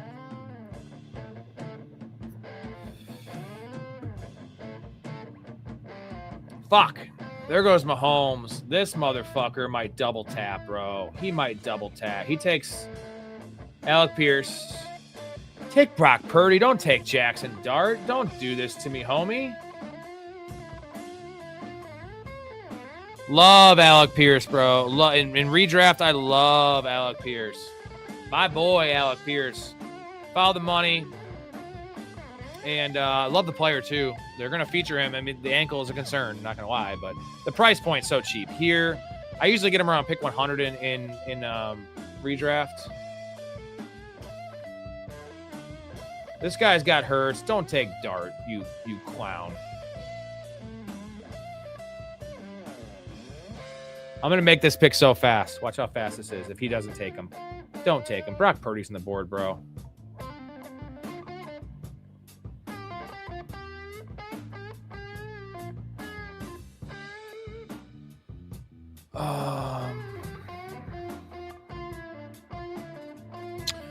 Oh, 100%. It'll be a 50-50 with Charbonnet. The problem is George Holani is trusted, okay? George Holani is fine. George Holani played Super Bowl snaps when they won the Super Bowl, so he's not going away. They're going to trust him way more than Jadarian Price, who has no experience pass blocking because he didn't throw the ball at Notre Dame. He didn't play a lot of snaps. Holani's a better pass catcher. Emmanuel Wilson is a good back. They brought him for a reason. So they're all going to play early in the season. All three-way committee. Gross. This running attack was garbage until week 13 in the postseason, which is more recent. I get that. And then the Charbonnet thing. So it looks like an appreciating asset that's not even, it's a rookie. Like, no, man. Like, give me Stevenson all day in a 55-45. He has the advantage in the Patriots offense. Give me Hendy, who I hate, you know that, but explosive. I know he's at least fast. Give me Rico Dowdle. Give me Jonathan Brooks, who should be. There's two guys there. Trevor Etienne, like no one else is there besides Chuba, who's hurt. Like all these guys over them. And also, I'm kind of avoiding that range of running backs. I want the top 25 guys cutting off at Hendy, particularly the top 24 guys cutting off at Judkins or Bucky or however, Tootin. If I don't get any of those guys, I'm waiting until the next grouping. That's just how I draft. Give me Blake Corum 3 rounds later. Like, what's the difference between Blake Corum and Jadarian Price? Well, the difference is we know Blake Corum's a good running back. We know he's a good running back. We know he's on an elite offense. And we know he's going to get 43% of the work. That's exactly what Price is probably going to get. Now, I know the upside that Price is going to smash if he gets 70% of the work. Like, dude, I'm sorry. I just don't think it's going to happen. Fantasy is a game of averages, a game of what's most likely to happen. And what's most likely to happen is a gross 3-way committee. And then that's not even counting Charbonnet. I don't even think he's that good of a player. I had Price as my running back 5 coming out of this class. I had Emmett Johnson ahead of him. Who else did I have ahead of him? Maybe he was running back 4. He was pretty low. I was very low on him. So just my personal opinion, it just seems like a slappy fucking pick. We don't make money on this channel by doing those kind of things. We make money betting on George Pickens last year and Chris Olave last year and Javonte Williams last year, who was going in the fucking 10th round. Like, that's where money's going to be, not on uncertain situations with that draft capital. Brock Purdy? Yeah. Okay. Same bye week. I don't care. We're taking value. We'll take a third quarterback with Jackson Dart. We'll take that value. Unfortunately, George Kittle's probably going to get snagged up here. If he doesn't, that's a smash pick. If not, we have Concepcion, Coker. There goes George Kittle. All good. No worries there.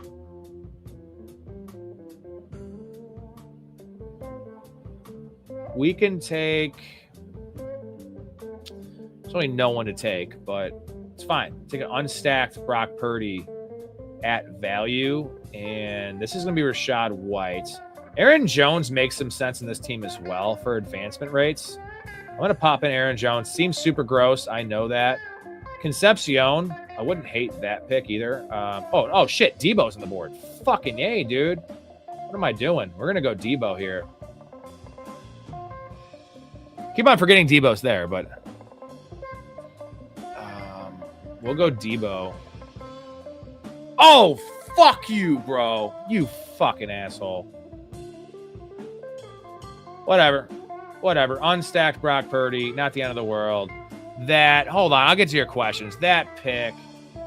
It was a good pick. Ugh, you son of a bitch. Fucking son of a bitch. You stupid fuck. Go buy some sandals. Buy some sandals. You want to fight? I'll fight you. Fight. I haven't fought in 10 years. I'll fight you. What you got? What you got? Let's see. Throw down, bitch. Throw down, bitch. Seahawks have a simple jack at running back and find the end zone. Price is starting at plus 120, minus 130. Helani has nothing in fantasy. No. I don't think I want to start any of these guys in fantasy is the point. They're all going to fucking cannibalize off each other. I think it's my take. Yeah, I mean, Price is the guy to own there. I'm not saying that. I'm saying, like, I don't like gross committees, man. I'm an opportunity guy. And if I was enamored with Price's skill set, he's a raw. I mean, dude, Caleb Johnson last year in that backfield with Kenny Gainwell. I know Kenny Gainwell and Jalen Warren are better than what we're talking about. He didn't even see the field because he was a rookie and he was raw. Everyone was drafting Caleb Johnson the same range last year as what we're talking about with Price. Because, oh my God, didn't you know Caleb Johnson was going to have 280 carries that were vacated from Najee? That was people's argument. And I liked Caleb Johnson. I think Caleb Johnson is 80% the prospect of Jadarian Price. And if we're going to go on any team, I know that the first round pick argument, yes, that's fact. They also tried to trade out of that pick, but there was no takers. They didn't have a lot of holes, so they took Price. They needed him. They needed a running back.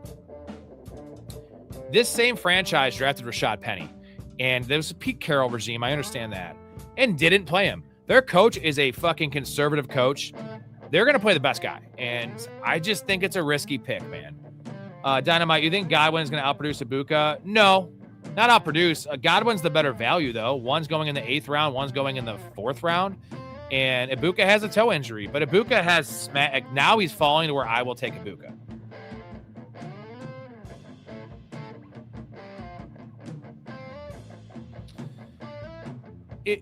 The situation seems good, McAuliffe, and maybe I'm a fucking hater of Price. There's just a lot of red flags to this profile and this draft pick. Javonte is going in the 3rd round. What's going on, Peasy? Javante's going in the 3rd round in redraft. Middle 3rd, sometimes early 3rd. I'm up now.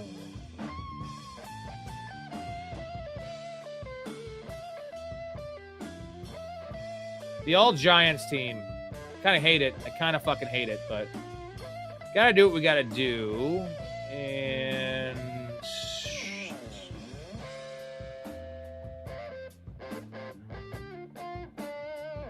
so running back room needs some help. Wide receiver room is bonkers. I'm good there.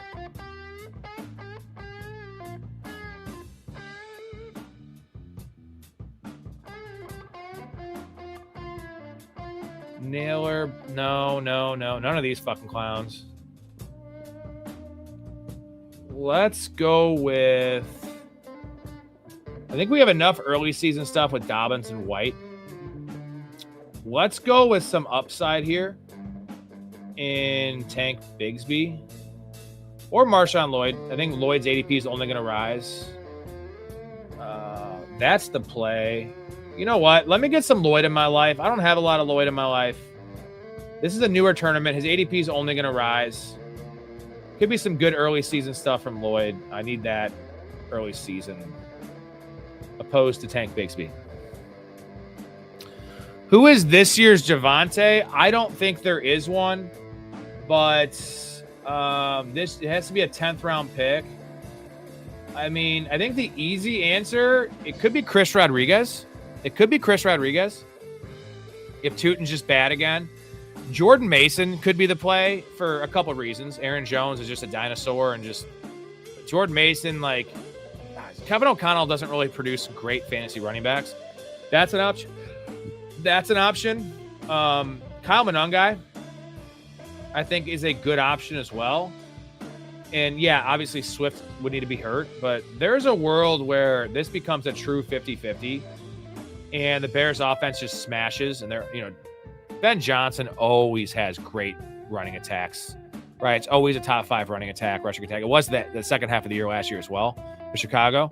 So there's no real 1-to-1 because Javonte just got such massive workloads. Price is projected 870 and 9. Whoa, where is this projected at, McCall? Because, like, I don't trust projections. Vegas does not have him anywhere near that projection. I'm pretty sure Vegas has him at 5.5 touchdowns, which is actually kind of high. But the projections are wonky, bro. I want to go off what Vegas says. Where do you see these projections? Also, not to shit on that point, Brian Thomas was projected for fucking 1,300 yards last year and 10 touchdowns. So, like, the projection thing is wonky. That would definitely beat his ADP. Where is that projected at? I'll look at his Vegas lines tonight. They're not bullish. They're not higher than Rico Dowdle's. They're not higher than some of these other running backs. Like Blake Corum's are probably similar. But Blake Corum goes 2 rounds later. Jordan Mason's are probably similar. Tony Pollard goes later. His are better. I guarantee that. At least the Vegas total, what Vegas is telling us. We got a tight end issue right here. So we got to fucking hammer this shit out. And gross. We also need a third quarterback for that week 8 bye. The answer is probably going to be Geno, or I think I have something better for this. We're going to try to hammer out this tight end situation. I can't get on board with this Ferguson ADP. This is just too high. Fuck. I'd rather have Hawkinson here. I need some stability here at tight end. And does Mouth have a fucking Jets build? I know he's going to go and take... I know he's taking Geno. I can't get Geno in this team. I refuse to take Geno early. So we'll take Hawk. Yeah, this guy's got 1 tight end. And then we will take another one. I will take Schultz. I will take Barner. Or I'll wait. Cooper.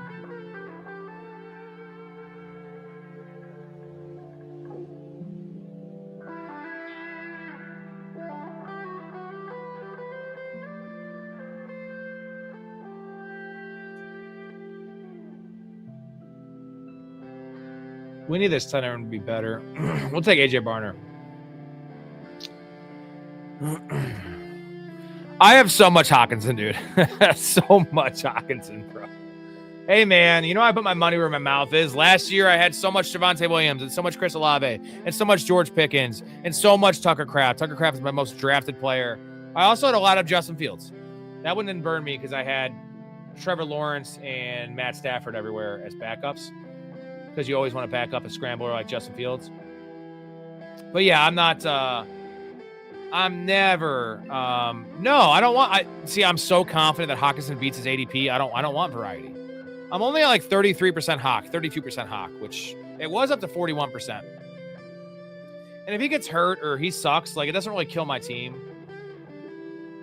I do take variety. In this case, I am so confident in Hawkinson being a top 15 tight end, and he's going tight end 25, that I won't do it. I won't do it. You know, if it wasn't for doing all these community drafts with you guys, I would be at 50% Hawkinson, because y'all are on him now too. But nope, can't wait. That's my boy this year. It's the gross situation. Like to be my boy at tight end. It's a best ball thing mostly. I did end the Thrones League though in a 14-man league with my only tight end being TJ Hawkinson. A bunch of guys took second tight ends. They will be dropping them. I'll scoop up a second one once they drop them come week 1.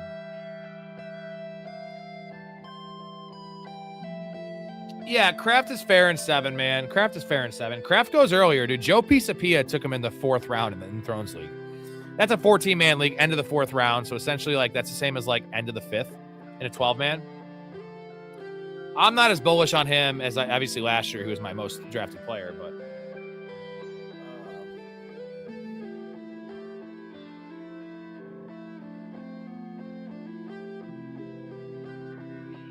It was a 14-man league, though, to, you know, give you some Easy Brissett here, I think. I need week 8 covered.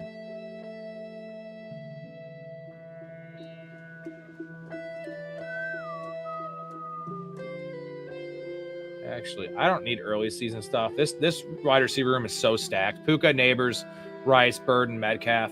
You know, actually, maybe Vele does work for this team. I got to take 2. He won't come back. One of these guys is sniping these guys. We need someone to cover week 8 for us here. Running back room is a little thin. I'm fine with these 5, though. I think that Rachaad White is a fine 4. And eventually these guys will produce.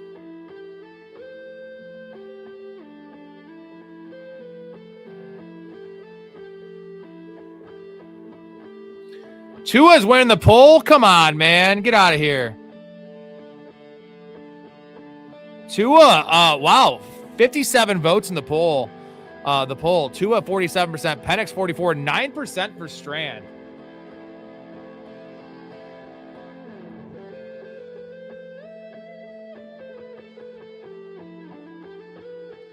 I can't take Chris Bell, dude. Not with Neighbors and Rice and Burden. I can't take Chris Bell. Vele is the perfect pick here. Perfect pick here for my team. Gross. He must have fell asleep, Hetzer. You know, maybe he's diagnosing a patient. That's the other option. He had a meniscus issue, which totally tanked Derrick Rose's career.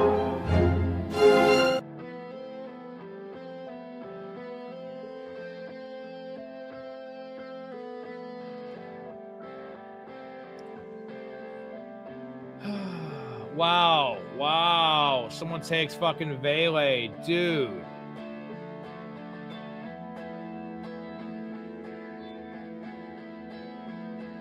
Give me a boring guy in Calvin Ridley. Early season Calvin Ridley. I'm on board with this one. And then we need one more guy here. Coleman.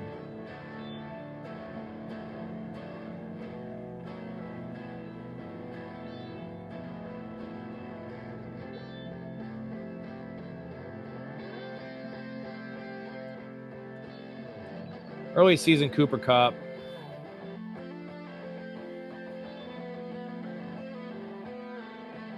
Early season Mooney. Whatever.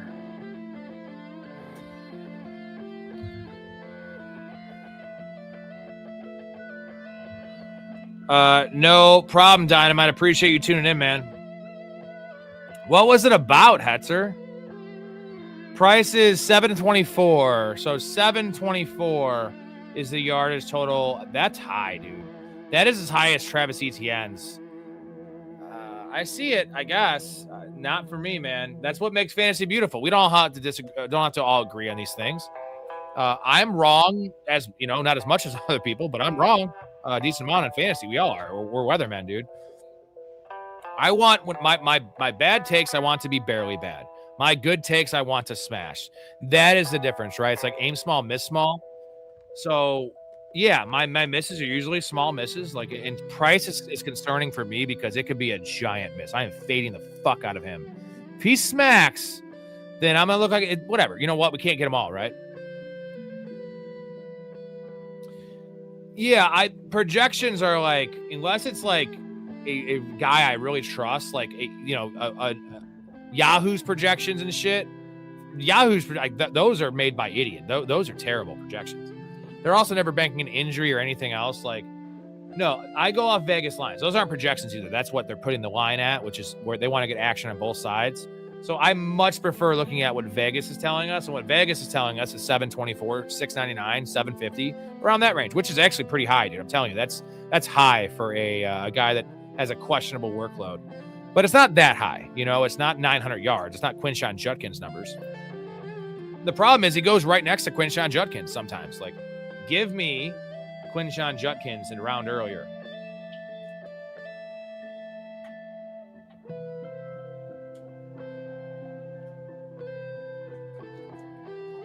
Don't love this team. It's okay. Price went really early last night in the Thrones League. I mean, that's a slappy pick. People want to win. That's a winning pick. Could be a losing pick, though, as well. I know Judkins is just going to be what it is. It's going to be a fucking top 18 running back, top 16 running back with millions of touches. Wow, Xavier Hutchinson off the board. Don't see that very often. Hey, stop eating that, Millie.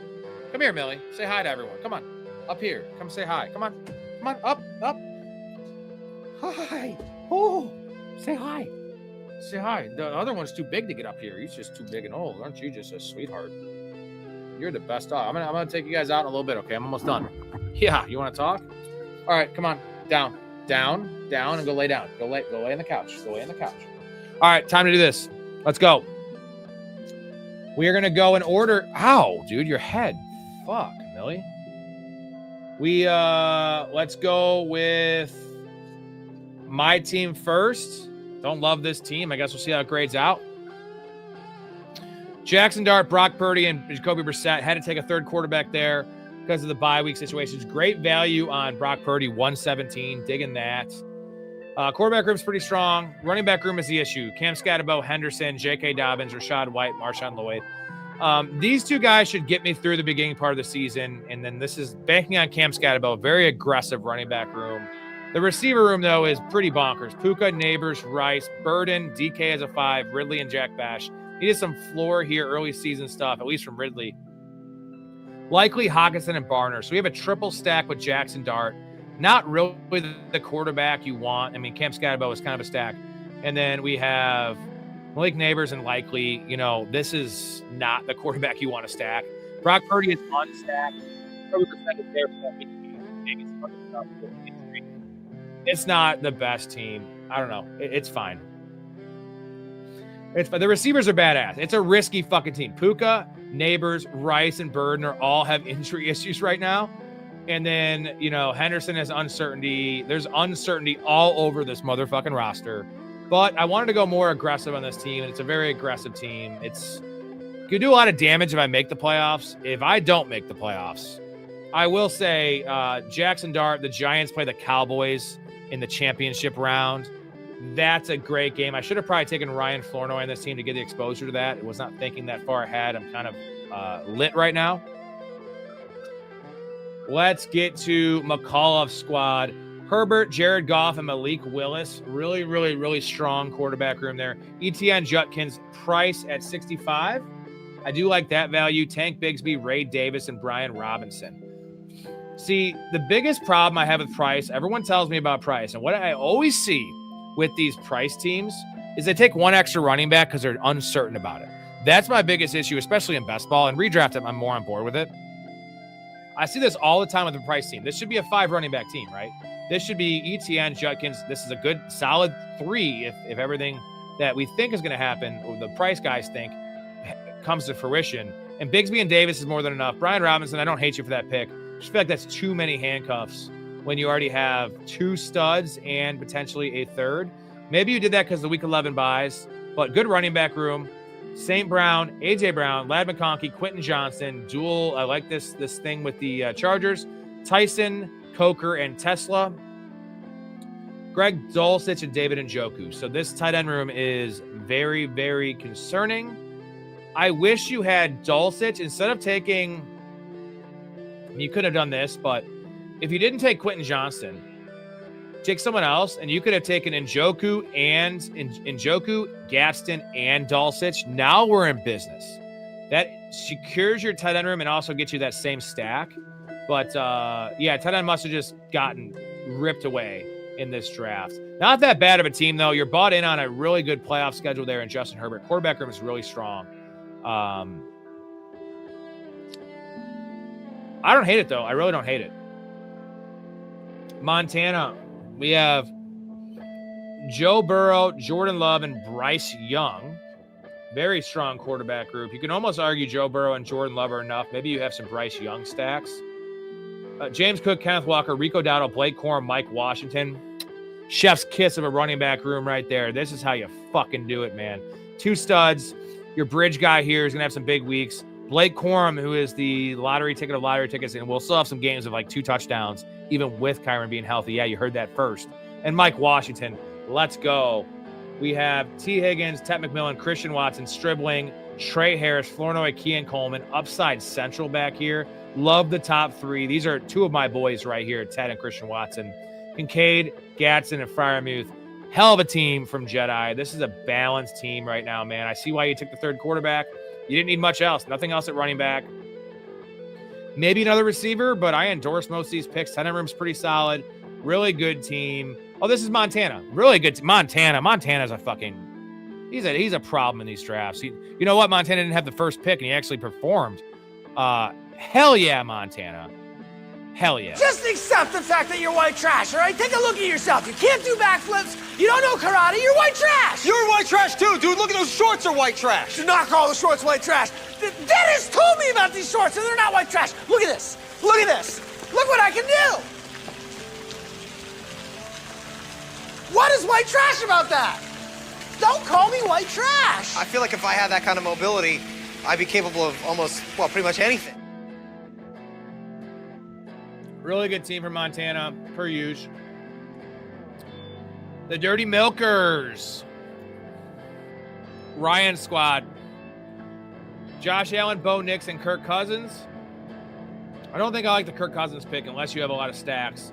Josh Allen and Bo Nix might already be too much as is because you have Josh Allen. Hampton, Brooks, Harvey, Algier, and Vidal. All right. I think the Harvey and Algier picks kind of make Jonathan Brooks as your 2. Okay, Brooks at 63, I'm just not on board with personally. Vidal makes some sense with Hampton. You got your security there. CD, Waddle, Rome, Dubs, Tucker, Tank, Dallin, Fields, Laporta, Strange, and Okonkwo. Okonkwo's falling. Really good tight end room. The wide receiver room actually shaped out okay. I think you're missing one, though.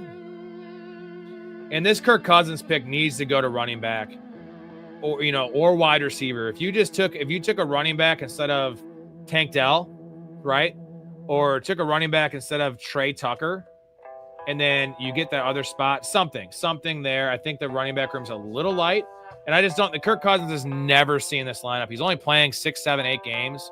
And maybe he helps cover Josh Allen's bye. I don't know the matchup for Denver off the top of my head.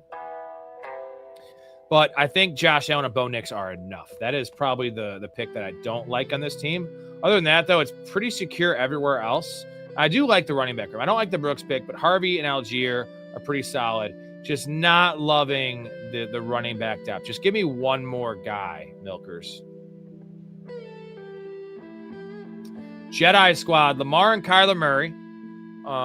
Really, really upside quarterback room. Barkley, Javonte, Kyle Monongai, Aaron Jones, Dylan Sampson. Like this situation you have, Aaron Jones kind of covers the potential of Kyle Monongai missing a game or two because Aaron Jones is probably only playing a game or two. But Dylan Sampson's my boy. We always want to talk to Sampson. And we want to play the clip. I want to talk to Samson. Fly me to the moon like that bitch Alice Cram. I don't think my team was much better, Ryan. I had a pretty rough go of it. I'm really invested in the Giants, which is just gross. Pretty gross. But yeah, running back room solid here for Jedi. Jefferson, Ibuka, Josh Downs, Jordan Addison, Denzel Boston, Keyshawn Boutte, Adonai Mitchell, and Rashad Bateman. So your 4 is Addison. You got the stacks, double stack with Kyler. You have Mark Andrews stacked up. That's in Bateman. Okay, similar to my last team. Really good tight end room here. Almost too good. I think Kate Otten might be a luxury pick. But where else would you have gone? So I see why you did it, man. Pretty solid fucking squad from Jedi. Wide receivers are a little thin after Ibuka. That's probably the issue. So this needs to be another receiver. I really think that the tight end room is solidified enough with Warren and Andrew. Oh, they had the same bye. So you did that to not have the same bye. That makes sense. Boutte's a key to this team, honestly. He needs to kind of be a mainstay in that Houston offense for this to work. But pretty solid team. Ibuka needs to be healthy as well, but don't mind this team. Last but not least, mouth of the South, Trevor Lawrence, Geno Smith, and Shedeur Sanders. Chase Brown, Derrick Henry, Breece Hall, Kenny Gainwell, and Zach Charbonnet. Garrett Wilson, Brian Thomas, Marv, Godwin, Shakir, Shaheed, Keenan Allen, Jerry Jeudy, Harold Fannin, and Kenyon Sadiq. I mean, a little light here at tight end, but this is the best squad. I think Montana and Montana's team and this team is probably the best we've had. No, it's not an issue with Cousins, Ryan. It's just the fact that when you have Josh Allen, you should just pretty much never have a 3 because he just never misses games. And Bo Nix is very serviceable as a 2. If it was Josh Allen and like Geno Smith, Josh Allen and Brissett, then probably take Kirk Cousins. But no, he's fine. He's fine. It's just there's no rushing upside. And we love it for Brock Bowers. I'll say that. We love it for Brock Bowers. This is a good team for Mouth. This is right up there with Montana's team. I mean, the running back room is bliss. Chase Brown, Henry, Breece Hall, Kenny Gainwell. So nice for the early part. And you have Zach Charbonnet coming at the end of the season. Wilson, Thomas, Harrison, Godwin's nice. So nice floor here. Then you go back to the upside with Shaheed. Floor and then floor. So the upside shots with Wilson, Brian Thomas, Marvin Harrison. Floor, upside, floor. Balance at receiver room. Tight end room is the only issue. We need Sadiq to be on the field. If Sadiq gives you nothing this year, this is going to be an issue because if Fannin gets hurt, the team's over. And that's fine. That's how we want to play best ball. You're giving yourself the best chance. This is an aggressive team with some nice stability. This is a hell of a team, man. Montana and Mouth tie for this one. I had to go back and look at Montana's team real quick to see who team I prefer.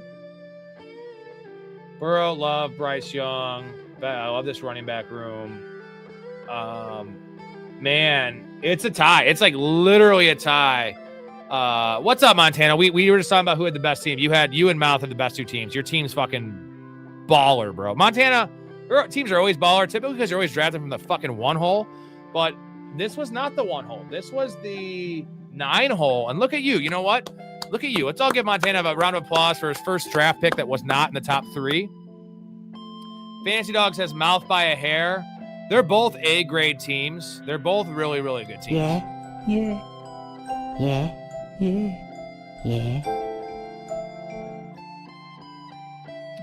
All right, boys. 4 hours and 12 minutes. Not a bad night. We drafted a banger. Let's go back real quick. And if you missed it, we'll show you the squad we drafted. Let's see if I can find it here. It is... What day is today? Wednesday, right? We'll show you the squad we drafted. We had a great start in this draft. Kind of got away from us a bit, but I still did like the team.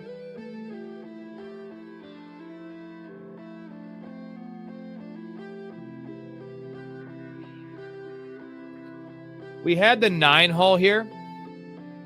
This is a 12-team, $250 full PPR, 3 receivers and a flex. Our flex is our issue. CeeDee Lamb, A-Chain, Ted McMillan, Kyron at the 4-4. Love that. Watson. So our top 3 receivers are balling. Top 2 running backs are solid as shit. Joe Burrow. Tony Pollard's in the flex currently. Don't love that. Harold Fannin. So our onesies are solid. Pearson Worthy. Probably going to be Pearson the flex. I took a shot on Worthy for some upside. Algier Sampson. Goddard as a backup tight end. Bo Nix. Again, there's no trades in this league, and the wire is thin as shit.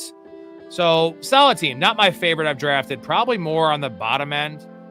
But I think we had it as like the 3rd best team in this draft. There was a lot of bad teams, but I like this team better, Mouth. This team was better. More balanced. You didn't stack every single, like the last team had the three quarterbacks stacked up. I like this one better, more consolidated. Other one was good too. All right, I might be on the clock as well. Sorry if I'm missing some picks for the streams. A lot drafting these big money leagues, then best ball, the chat, doing what I can, man. So again, appreciate everybody. Thank you for the supers. Again, tomorrow night, 8 p.m. Central, early stream. I'm streaming one of my old home leagues that I'm the commissioner of. It's a deep league. It's a just like our 12-man PPR community league, just like our dynasty league. It is 3 receivers and 2 flexes. So you can start up to 5 receivers in this league or 4 running backs.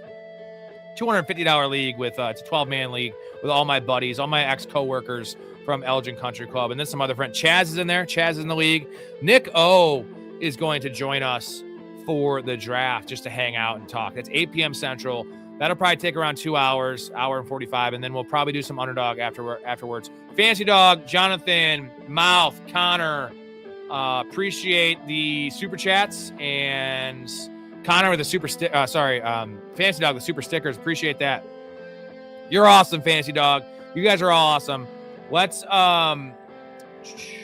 real quick, September 1st, guys, one last time. September 1st, Iron Eagle coming on Downtown Sports, as well as yours truly with John and John, Mouth and Beast. 4-way show there September 1st. NFL Fantasy Preview, NFL Preview over there in Downtown Sports. They're on 23 platforms. So the one you want to check out is YouTube. So after the stream is over, just click off this video.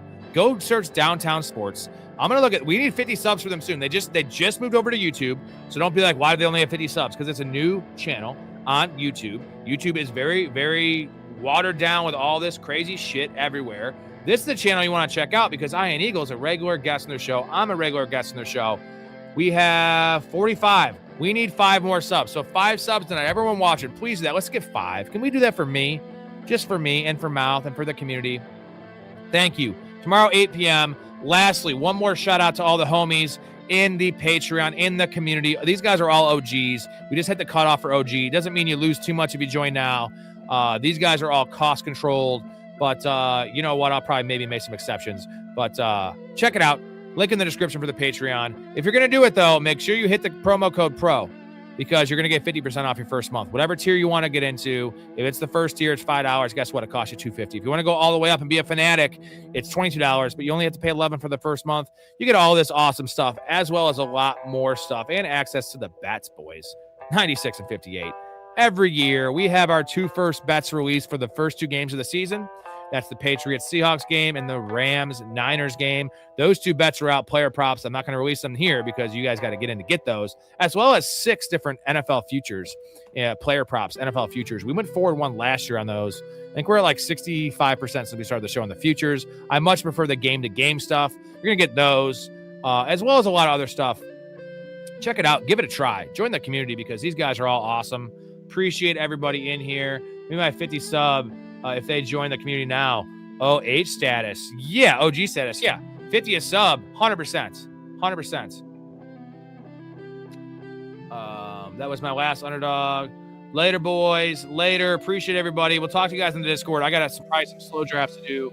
And check that out. At 8 p.m. tomorrow, Central. 8 p.m. Central tomorrow is the home league draft, Elgin drafts. Great show. Almost 4 hours and 20. It's going to end at 4:20. That's super nice for all you smokers out there. One day closer. You got that right, Hetzer. We're less than 2 weeks now. Hooray for us and hooray for football and just hooray for life. And all you fucking fine people for hanging out with me and being truly kind people. Much love, much respect. I'll see you guys tomorrow. Love your life. Stay positive and respect each other.